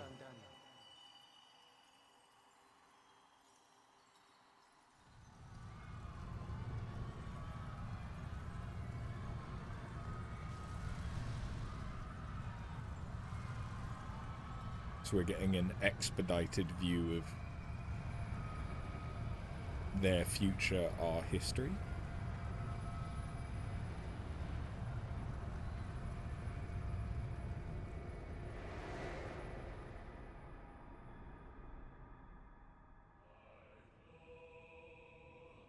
Amarot in the final days.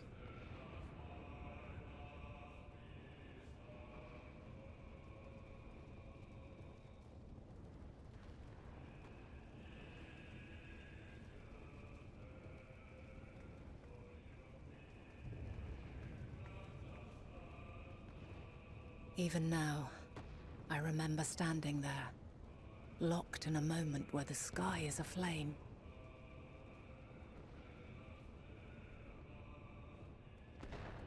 Where stars fall as tears, and screams darken the seas.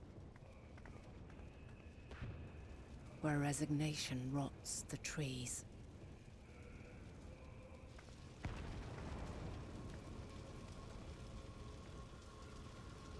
Where terror twists magics into abominations. such is the lament of they who have gone before. The song of they who tried and failed to create a better world. The song of the end.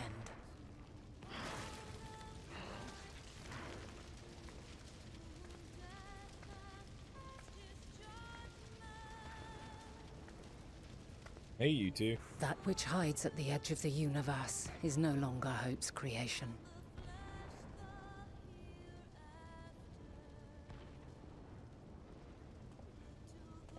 It is hopelessness incarnate.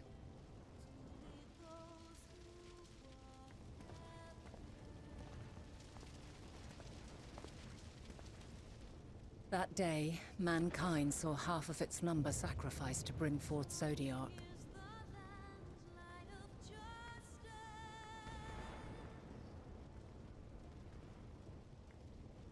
And covering the star in a shroud of ether, we forestalled the final days.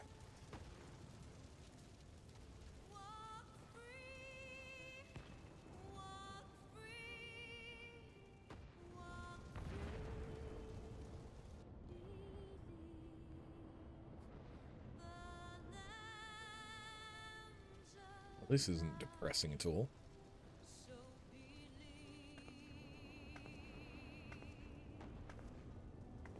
Yet the cries echoed still. We wept for innocence lost, wailed for death inevitable.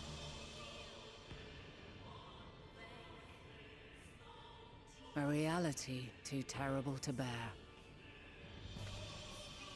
And for too many who sought comfort in gilded memories of joyful days and tranquil nights.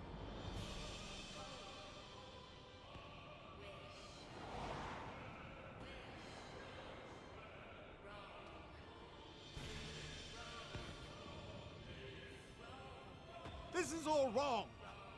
Why must we suffer so? It needn't be like this. No.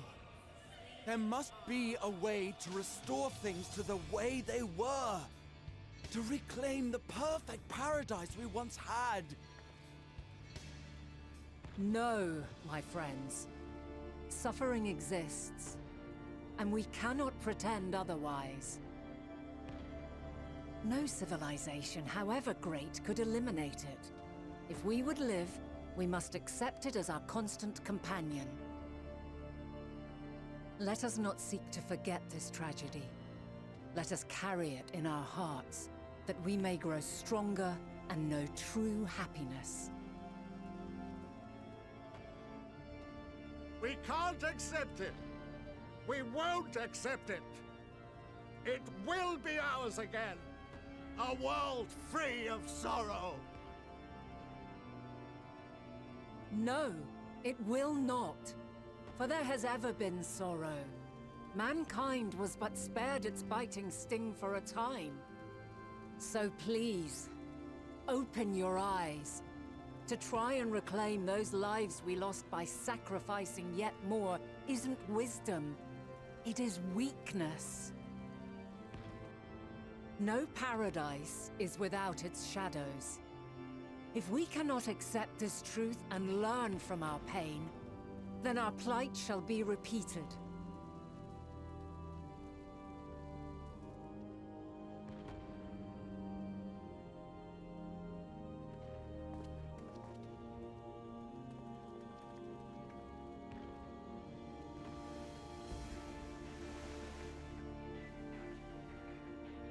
O mighty Zodiark! God, born of our boundless faith, we bid you, hear our prayer. Accept this offering of lives, and deliver unto us the lives we once had. Deliver unto us the days of old, the days when the star was a font of love, and we knew naught but bliss.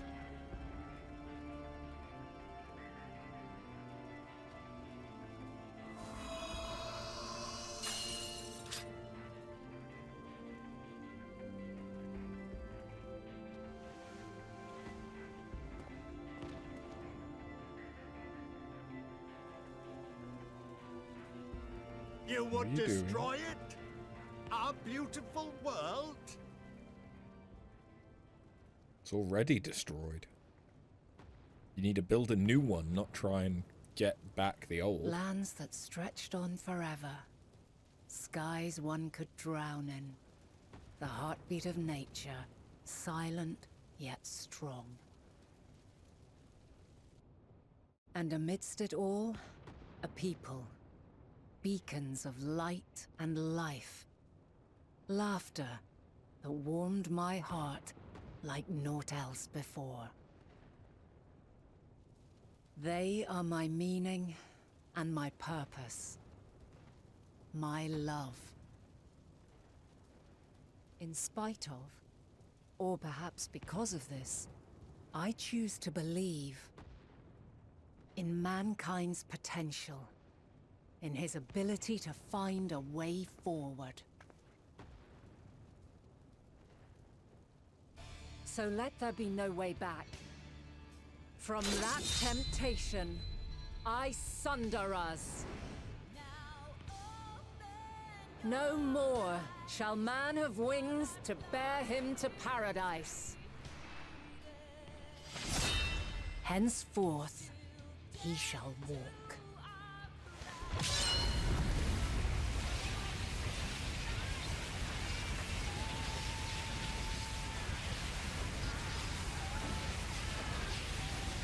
So is this her becoming the heart of Heidelin? And the separation of the reflections?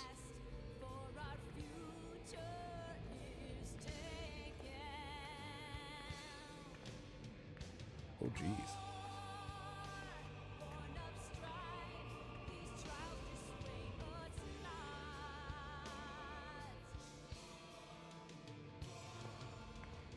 All is excruciating pain. I breathe fire and torment.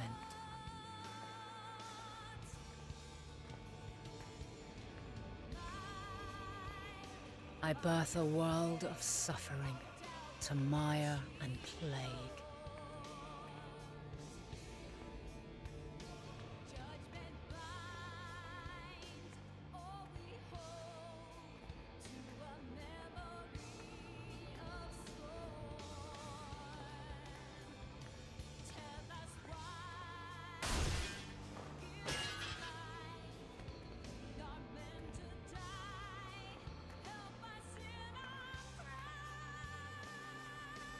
In one fleeting moment, lives come and go, ever moving towards the unknown. And in that fleeting moment, they cry for the answer to the question. Why, given life, are they meant to suffer, to die?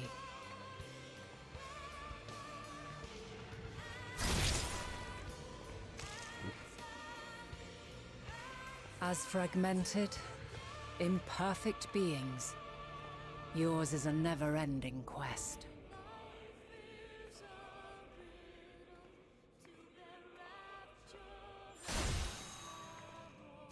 A quest to find your purpose, knowing your end is assured.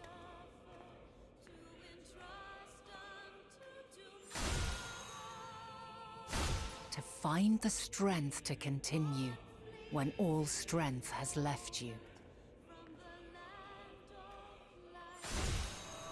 To find joy, even as darkness descends. And amidst deepest despair, light everlasting.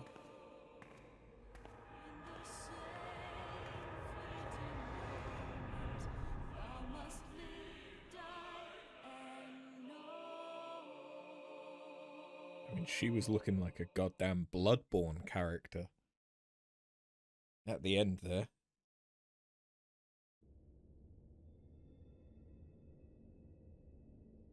A conjunction has begun to form, an intertwining of your time and mine.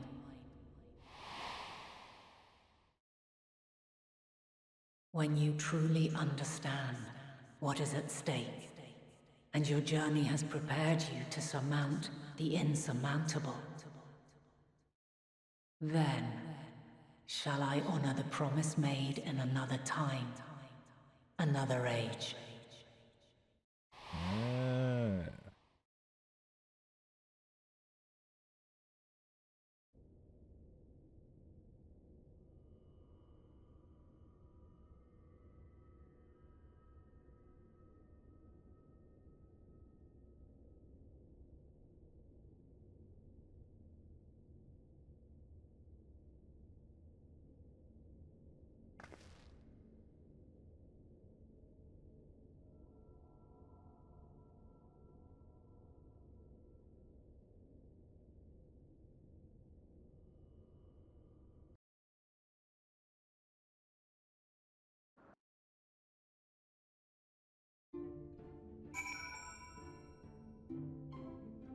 Someone patted me. Hillary Kills patted me. I think I was in the cutscenes.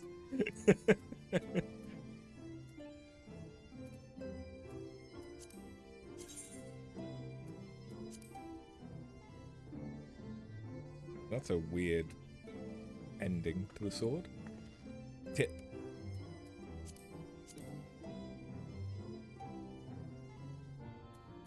I mean, that looks higher resolution. Never mind. No, it doesn't. It's a shame that I can't see hats, because that is an awesome hat for casters. But I can't use it. Oh.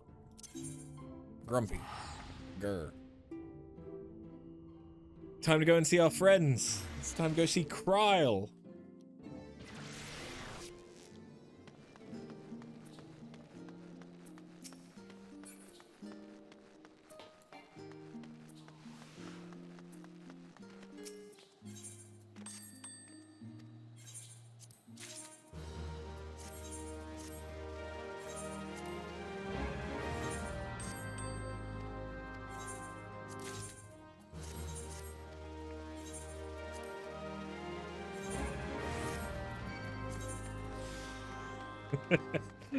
Speaking of, Kryle is here.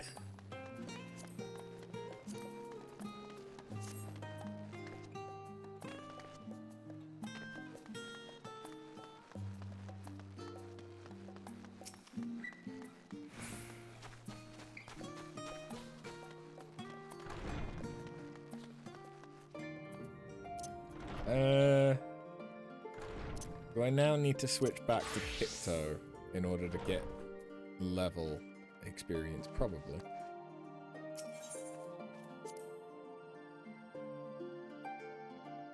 Let me just check. What level are we on? We're on level 87. Okay, so it shouldn't jump to 89 yet, at least. There's usually a bit of extra content. But hey, look, it's our two lovely ladies, Kryle and Tataru. Oh, Tataru, why are you so sad, Tataru? You've a knack for turning up exactly when needed, and this is no exception. She's so sad. After. Impeccable timing, as always. I'd heard you were off in the first as part of our efforts to investigate the final days. Well, as so often seems to be the case, while you were away, we've had some few developments, which we can discuss in just a moment. For now, however, I cannot tell you how wonderful it is to have you back.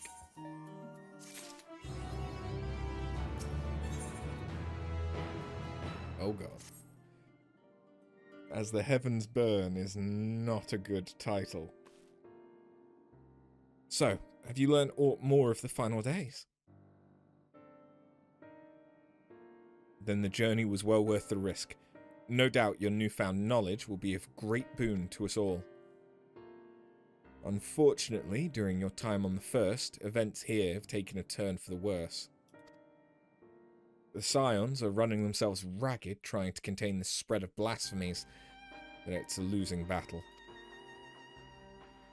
To try and ascertain the where and why of it, Alizé and Alphino have been travelling all over. Of all the regions you've visited, Locus Amanus is one of the worst affected. Thancred, Estinian and Graha took a detachment of allied soldiers there to offer aid and succour to those in need. But the province is vast. They only managed to visit a handful of coastal villages.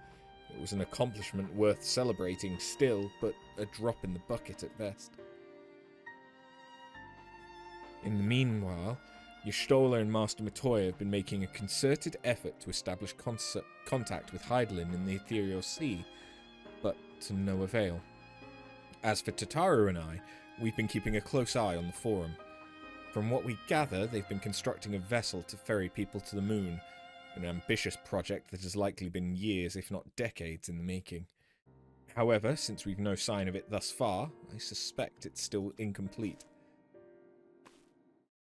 You will also recall the proposal issued by Master Fornasholt to the people of Razat Han. Following their discussion, Vritra declared his support for the plan and urged those who wished to evacuate to accept the forum's invitation. So far, so good, but that's where things get a little strange. Apparently, the forum caught wind of the lunar teleporter in the Tower of Babel and decided to use it to deliver people to the moon instead of their mysterious ship. Therefore, to secure safe passage for the Hanish refugees to the tower, Alphino, Alizé, Estinian and Graha travelled to Garlemald not long ago. Trouble is, the capital was hardly the safest place to begin with, and now the final days have come to Garlemald. Shortly after our friends arrived, they were sent to rendezvous with Master Fornasholt. Then panic broke out and our communications were severed. From what fragments we were able to make out before the link shell went completely silent, we can only assume the phenomenon has spread to the capital. The others need you. Please, you must help them.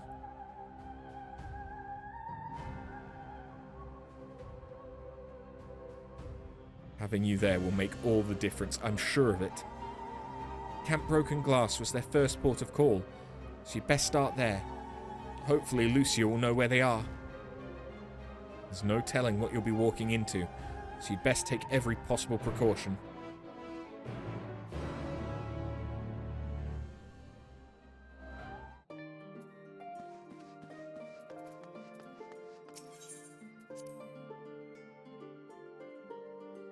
Okay.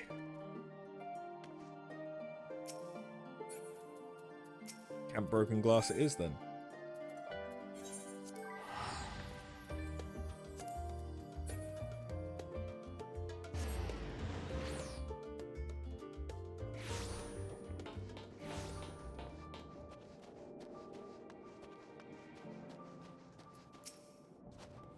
After, and not a moment too soon, although I'm about to sneeze.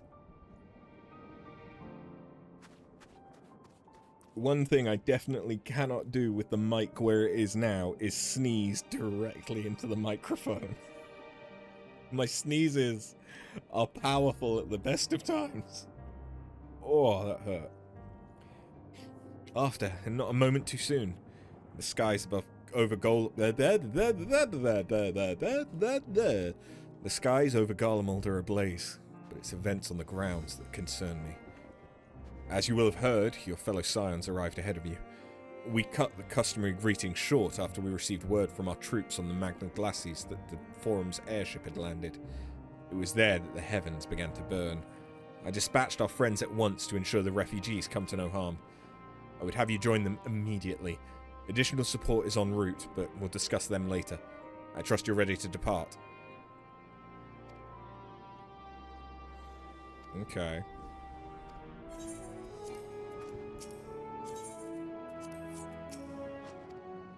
I must go alone.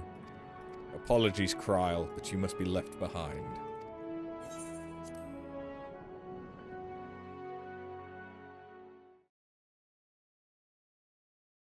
Earlier, on the Magna Glacies,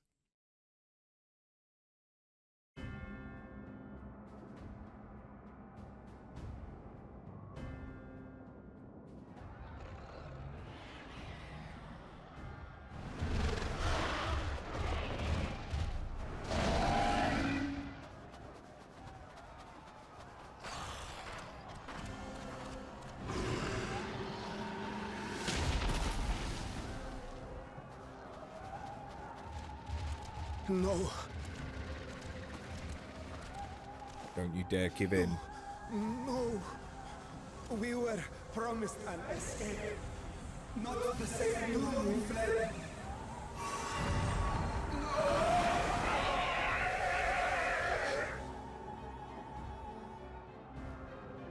I shall not meet my final days here in this blasted waste. Calm yourselves. Your panic is our greatest enemy. Come, we must build a line of defense.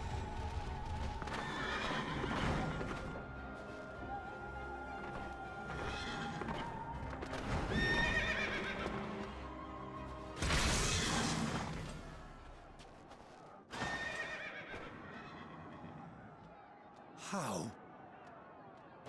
Leave the fighting to us, Father. You must lead the people to safety.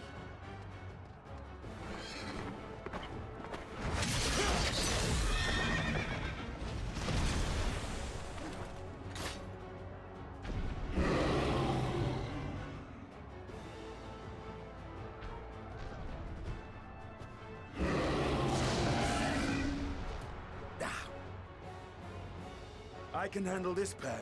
You shall tend to the refugees. Let us be about it.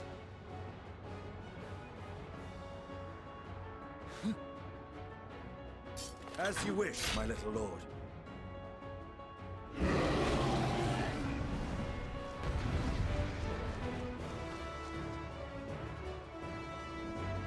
Okay, which one am I playing as?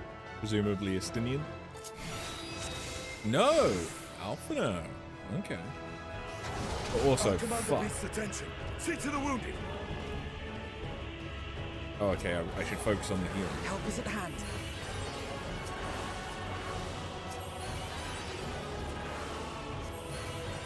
Leviolurdosis.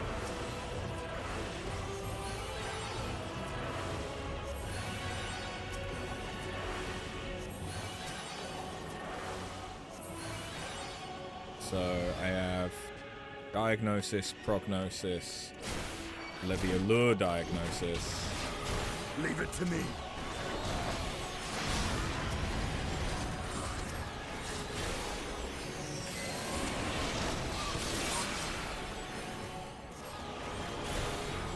I guess my priority is to heal and look after Estinian. Oh no, he's just fucked off. Okay. Oh no, they're turning. They're turning. No.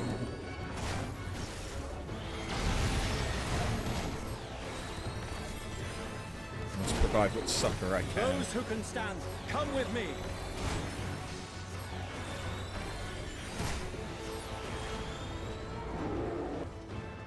Everyone's turning. All is lost. Easy now. Deep breaths. Thank you. You're Now go, safe fast now. as you can.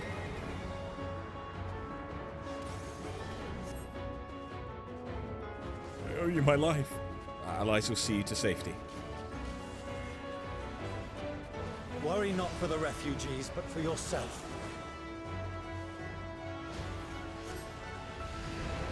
Hey, Estinian, you're back. Oh.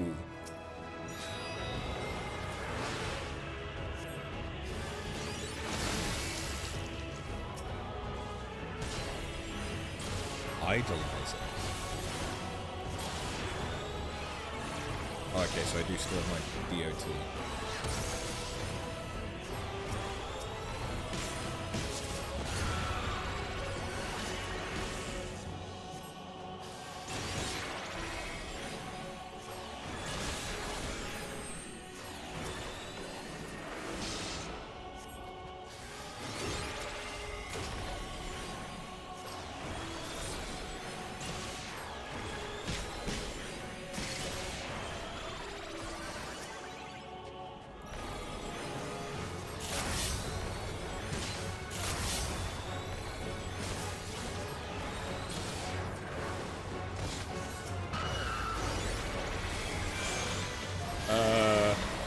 What?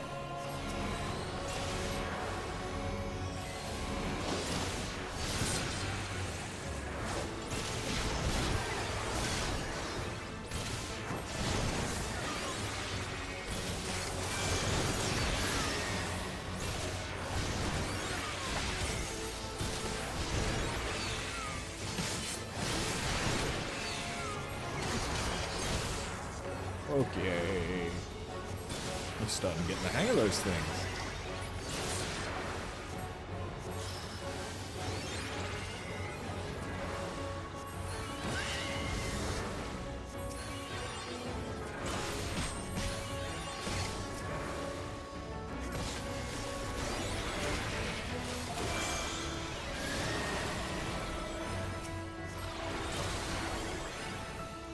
I mean, I barely know which buttons do what on Sage normally. Fair enough, this is a reduced toolkit, but it's also entirely, like, moved around. Hard, but not hard enough!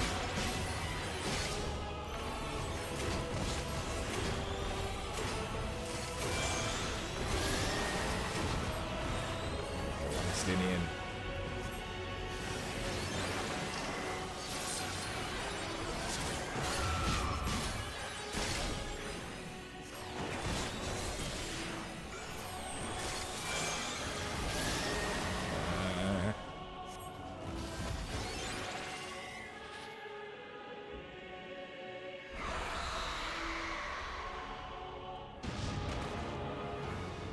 Didn't realize they had faces.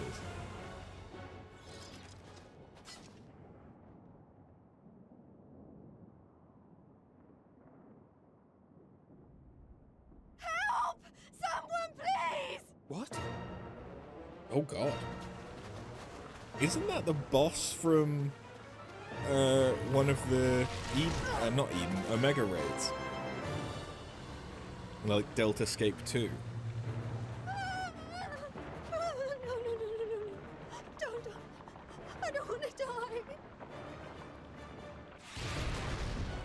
Magitech armor? Forward!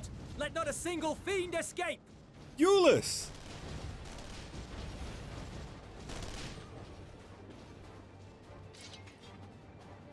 Wait, that's... Euless and the army. So, you've recovered then? In time enough to be of aid, for once.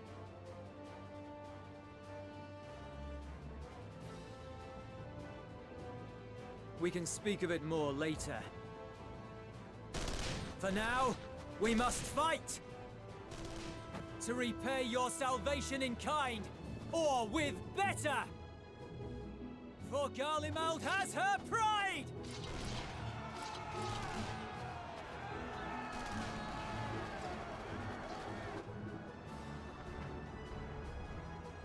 Of that I've no doubt.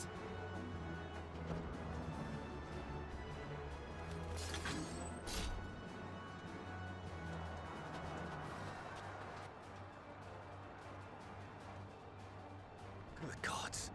Of all possible saviors, the Imperial Army. Oh! Hey.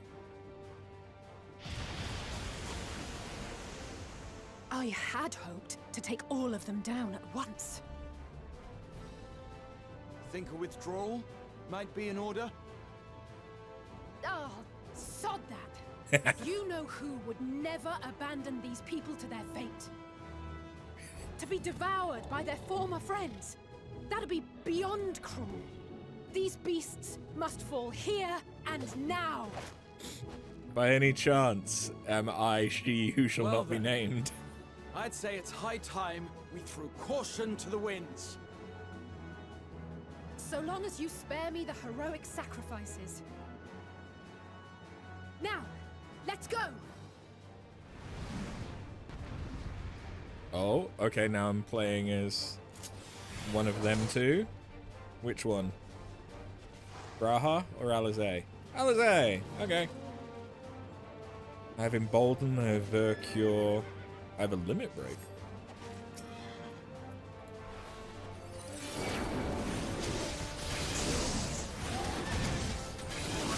I know Red Mage pretty well.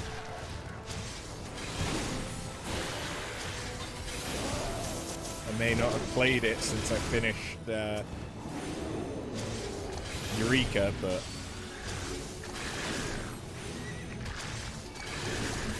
Oh wait, and her her one is different. It's a center event.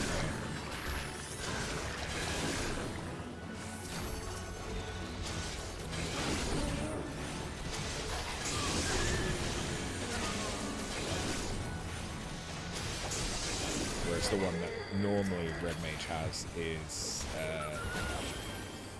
a clonal out from you. Oh! Nicely done. Watch out, this one's not like the rest. Lacerate.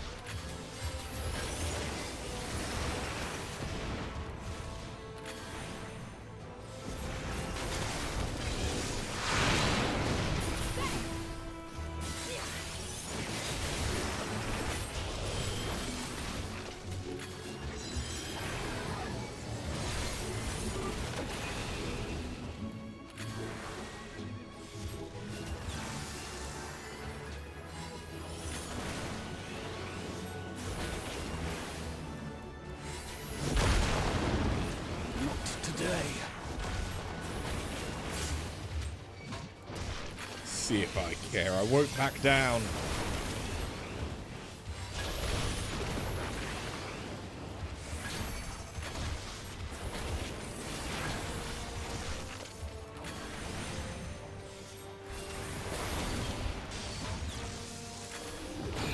Nope.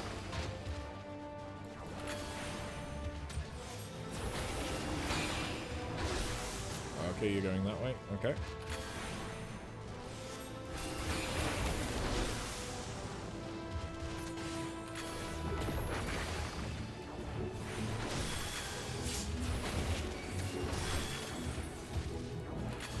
Now's our chance. Beat the shit out of it.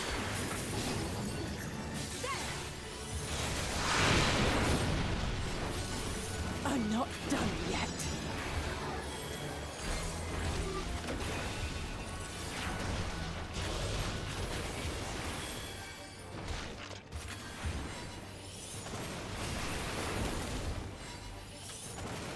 Nothing to worry about.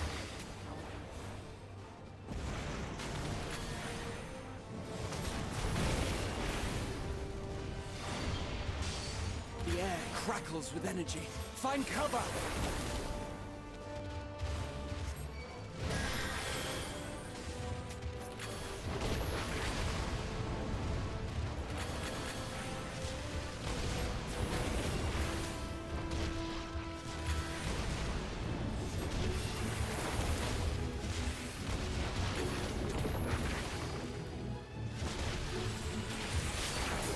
As they say, turnabout's fair play.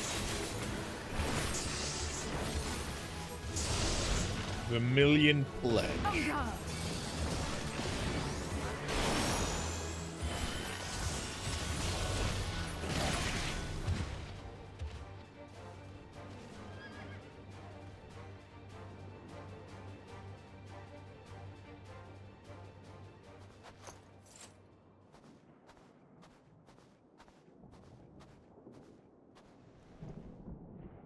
There's not the barest trace of ether. Maybe there really is no way to bring them back.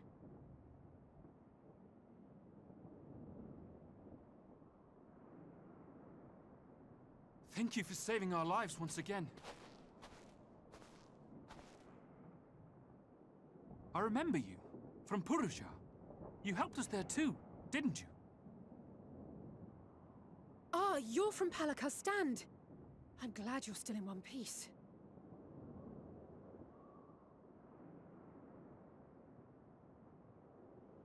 Or you will be, once I see to that injury of yours.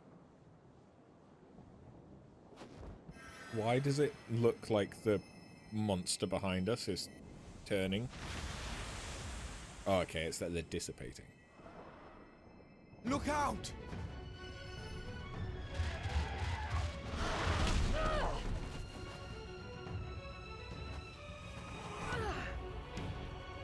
Oh no.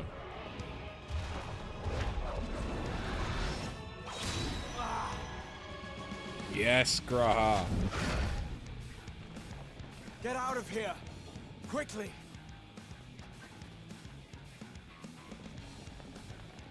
I won't lose them. Not a one. This will be a brighter future. I won't let a madman's apocalypse ruin everything we've fought to achieve!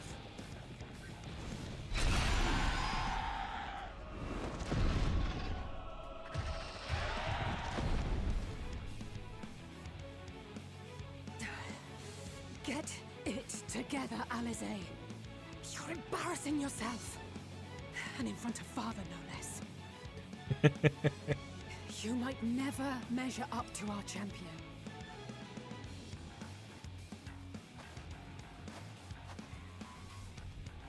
But we ask too much of her as it is. You mustn't let our sword in the darkness fight alone. Too right.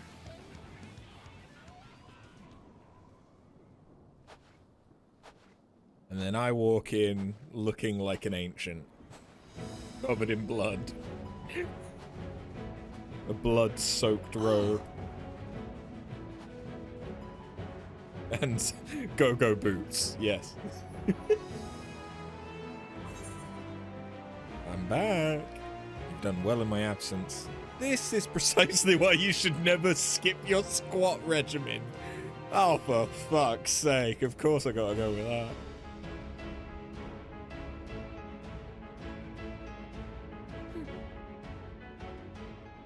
I can look after myself, you know.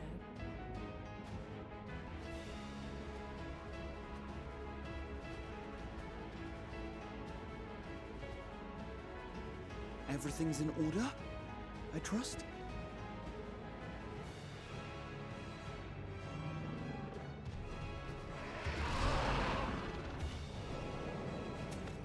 I've had enough of this rabble!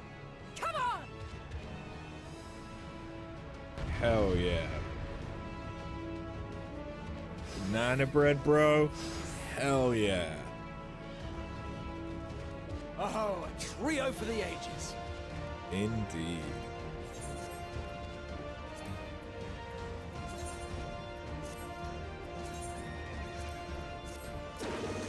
Let's do it.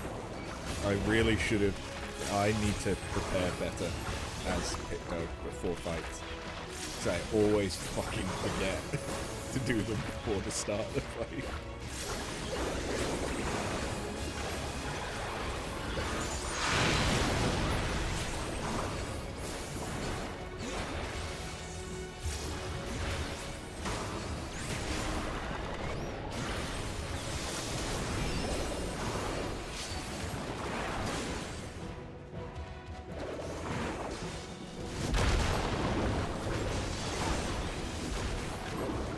Just the beginning.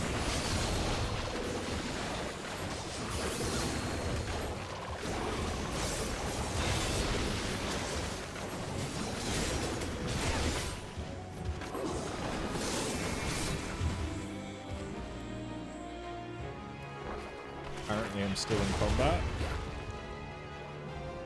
I see. I had a feeling I'd find you here. Hey, Estinian! This should be the last of the worst troublemakers. With me! Oh, and Alphino. We have the whole team together.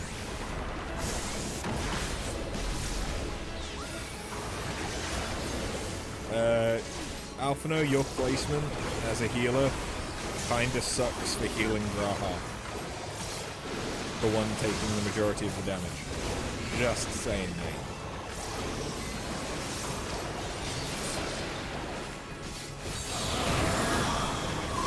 Oh god, okay.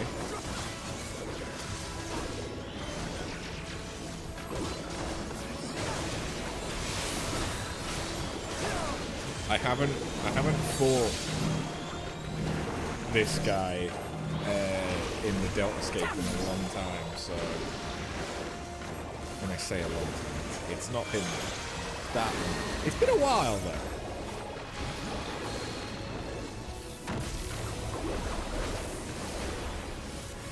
I don't think I've fought him once since doing him on stream.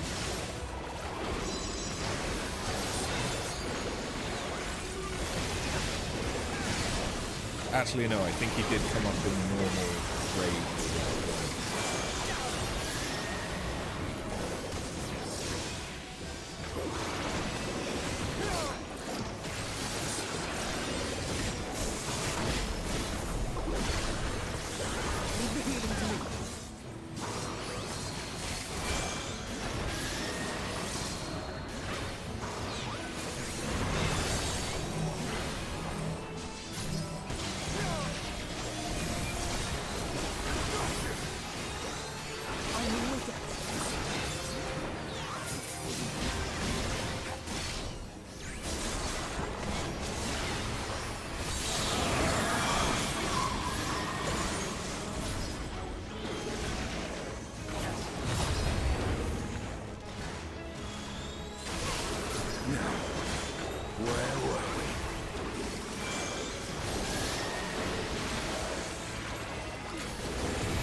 Please? Thank you.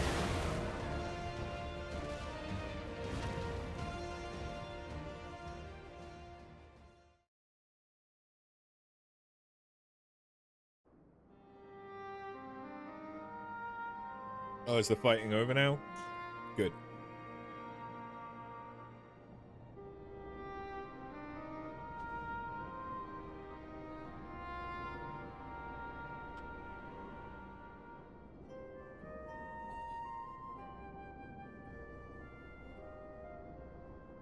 You must board without delay. The ship will depart ere long.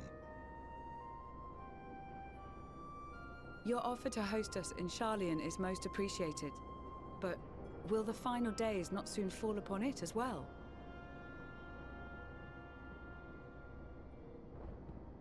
Your hesitation is not unwarranted. The satrap entrusted me with your lives, yet I have failed your comrades. Nor are you wrong to fear that this corruption will continue to spread. I cannot promise you complete safety, even in my homeland.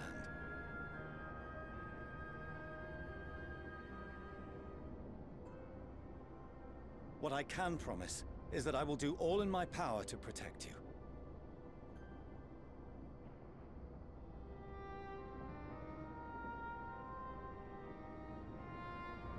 That power is not inconsiderable.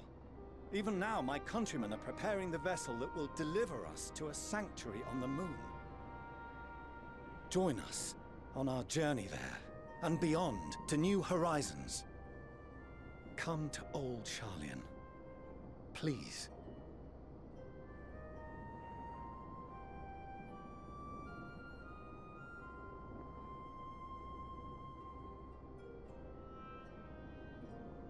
We would be fools to refuse such a generous offer made in earnest.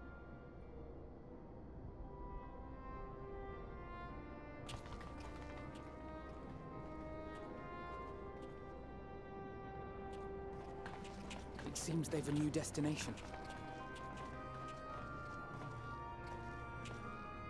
The people of Radzat-Han have known too much suffering.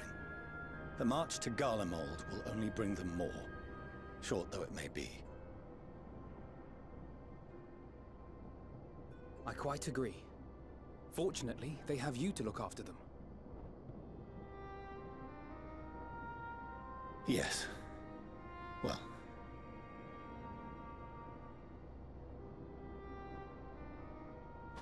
Behind you! Just there!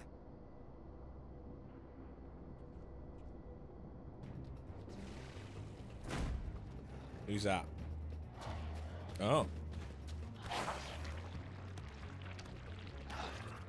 More of them.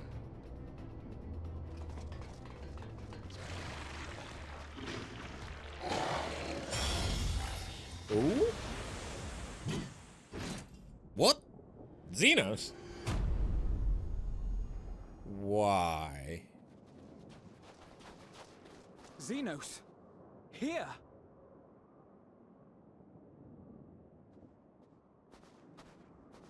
You'll be all right. Hurry to the airship.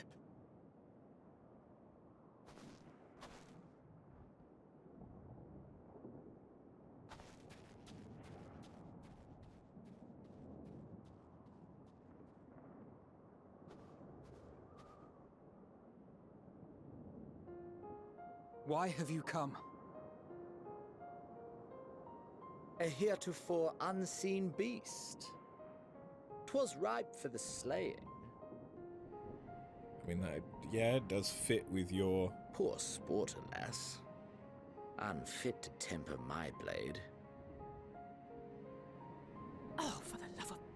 You cannot still be on about a rematch. That is, and has ever been, my sole concern.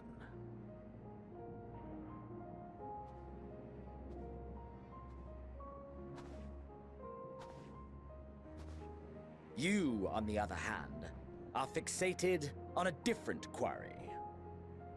Your passion pales before mine, yet neither hate nor despair seem sufficient to recapture your misdirected bloodlust.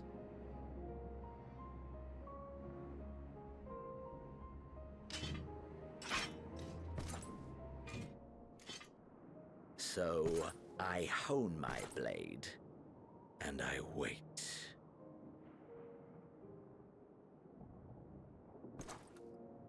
That's it. That's all you care about. Pretty much.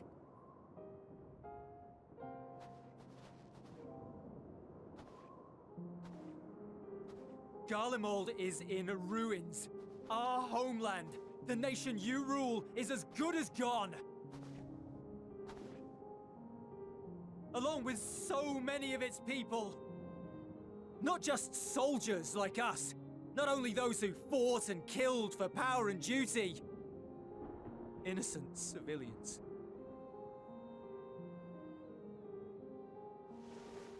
Murdered by their own flesh and blood.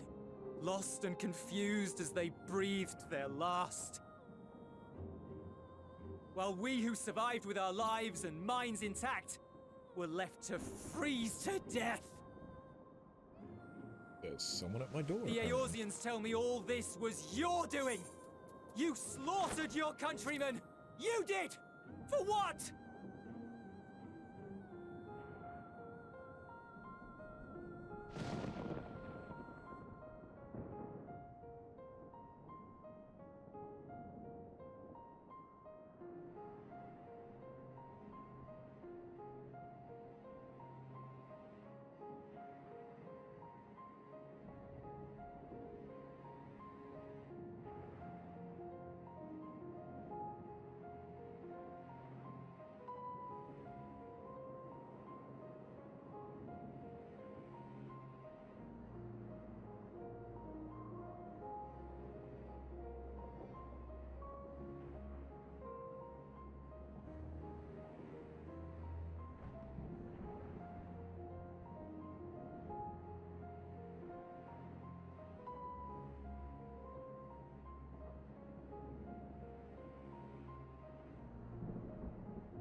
Sorry about that. It was one of my neighbours that they had been playing football and their ball landed in my yard. Where did I put the headset? There it is.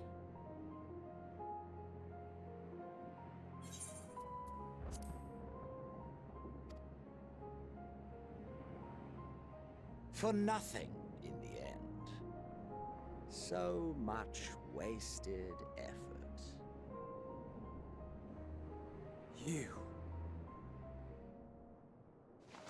You bastard! Yes. For your own sake, Euless, you must control your anger. It will serve no one should it consume you and see you transformed.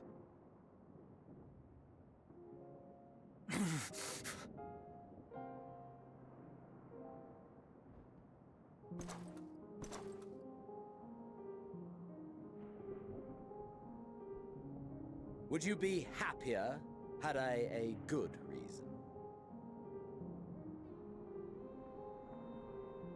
What? If my motives met with your approval, would you no longer resent the outcome? If so, then perhaps a beast's skin would suit you better.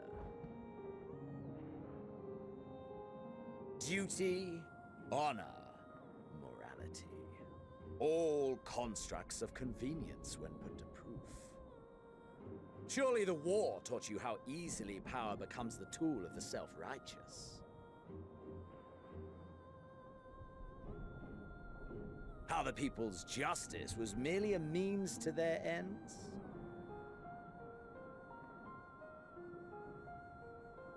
Yet you would ask me why. Ask any creature of this star and those above for answers, and they will tell you what suits their fancy. And they would be right to do so. What meaning there is to be found in the petty vicissitudes of your existence must be gleaned by you, and you alone. He's a dick, but he's not wrong.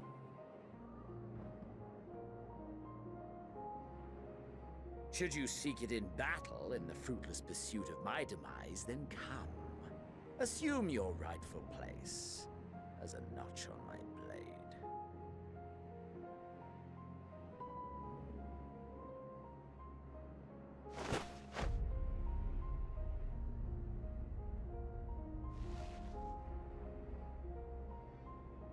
You are a blight on the Garlean race, and there would be no more satisfying way to expunge it than by beating you to death.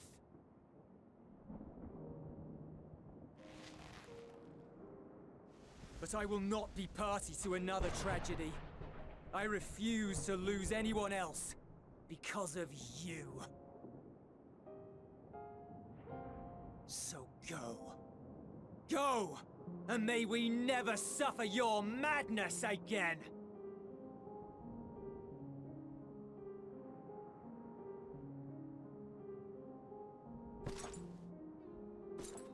Xenos!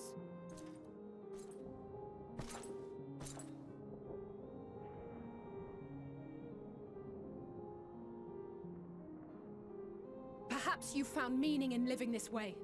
I cannot deny you found strength. Yet if you only pursue your hedonistic pleasures and pay no heed to the plight of others, then no one will give you the time of day. You will never get what you want, not even the battle you pine for so dearly. You'll be alone for an eternity, and you'll deserve every agonizing second of it.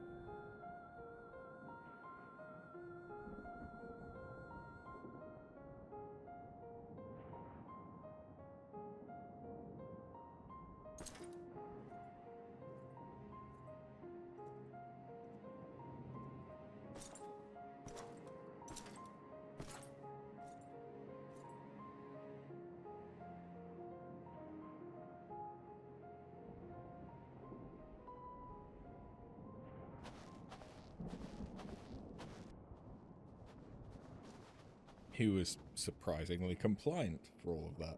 We're ready to depart. The refugee ships will be leaving shortly, but I've asked mine to remain for the time being. There's room enough for you to join me on it, if you wish.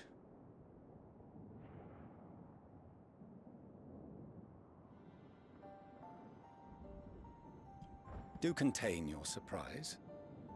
I needn't agree with the Scion's methods or intentions to acknowledge that their deeds are deserving of gratitude. We appreciate the offer. But might I ask why you are delaying your departure? I presume it is not solely for our benefit. I must visit Garlemald ere we return to Sharlayan. Having caused such an uproar, 'tis only meet that I explain myself to the Ilzabard contingent.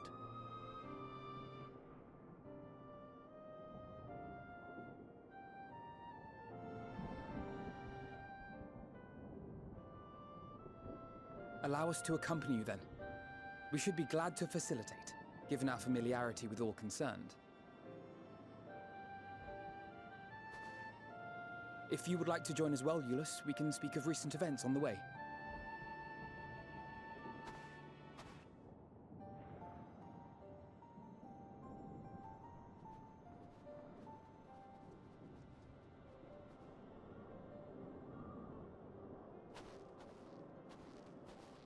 He'll be after your seat on the forum next.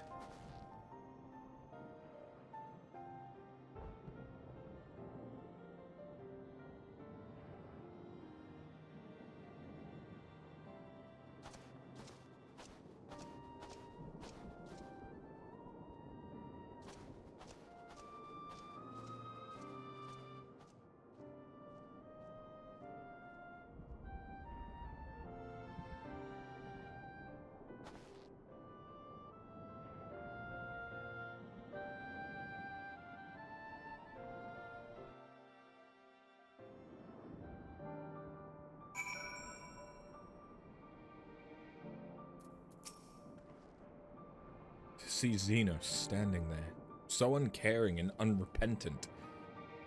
God, don't know what came over me. I just blurted out the first thing that came to mind, but looking back on it, I stand by those words.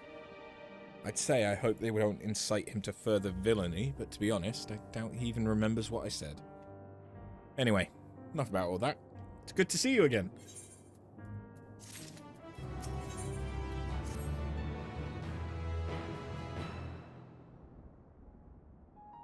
No major injuries then. Good.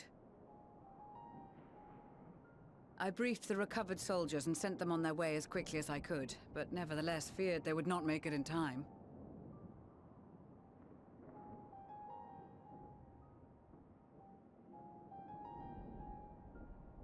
Smile. The additional support was invaluable. Your men saved more than a few lives.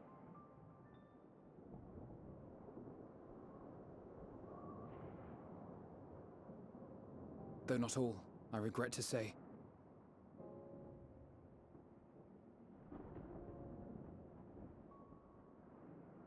I take it that I'm addressing Lucia Junius. I'm the Forum's envoy, Forchano Leveilleur. And you are owed an explanation for these most dire developments.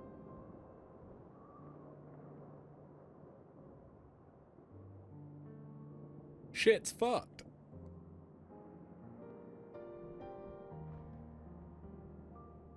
Another trial wrought by the final days. I was beginning to suspect as much.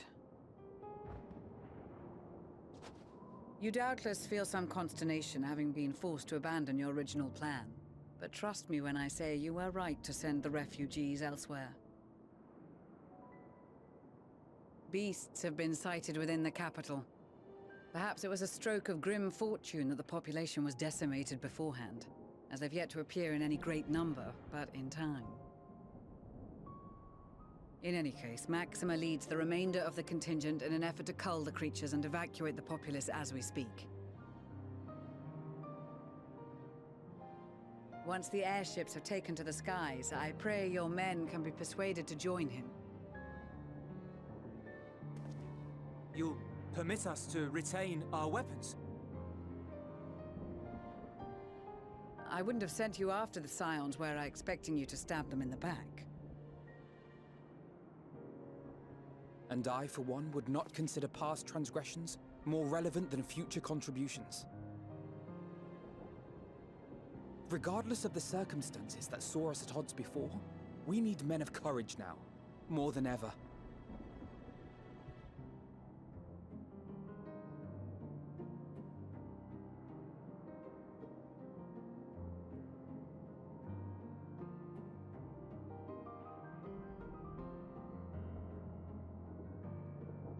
I really need to change my outfit.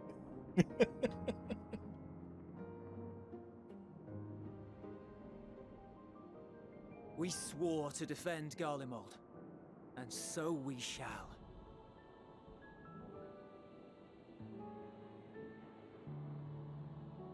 It seems you have everything under control. You will excuse me then, for mine own duties await. A moment, Master Fortuno. You did desire to express your appreciation for services rendered, did you not? I did. Though if you intend to again ask that Sharlayan alter its course, you will find my gratitude insufficient. 'Tis nothing so onerous.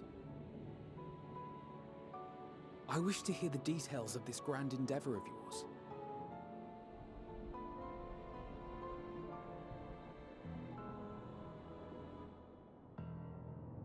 Do you swear to listen and to learn, and not to embark upon some scheme to impede us?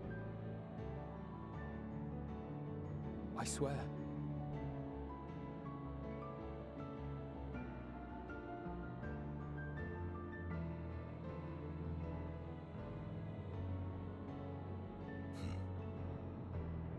Any other, I would doubt.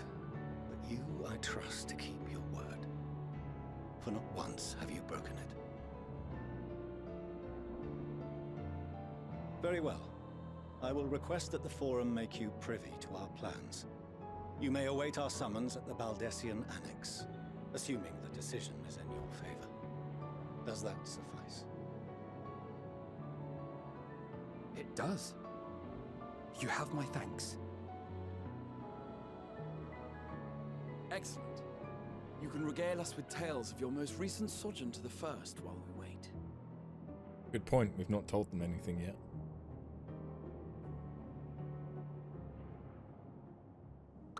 Oh. Did you hear something just now?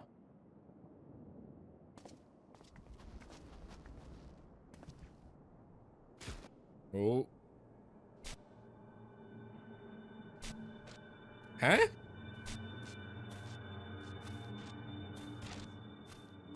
Meteon.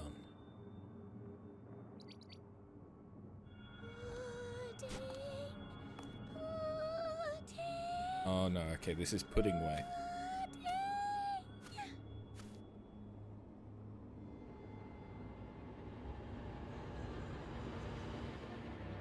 Where is this star's blasted pudding?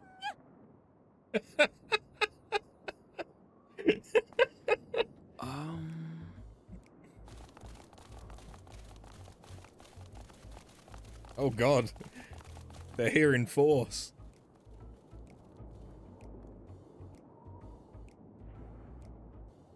Dawn may banish Riange! even the darkest night, and to this bitter clime bring warmth and comfort.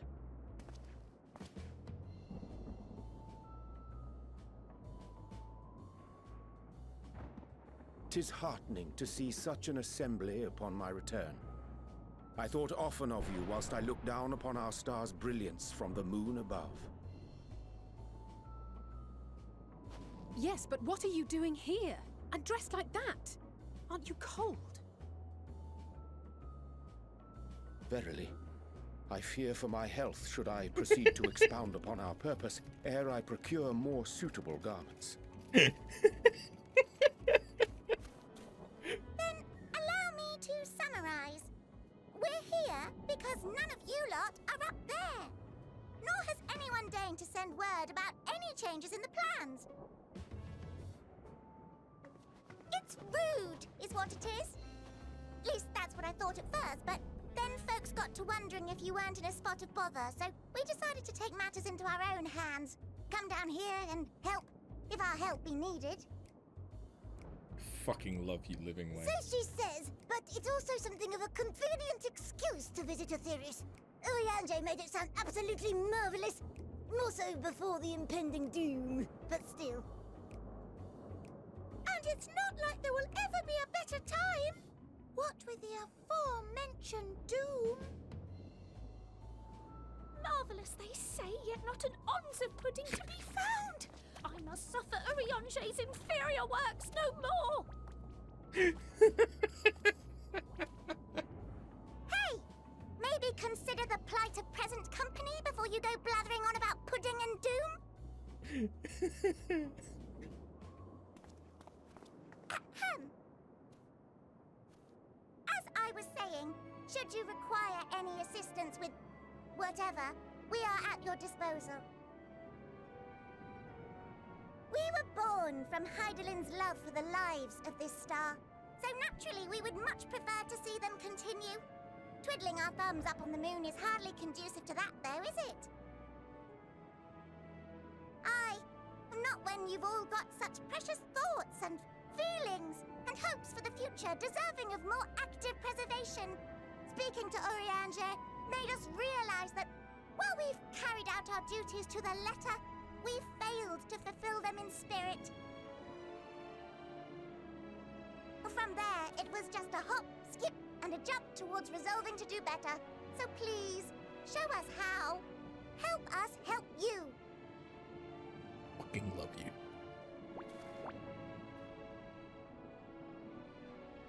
Forgive me, but are they... Bunnies, yes. Thy distant collaborators, indeed. Hail, fellow, well met. You'd be a member of the Forum, would you? It's an honor and a pleasure to meet you at last. I'm Living Way, Heidelin's right paw. That last bit is very important. As am I, if I may humbly say so myself. I bid you welcome to our star, Living Way. On behalf of the Forum, I thank you for traveling such a distance to meet us. As you have surmised, preparations for the Exodus have not proceeded as smoothly as we had hoped. I should be happy to personally escort you to our headquarters in Sharlayan, where you may advise us as you deem fit.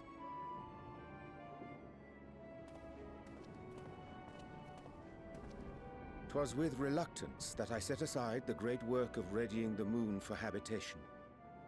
Be assured that I did so only after the Loperites made plain their earnest desire to come hither, and I myself felt a growing certainty that their contributions here would prove invaluable. 'Tis trite, perhaps, but I followed my heart. And we thank you for it. Good to have you back. May thy disciples banish this darkest of nights.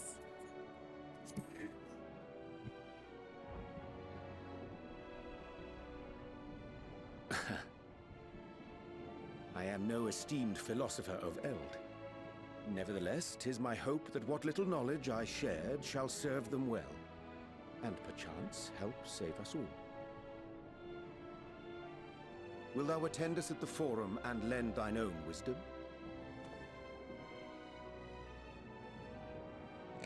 Fucking pudding way. If that's all quite settled, can we start moving before Urianger catches his death? Even I'm freezing out here. Oh, I dare say you'll warm up quickly once you're aboard the airship. Sat shoulder to shoulder with our fur-covered friends.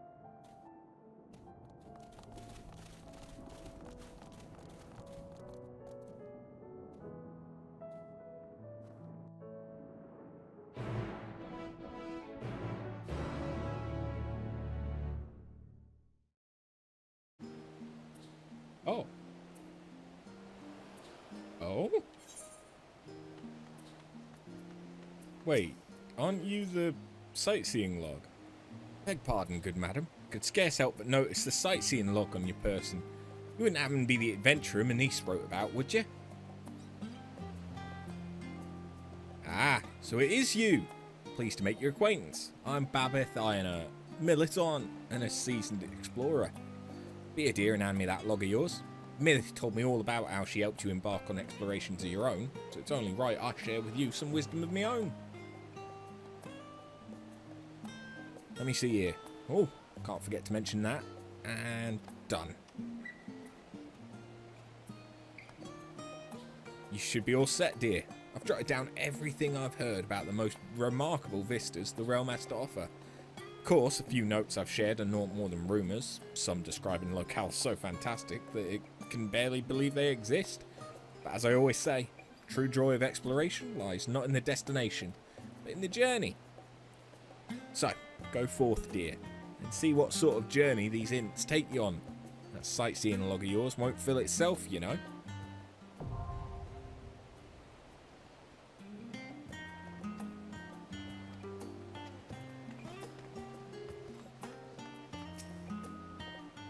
I dare say Master Fauchenal was as nonplussed as we to learn the identity of Heidelin's lunar custodians. As he will soon discover, they have much and more to offer the Forum. Might I suggest we return to the Annex forthwith? We may yet have time to discuss thy recent adventures ere we are summoned to the rostrum.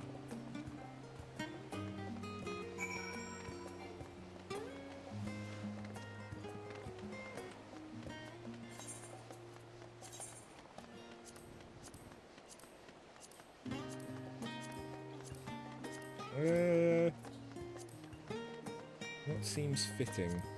I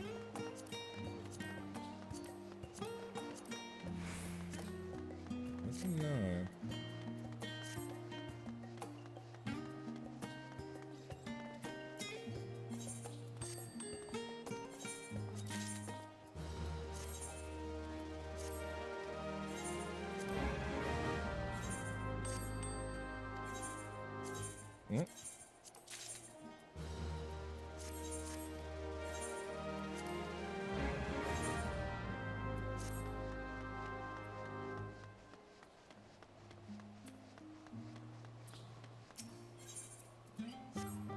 Wait, oh no, I still can't because I need to be 89. Let me just check. If I'm a different... No, even being a different class, different level, I don't have access to the area for it, I guess.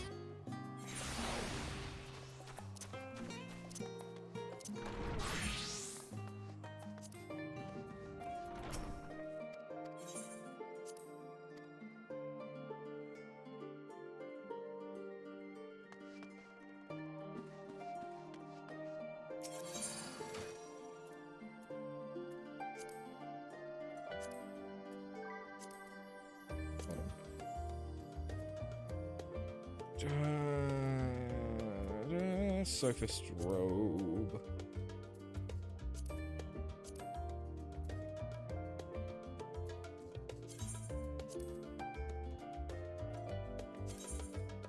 Oh, they are just the shoes that... Okay.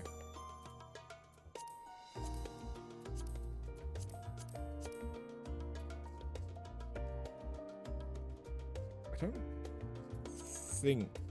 Yeah, it seems a bit odd, but they weren't part of an outfit glamour. That seems like a missed trick, doesn't it? Okay, I need... Presumably we're going to be going into Labyrinthos.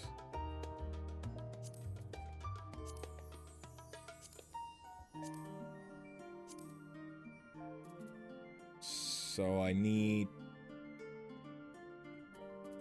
something for going into Labyrinthos.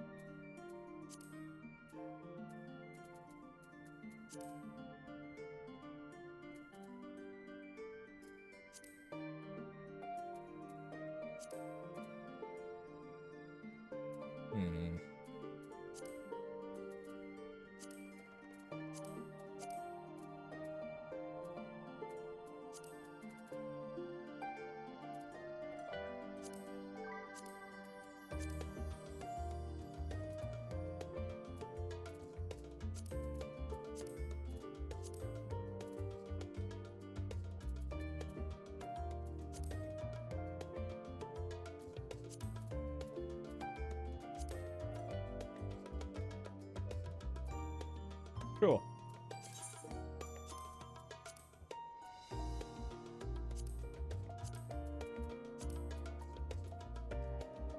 And what's the Picto?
I think the stupid sexy boots might be too much.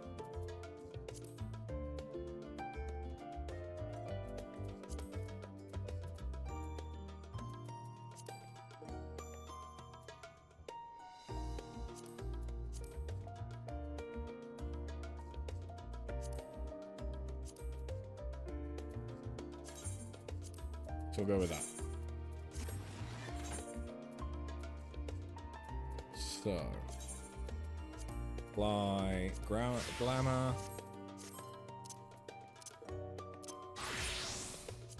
There we go.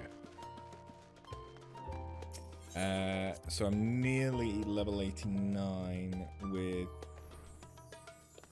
Viper. But I'm still quite a ways off on Picto. Okay. What level are we on quest-wise? We're on 88. Okay.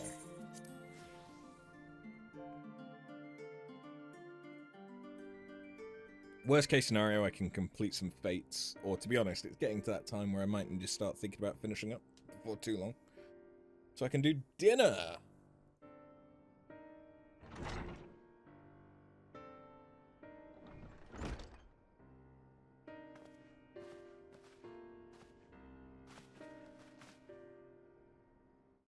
Not that I'm complaining, Oriange, but I wasn't expecting to see you quite so soon. Nor I thee. In extolling the virtues of Aetheris, I did inadvertently awaken in the Leporits a desire to avert our beloved star's demise. You just had a roast lamb dinner. Ooh. That does sound good. I haven't had lamb unless it's in a... like a kebab. I haven't had lamb in quite a long time. And I do very much so enjoy lamb. Or mutton. But I never cook it myself.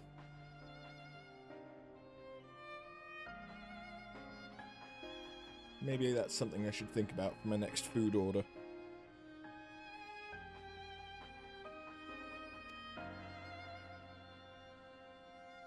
Kral tells us you've obtained new knowledge that may aid us in our ongoing efforts.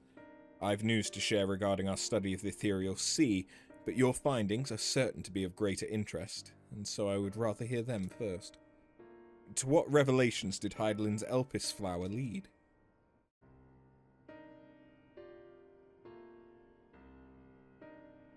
I travelled through time!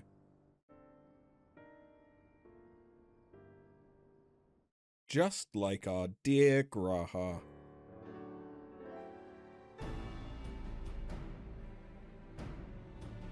Then this dynamis is what drives the final days? If it and Akasa are one and the same, this all but proves Nidana's theory. Were an entity, through sheer force of emotion, to channel this vast, dormant reservoir into a raging river, its power might surpass even that of ether. But if our star is so replete with ether, said entity would need to be outside its influence to effectively manipulate the dynamis of the great expanse. Meteion. Or rather, the sorrow and suffering of fallen civilizations that she's been hoarding for millennia. Untold anguish and fear and hatred, drawn from every corner of the universe, all for a single purpose: the destruction of Aetheris. Then our foe is no longer some unknowable calamity. We have but one aim: to defeat Meteion. You make it sound so simple, but you're not wrong. Vanquish Meteion and we deliver the world from the final days. But to even attempt it, there are two conditions. First, we must determine her location. Before Meteion escaped, an enchantment was placed upon her by Venat, the woman who would become Hydaelyn. The implications of temporal magics are not entirely understood, so we cannot assume that our Hydaelyn and the Venat you met in Elpis are one and the same. Nevertheless, due to her intrinsic qualities as an all-powerful being, I'd wager that Hydaelyn possesses the knowledge we seek. Whether she would share that knowledge with us, however, remains to be seen. After all, she intends for us to flee Aetheris, not to stay. Do you suppose she has abandoned her pursuit of Meteion? The Venat I know would never give up.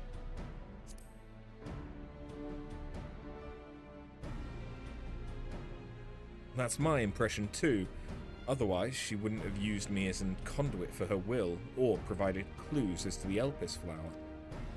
I believe she's been waiting for mankind's answer to Hermes' question. So what's the second condition? We must find a means to reach Meteion. Naturally, our chosen method will depend entirely upon wheresoever she has made her nest.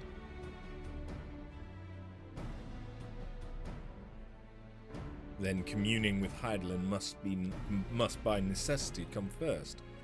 Did you and Master Matoya have any luck with your investigation into the Ethereal Sea? Sadly not. Though we enlisted the help of Arenvald and other Echo-blessed allies, we couldn't detect so much as a whisper from Hydaelyn, even from within the Anti-Tower. Master Matoya is of the opinion that in the years since abandoning it, the Forum has found some other method of receiving instructions from Hydaelyn. If so, it would most likely be some form of apparatus for observing the Ethereal Sea, built closer to home. In Labyrinthos. Sorry to interrupt, but we've just received word from the Forum. Your presence is requested in the Rostra, where they intend to discuss the Great Exodus. And Father was able to persuade them. They're finally taking us seriously. Let's hear what they have to say.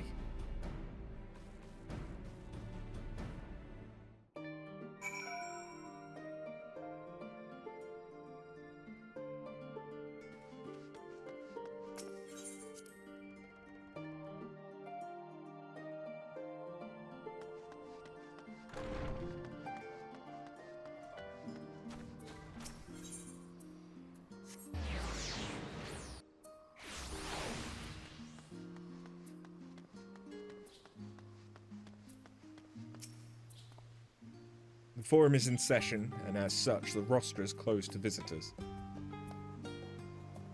Signs of the Seventh Dawn. Very well. You may wait in the corridor. Of course, entry will only be permitted on the condition you leave your armaments at the door. Lest you forget, this sacred institution holds rational discourse in the highest. The implement of war are expressly forbidden.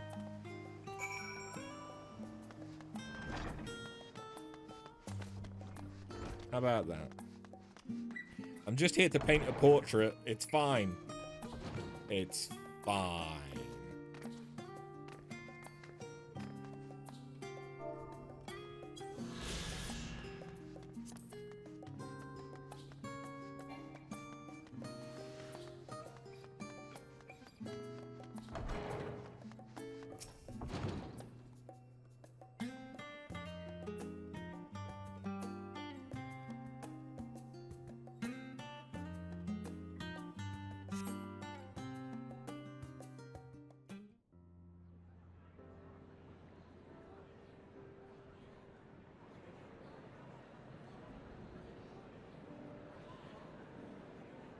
Oh, they even have a Viera.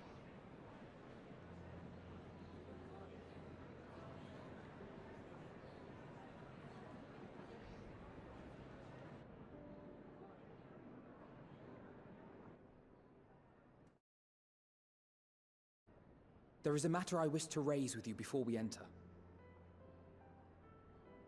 We are here to listen and to learn. But if the Forum's plans are more or less what I expect, then I should like to make a proposal that will serve our ends. By your leave, of course.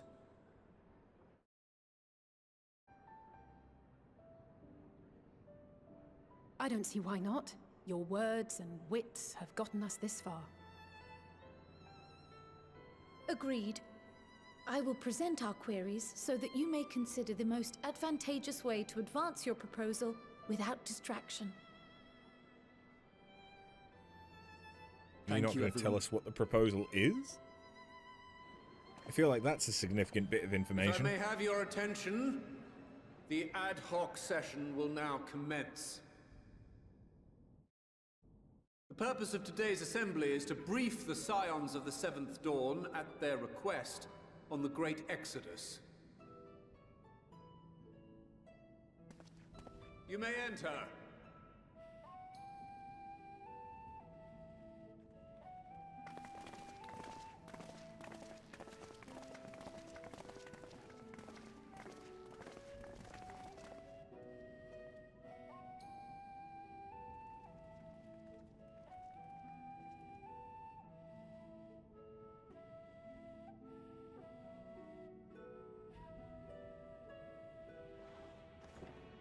On behalf of the Forum, I commend your heroic actions on the Magna Glaciers. We shall not soon forget your service to us and the people of Radzat-Han. The Satrap, whom we have informed of the refugees' new arrangements, sings your praises as well. As an expression of our gratitude, we will endeavor to answer your questions as fully and openly as we are able. Then let us begin. First, it is the Forum's objective to ferry the life and knowledge of this star to the moon. Am I correct? You are. It is for this purpose that Sharlayan has labored these many long years. We have collected biological samples and scientific records from across the star. When the time comes, they will be moved from their places in Labyrinthos and Numenon and conveyed to safety. Once that critical task has been accomplished, we will begin transporting the Sharlayan citizenry, which has been categorized into groups. The earliest arrivals are to ensure hospitable environs for those who come after. Following our people, we will send those of other nations in turn, beginning with our allies. Radzat-Han was foremost among these, but since the final days have already come to Thavnair, we saw fit to include the refugees with earlier groupings. An ambitious plan. You have accounted for the safety of all nations and tribes, then? As many as we can. And how, pray tell, do you decide who to leave behind? To journey beyond the sky is an unprecedented and immeasurably difficult endeavor. Introducing sources of inevitable conflict would condemn all to certain death.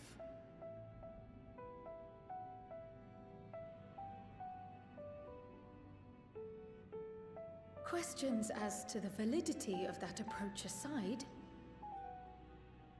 are your plans proceeding apace? We're under the impression that your primary means of celestial transportation is incomplete.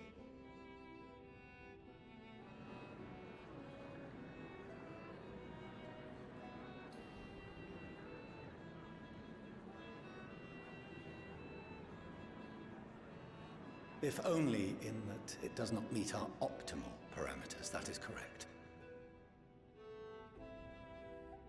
This Ark, as some have taken to calling it, is fully operational and could be launched even today. However, the final days have progressed more quickly than we anticipated. At present, the ship is incapable of attaining speeds sufficient to meet our evacuation targets. Should we put the vessel into service, as it is now, we will be unable to travel to the moon and back quickly enough to complete the necessary number of trips. Precious lives and knowledge will be lost. Seven hells. Is there anything to be done? The ether burner, the primary means of propulsion once the craft is in the space between stars, is undergoing testing to determine whether it can be made more efficient. Though cargo is being loaded for the initial phase of the Exodus, we are prepared to continue our experimentation up to the day before launch, should it prove necessary.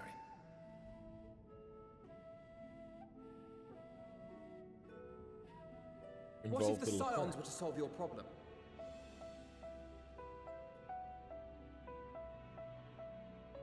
We shall help devise a means to improve the ether burner's efficiency, on 2 conditions.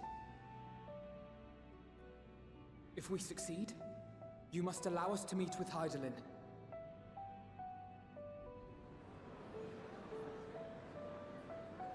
'Twas simple enough to deduce.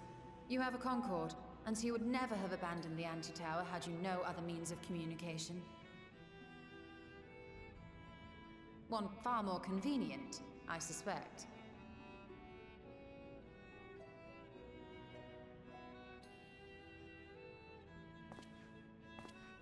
The second condition, also to be met upon our success, is that we be permitted to propose another use for your Ark.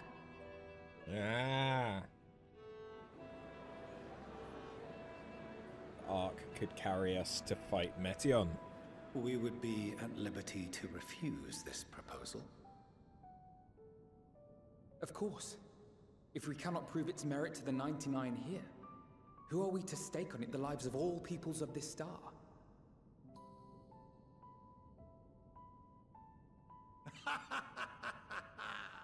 Delightful as always, Master Alfino.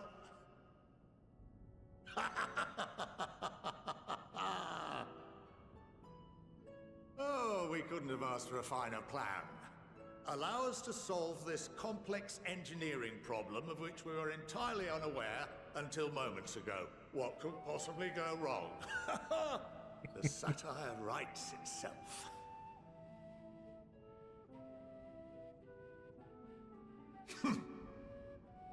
Yet, what field has not benefited from a change in perspective? When we are at wit's end, what we need is not the same dry theories recited ad nauseam, but fresh inspiration.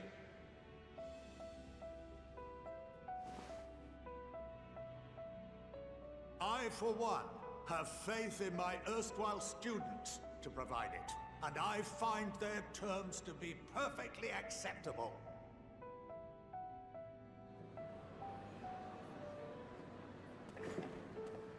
Order! Order! We have no time to waste on debate.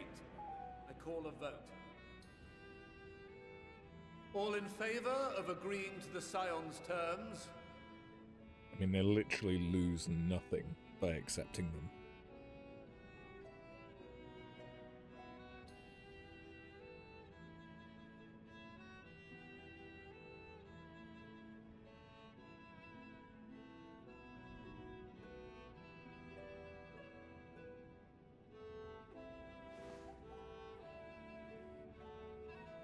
"71 in favor, 28 against.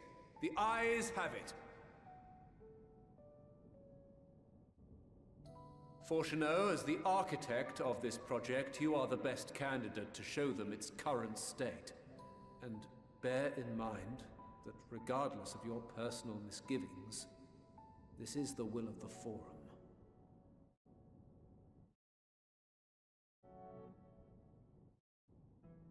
Very well.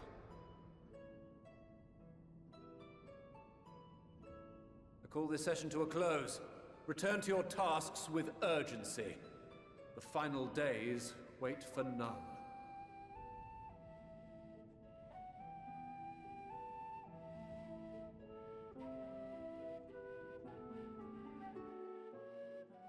I imagine the Leporits could fix the issue of propulsion, given that they were the first thing they worked on the moon was the propulsion system.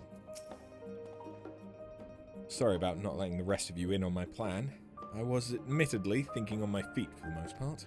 But since we require both the means for communing with Hydaelyn and reaching Meteion, in the spur of the moment, I saw involving ourselves with the completion of the Ark as a way to work toward both objectives simultaneously. However, we must first keep our end of the bargain by solving the problem of the Aetherburner. I'd like to think it is not a challenge beyond our combined expertise, or at least the expertise of our extended circle of associates. It might behoove us to learn how an Aetherburner actually works before we attempt to improve it, though.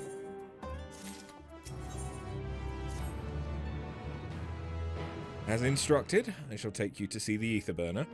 Meet me outside the Archeon. I trust you to make your own way there. So the Ark's being built in Labyrinthos. Hardly surprising. Where else could they conceal such a massive undertaking? I mean, if it were me, I would have made Labyrinthos itself the Ark. Because otherwise, what's the point in storing all of the stuff there to then transport it to somewhere else?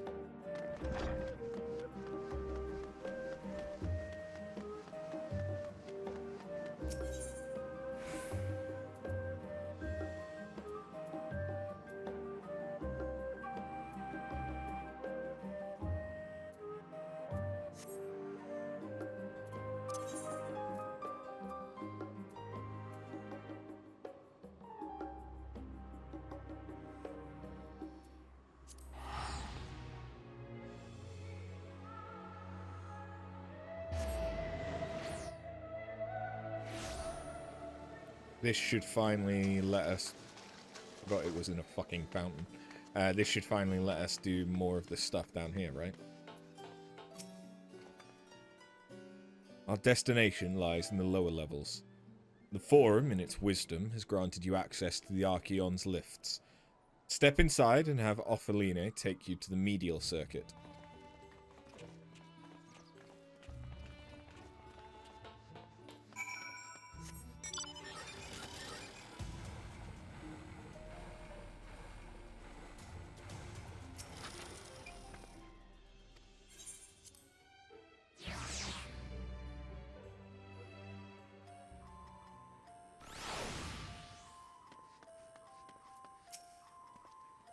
I've sent your associates ahead to Logisticon Alpha on the other side of Meriol Agronomics. Actually, there's something I've been meaning to... No, never mind. It can wait. Let us attend to the matter at hand.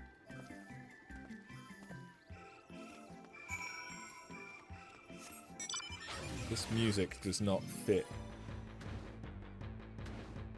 the like that felt more like Best Way Barrows kind of music.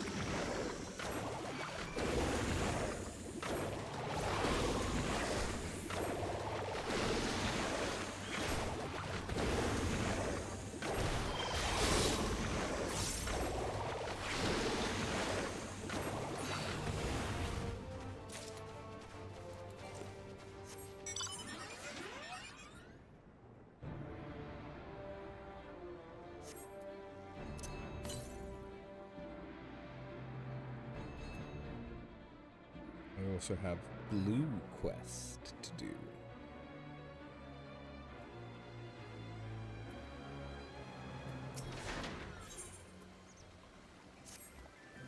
Oh dearie me.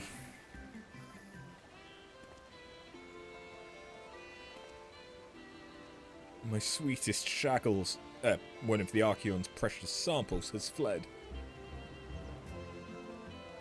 You have no idea what I'm talking about, do you? My apologies. I'm Noel Hitia, an archivist.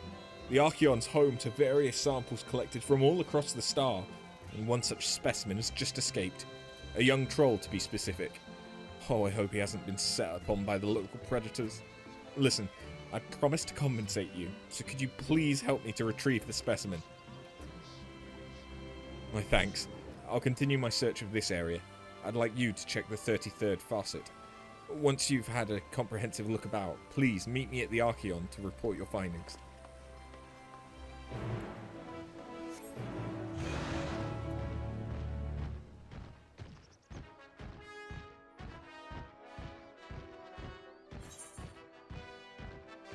Yeah, that was my guess.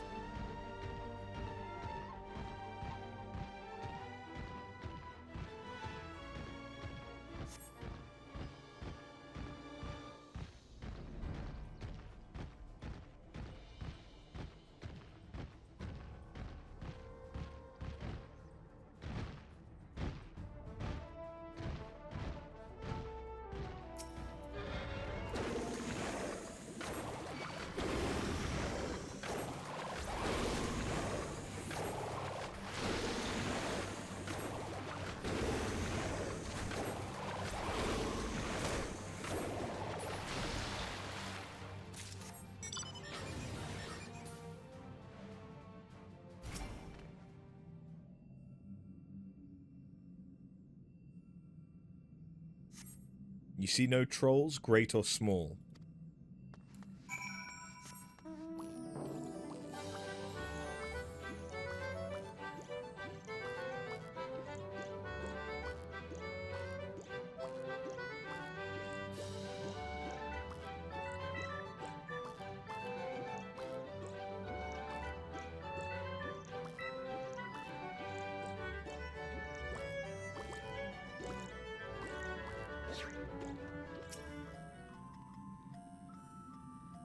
Any trolls about? The errant troll's nowhere to be seen. Well, Etia may have had better luck.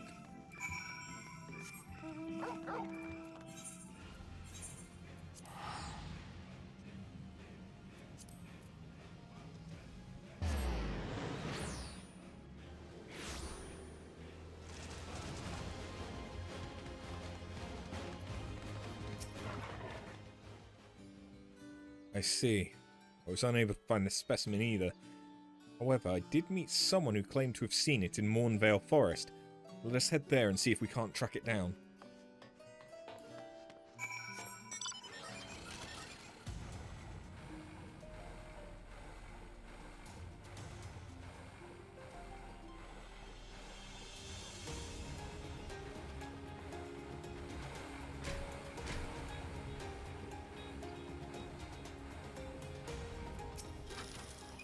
Yes, there can be no doubt. These are Shackles' footprints. I've uncovered the specimen's trail. It should be close. If you find it under threat from the local fauna, you may dispatch its assailants.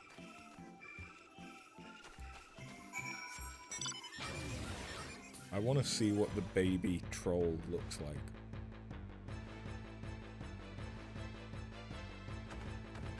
Oh god, it's tiny. It's fucking tiny. How many babies do they have?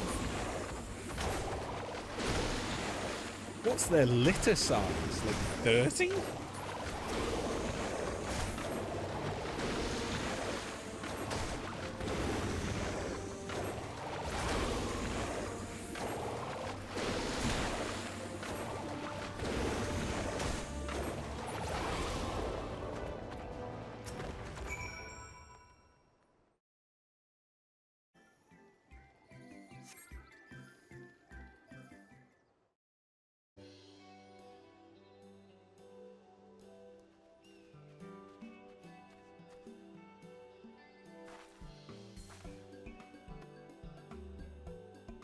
Oh, I'm so glad you're unharmed. You're all safe now. Come on, let's go home, sweetie. Buffoon. The Archeon's under threat. I must do something. You can talk?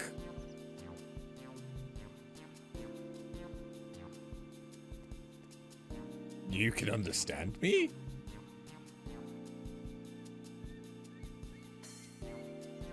Wait, are you able to communicate with him?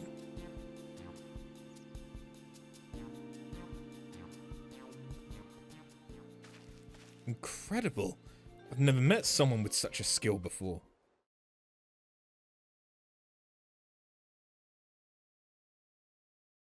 This bundle of joy was born in Labyrinthos. However, he was abandoned by his mother and in quite the state by the time we found him. He possesses remarkable intelligence for one of his kind. We've elected to use him as part of a study into the effects of growing up in an artificial environment.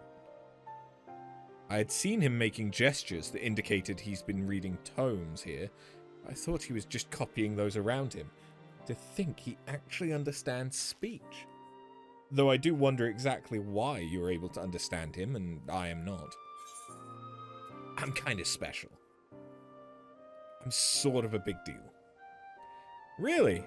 Oh, what I wouldn't give to understand him too. You possess the echo, don't you?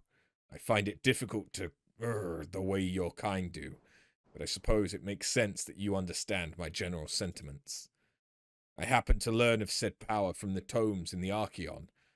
Honestly, that buffoon over there is surrounded by a sea of knowledge and he makes no effort to engage with it.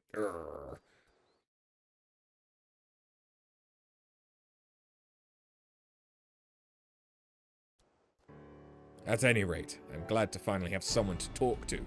As I was saying earlier, the Archeon is in grave danger. Some garrulous gleaner managed to bring woodworms in with them during a visit. If we leave them be, they're bound to cause irreparable damage to the materials at the facility. I tried my best to tell the buffoon, but it was no use. That's why I took a chance and went in search of some of my own kind to see if they would help. You saw how that turned out. Well, what's he saying?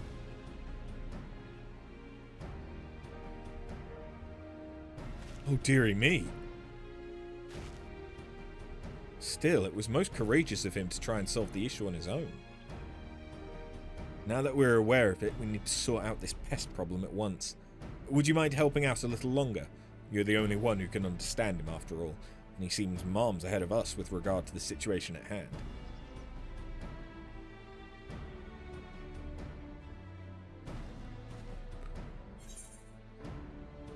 Again, that would be an interesting questline to continue. But I have other things going on right now that take precedent.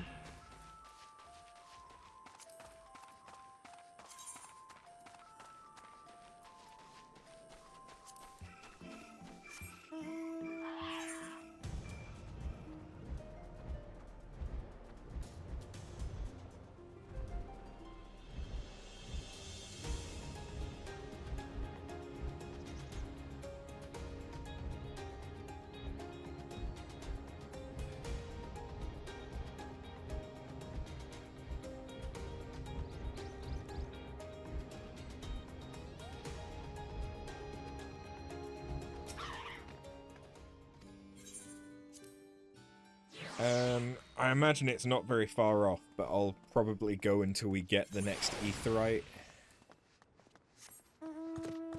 So I can then go and sort out some dinner, because I'm getting hungry.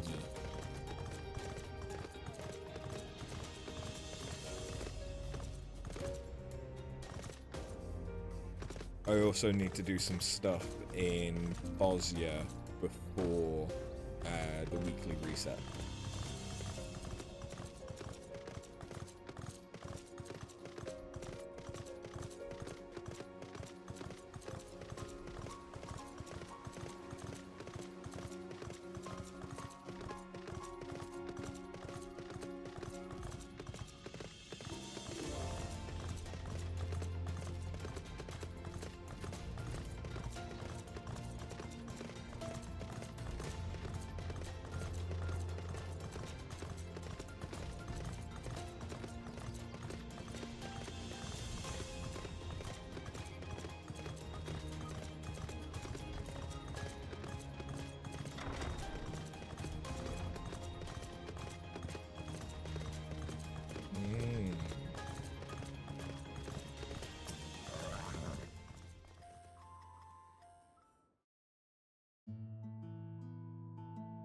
We're here to wait while our father arranges for us to use the next lift. Here being Logisticon Alpha, where the atmospheric conditions of Labyrinthos are regulated. Water is drawn from underground and dispersed as a vapour, stimulating the formation of artificial clouds and rain.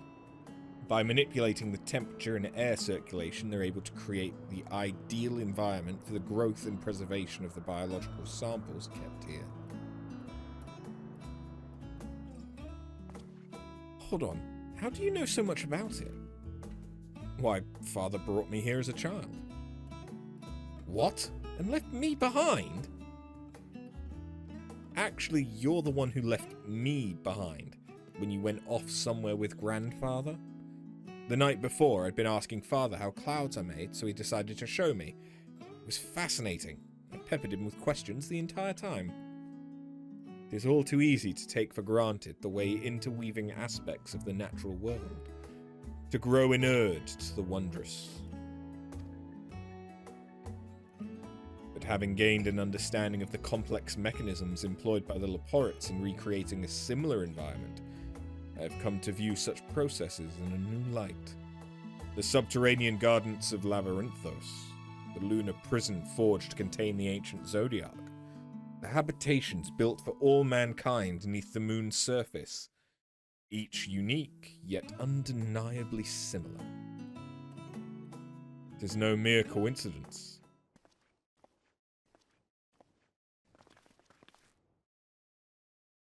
Ever since Hydaelyn unfolded to us the grim fate that awaits Aetheris, every essential resource we could spare has been delivered to Labyrinthos, in preparation for the Great Exodus. But that is not all. It is also a testing ground for the technologies that will allow us to settle on distant stars. Though the Laporits have endeavoured to make the moon inhabitable, that is not our final destination. Mankind must learn to propagate life where there is none, to thrive where all is barren. Alas, time is not on our side. I have arranged for you all to enter the central circuit. It is there that most of our preparations for the Great Exodus are carried out, the construction of the Ark among them. Though our plans have been made public, access remains highly restricted. You, however, will not be subject to said restrictions and will have free rein to come and go as you please. Such was the will of the Forum, after all. We will prove ourselves worthy of their trust. Your trust.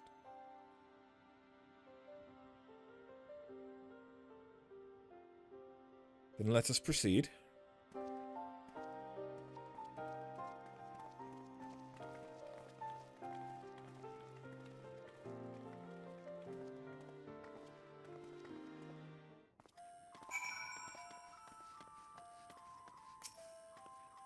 By decree of the Forum, the Scions of the Seventh Dawn are permitted to enter the central circuit.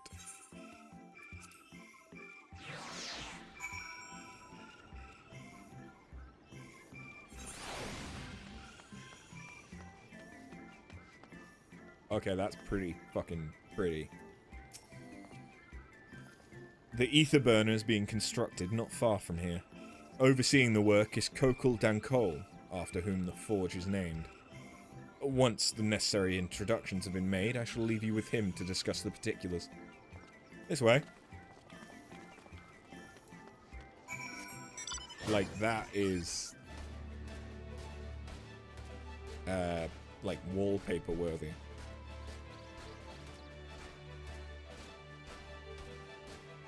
Oh, sweet Jesus. Okay. They want me to go that way, so I can't just go to the hamlet. I mean, maybe I can, but...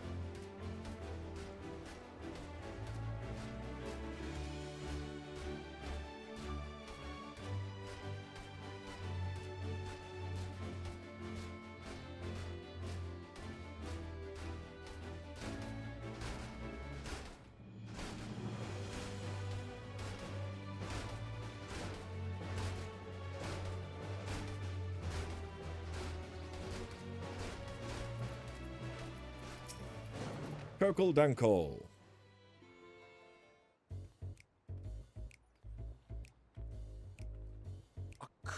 swap 'em out. No, been there, done that. Damn near lost me eyebrows. I love him already. Think, Coco, think! We be well on our way to paradise. Visionaries patting themselves on the backs for their grand accomplishments if you'd only think! Yes, that does sound rather lovely. Yeah! I mean, Master Force, you know, what a pleasant surprise. We're not blasting off already, are we? The schedule remains unchanged, for better or worse. Which is why the Forum has elected to accept assistance in resolving the Ether Burner conundrum.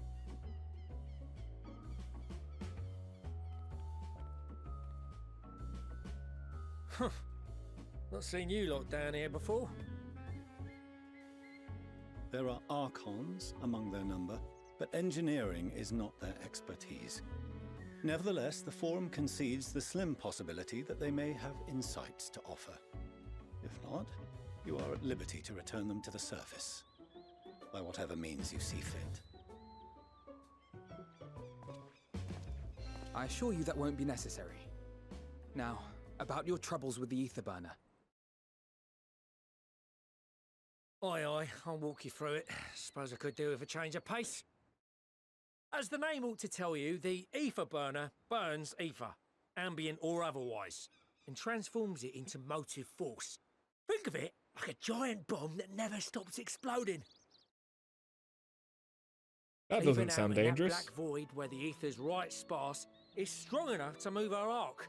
And it probably won't kill you like an actual bomb.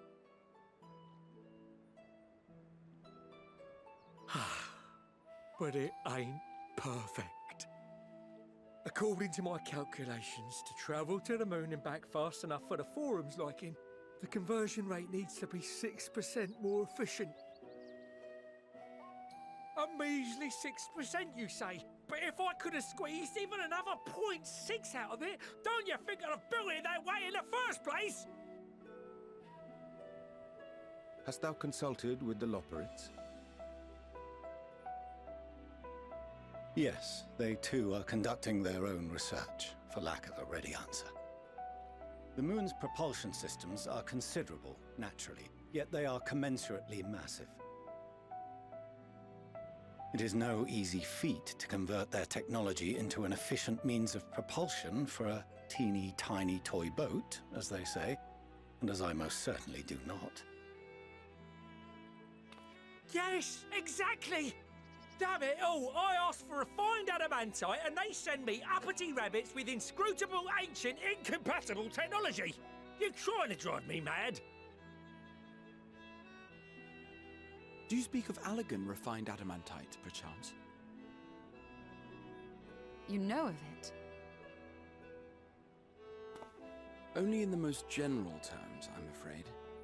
'Twas an alloy of Allegan make, but the secrets of its production were closely guarded. As I recall, the record stated it was vital to Dalamud's construction and launch. Aye, that's the stuff. No material more conductive far as I know. Slotting some ins like blowing up a dam and watching the river of ether come rushing through. Ain't a living soul that knows how to make it though. There may be we were one. fortunate enough to salvage some for the ether burner, just a wee bit, mind, from a chunk of Dalamud that came hurtling into the northern empty during the calamity. With more, well, that extra 6% efficiency would be child's play. It's a crying shame that we've no other sources. Surely the many shards of Dalamud scattered throughout Eorzea would suffice. Why not get the refined adamantite from them? Oh, we tried, believe you me. But only a few specialised pieces would have had any in them to begin with.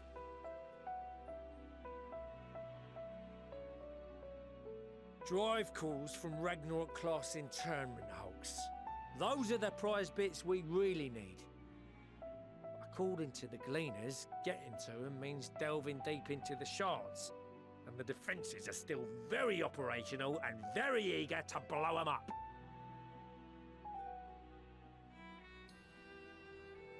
It's rough going in there, even for the cream. Not sure they'd make it out alive. Weren't we near that part of the Ragnarok when we went to destroy Bahamut? Yep. You want me to go and fetch the whatsits? The White Raven's ghost. It haunts me. This sounds like a job for someone else. No. You want me to go fetch the whatsits? That may be for the best, though you doubtless find the task too dull for your liking.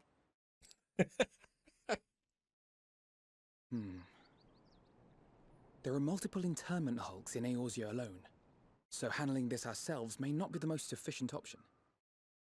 Rather, if we could salvage adamantite from the shards simultaneously... Thancred, is the link shell we established before you went to Garlemald still active?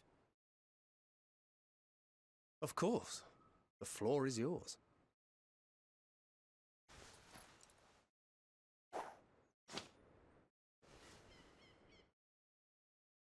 What's all this? Gathering firewood, so to speak.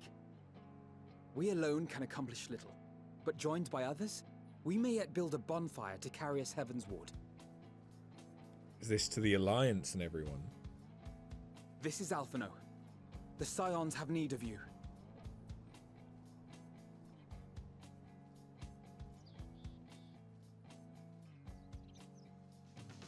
Understood. I will contact the Lord Commander and dispatch our finest at once. My sisters are somewhat preoccupied with the final days, so I will lead the 12-foot expedition myself. Are you aware of any other sources of refined adamantite?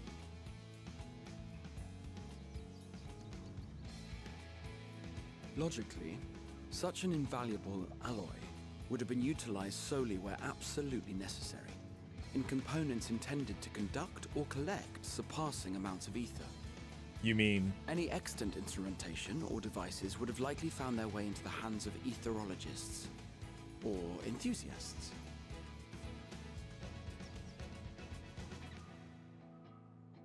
I was gonna say, you mean like the Crystal Magical Tower? artifacts of Allagan design? The Eastern Alliance will send word to one and all. Are there other ways we may offer aid? No shards of the Lesser Moon scar our soil, but our stake in this cause is no less for it. Is there anything in Othard that might be of use to you? What did you say? Oh, you got friends in far places, lad. Any road, if you're offering, I wouldn't say no to one of those Far Eastern sacred relics. Some of them can hold enough ether to summon a whole damn primal. Combine a source like that with the ether burner, and 3, 2, 1, kaboom! I gather you heard his explosive enthusiasm. Might you secure us a suitable relic? It shall be done. I know little of machines, but I promise we will do our utmost to gather the materials you need to finish your starship. I am glad for the work, in truth. Better to busy oneself than wait and fret over disasters foretold. Then why are we all still standing about yapping? There's plunder for the taking, and I'm a born plunderer. I'll be an old Charlian before you know it. Start mixing the grog. I'm certain that can be arranged. Thank you all, and do be careful. Just like that. Aye, just like that. Our refined adamantite is on its way. Now let us consider our next steps, shall we? There's yet much to be done.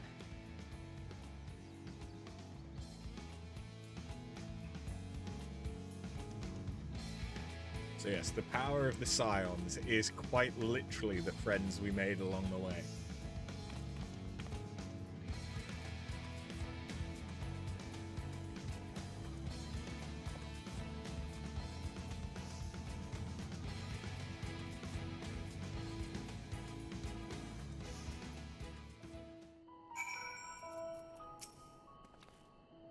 times like these, we're reminded of how famous, or infamous, Alphino has become.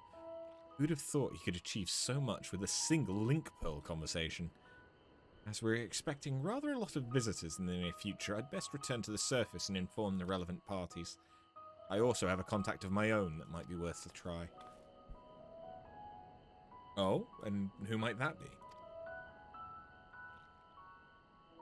That's for me to know and you to find out. And on that note, I leave matters here in your capable hands.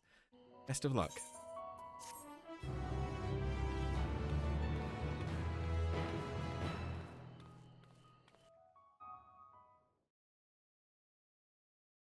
Meanwhile, in Uldar...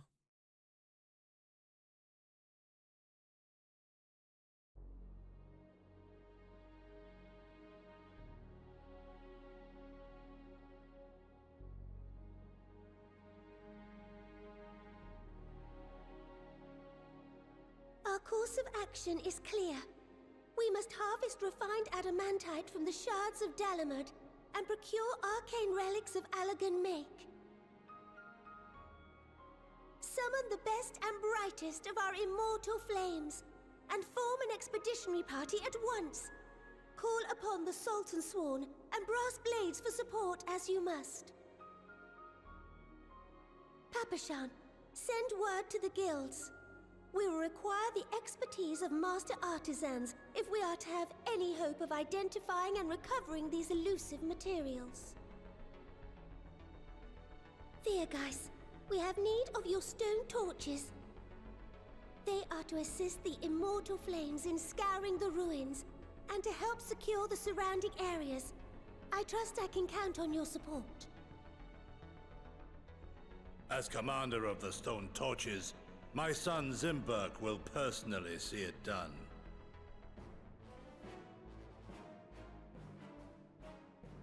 Pippin, I would have you lead the raiding party. Assemble your finest, and with Tizona's blade clear the way. Lord Lolorito, I pray you take charge of the search for Allagan relics. Surely you know of some being traded on open or clandestine markets, or sleeping in collectors' vaults. Of course, I ask not that you do this out of the kindness of your heart. By all means, profit on the transactions. I wish you the joy of it. The final days descend upon our world. If circumstances are truly as dire as they say, Uldar's best efforts may be for naught. And yet, when we Eorzeans rose from the ashes to rebuild our broken realm, did we not learn one simple truth?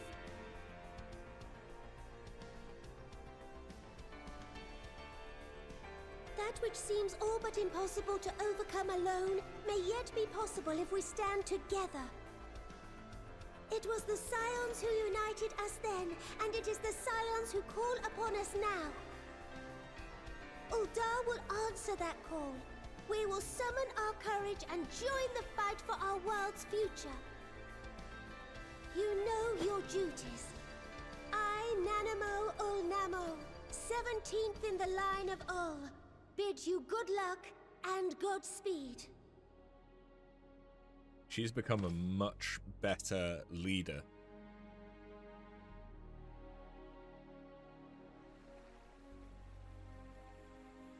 Meanwhile, in the Black Shroud, okay, the Elder Seedseer's turn.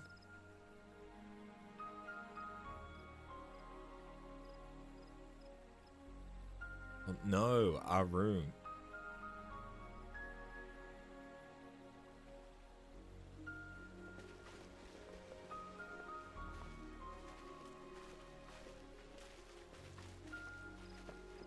That was the Archers Guild leader, right? And the God's Quiver first We bow. fielded a goodly number, but our ranks are heavy with healers, and an abundance of restorative magics will be of little help in destroying Dalamud's defenses. Still, it has ever been thus with Gridania. We must steel ourselves for a protracted engagement.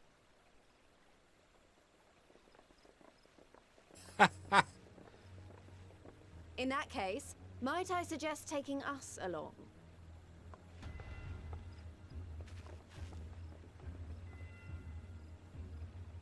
Commander Hext, what are you doing here? None of the shards in Girabania are big enough to hold an internment hulk.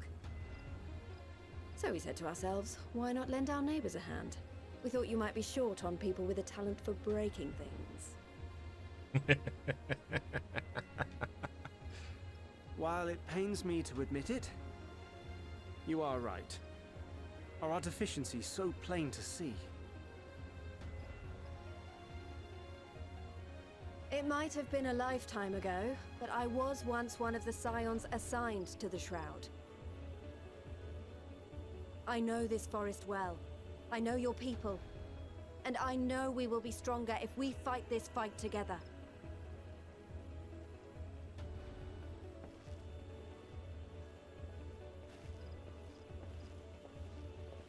Then I will impose upon you with a clear conscience.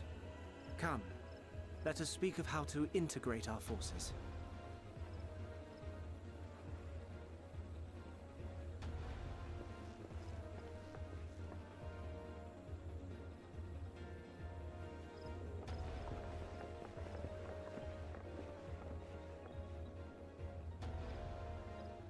I won't let it all be for nothing.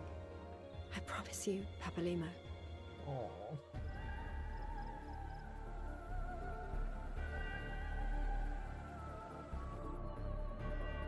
Of course, they were the two assigned to the Shroud. Kurthus?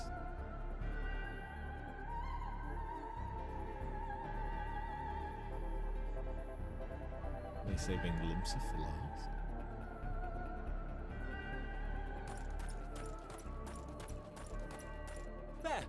There you are! We've no time to waste, brother. Everyone has already... Oh, Horseful.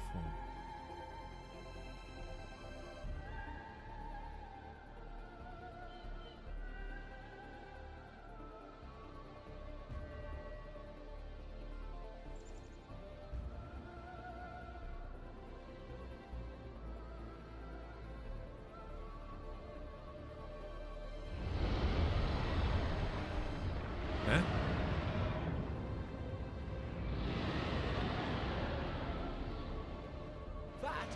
That was a roar!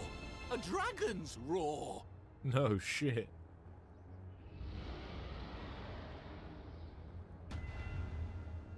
Witch dragon. Meanwhile, in the Ruby Sea,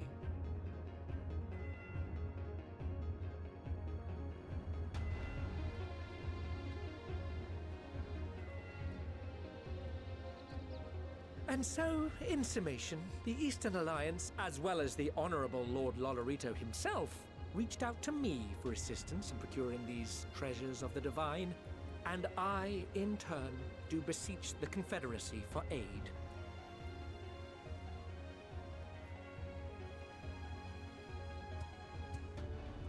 and the Kojin. Hmm? Is that... Hancock? What a surprise this is. Saruman! And a fortuitous one at that. I have a favor to ask, you see.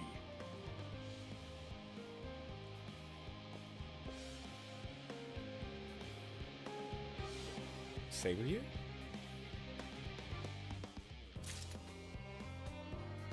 That was Seiryu, wasn't it?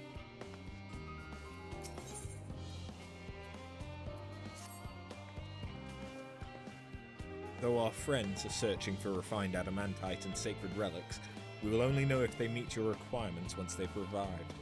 In the meantime, is there aught else that we might do to be of service? You've already done more than enough, mate.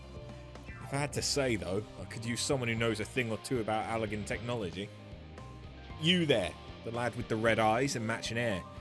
You seem to know more than the average scholar. You could definitely say that. If only Master Kokol knew how right he was. while he and Graha establish a rapport, why don't we help with preparations for the Great Exodus? Indeed, this would mean going above and beyond the terms of our arrangement, but I propose this not to curry favour. As confident as I am that we will succeed, we must be ready for every eventuality. This would also be an opportunity to familiarise ourselves with the logistics of traversing the Great Expanse, and if nothing else, beats twiddling our thumbs while we wait for the adamantite.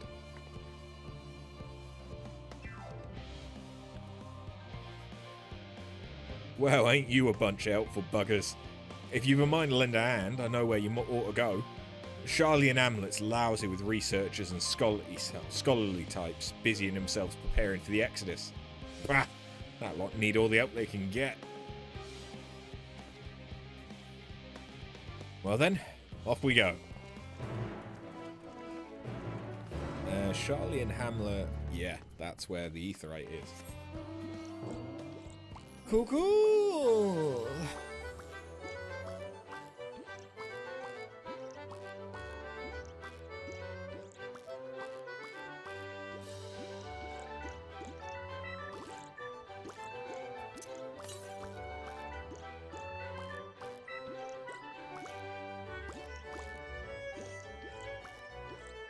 Thinking about it, yeah, there's the ether current is probably near here. I mean, I'm gonna be going back. It's fine.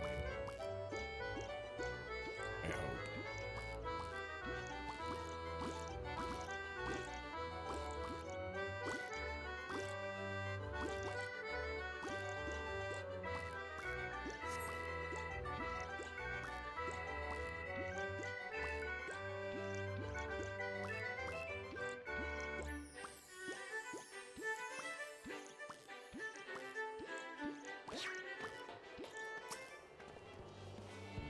From what I can tell, a lot of people actually live down here. I don't know how much help we can offer. I dare say they'll benefit from some of that fresh inspiration Scholar Montacane mentioned. Let's start by asking around, ideally without getting in anyone's way. Let's meet by the Aetheryte once our job's done.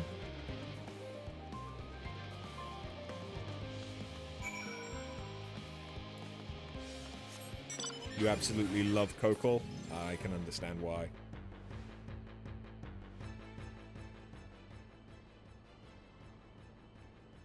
Ugh. Snares. Help him with the Ark. Even all the power Master Kokol's managed to squeeze out of the Ether Burner, it's still not enough apparently.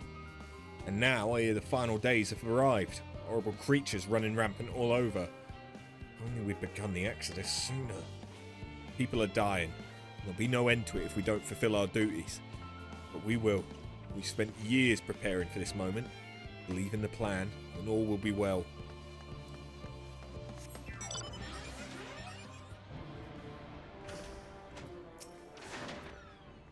Oh, hello. Are you one of the new helpers? Working on the Ether Burner. Oh dear. Dear, things have come to a standstill on that front. Even so, I'd choose that over my current duties, checking and loading samples day in, day out. It's tiring, thankless work. Still, no one will be cross if I misplace a few legumes or what have you. The Forum's got enough on their place as it is. What's with deciding who gets to board the Ark and when? Lots of powerful people have opinions on that. My heart goes out to Master Fortunal and the others. I'll get a moment's rest, I expect. Do they even have time to sleep?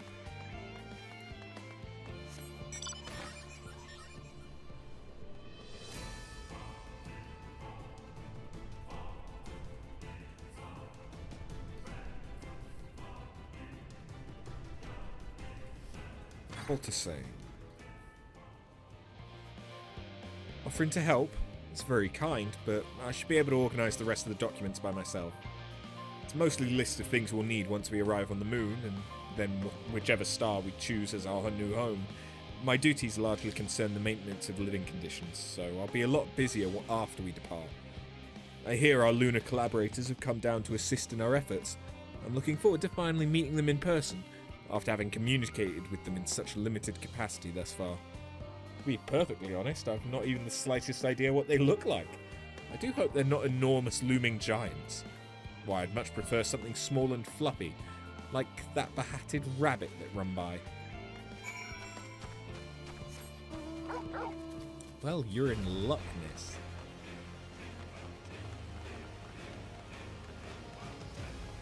Alright, we'll turn in this quest and that'll be where I end it for today. But there will be another stream tomorrow, provided things don't go to shit. So we have Living Way, Growing Way, Cooking Way, and Singing Way. Okay. Fancy meeting you here. Our friends in the forum brought us to see their teeny tiny boat toy, which was quite impressive considering they didn't use any creation magics. What we're really interested in is the Theris itself, though we now find ourselves in a sort of funny underground miniaturized version of it. We were hoping the forum would give us a guided tour, but it appears they're rather preoccupied. Honestly, all that time to prepare and they're still not ready? I suppose we'll just have to show ourselves around. Or at least, that's what we were planning to do until we chanced upon Urianger and your good self. Since we're both dawdling about, engaging in idle chit-chat, perhaps you could show us a few points of interest. Won't that be fun? Okay, so we will start things tomorrow by giving a guided tour to the Leporits. Sure, that sounds like a fun time.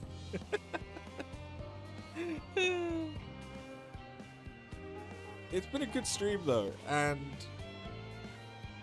I've not felt like shit, so that's good. Hopefully that continues. And then I have, I've got a dentist appointment on Tuesday, so hopefully I can then fix so that things aren't so bad moving forward. But yeah, hopefully we're in a good place tomorrow and we can continue. I am gonna try and get some stuff in Bosnia done tonight. Mainly this ruined opportunity in order to get platinum coins. That's something that I want to do.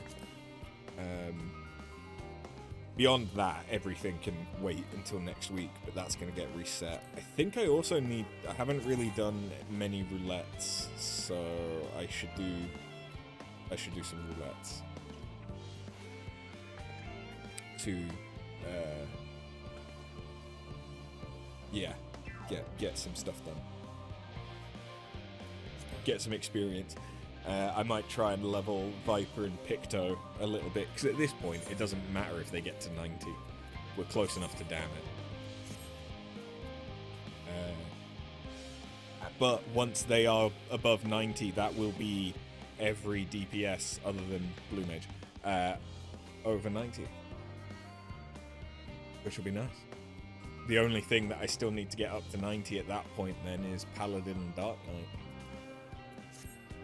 Which, if I keep going with Warrior at this rate, I might have to pivot to one of those two for Bosnia, if I'm still avoiding getting to level 100 with stuff. But yeah, thank you very, very much for watching, and I will hopefully see you tomorrow. Have a good one. Later.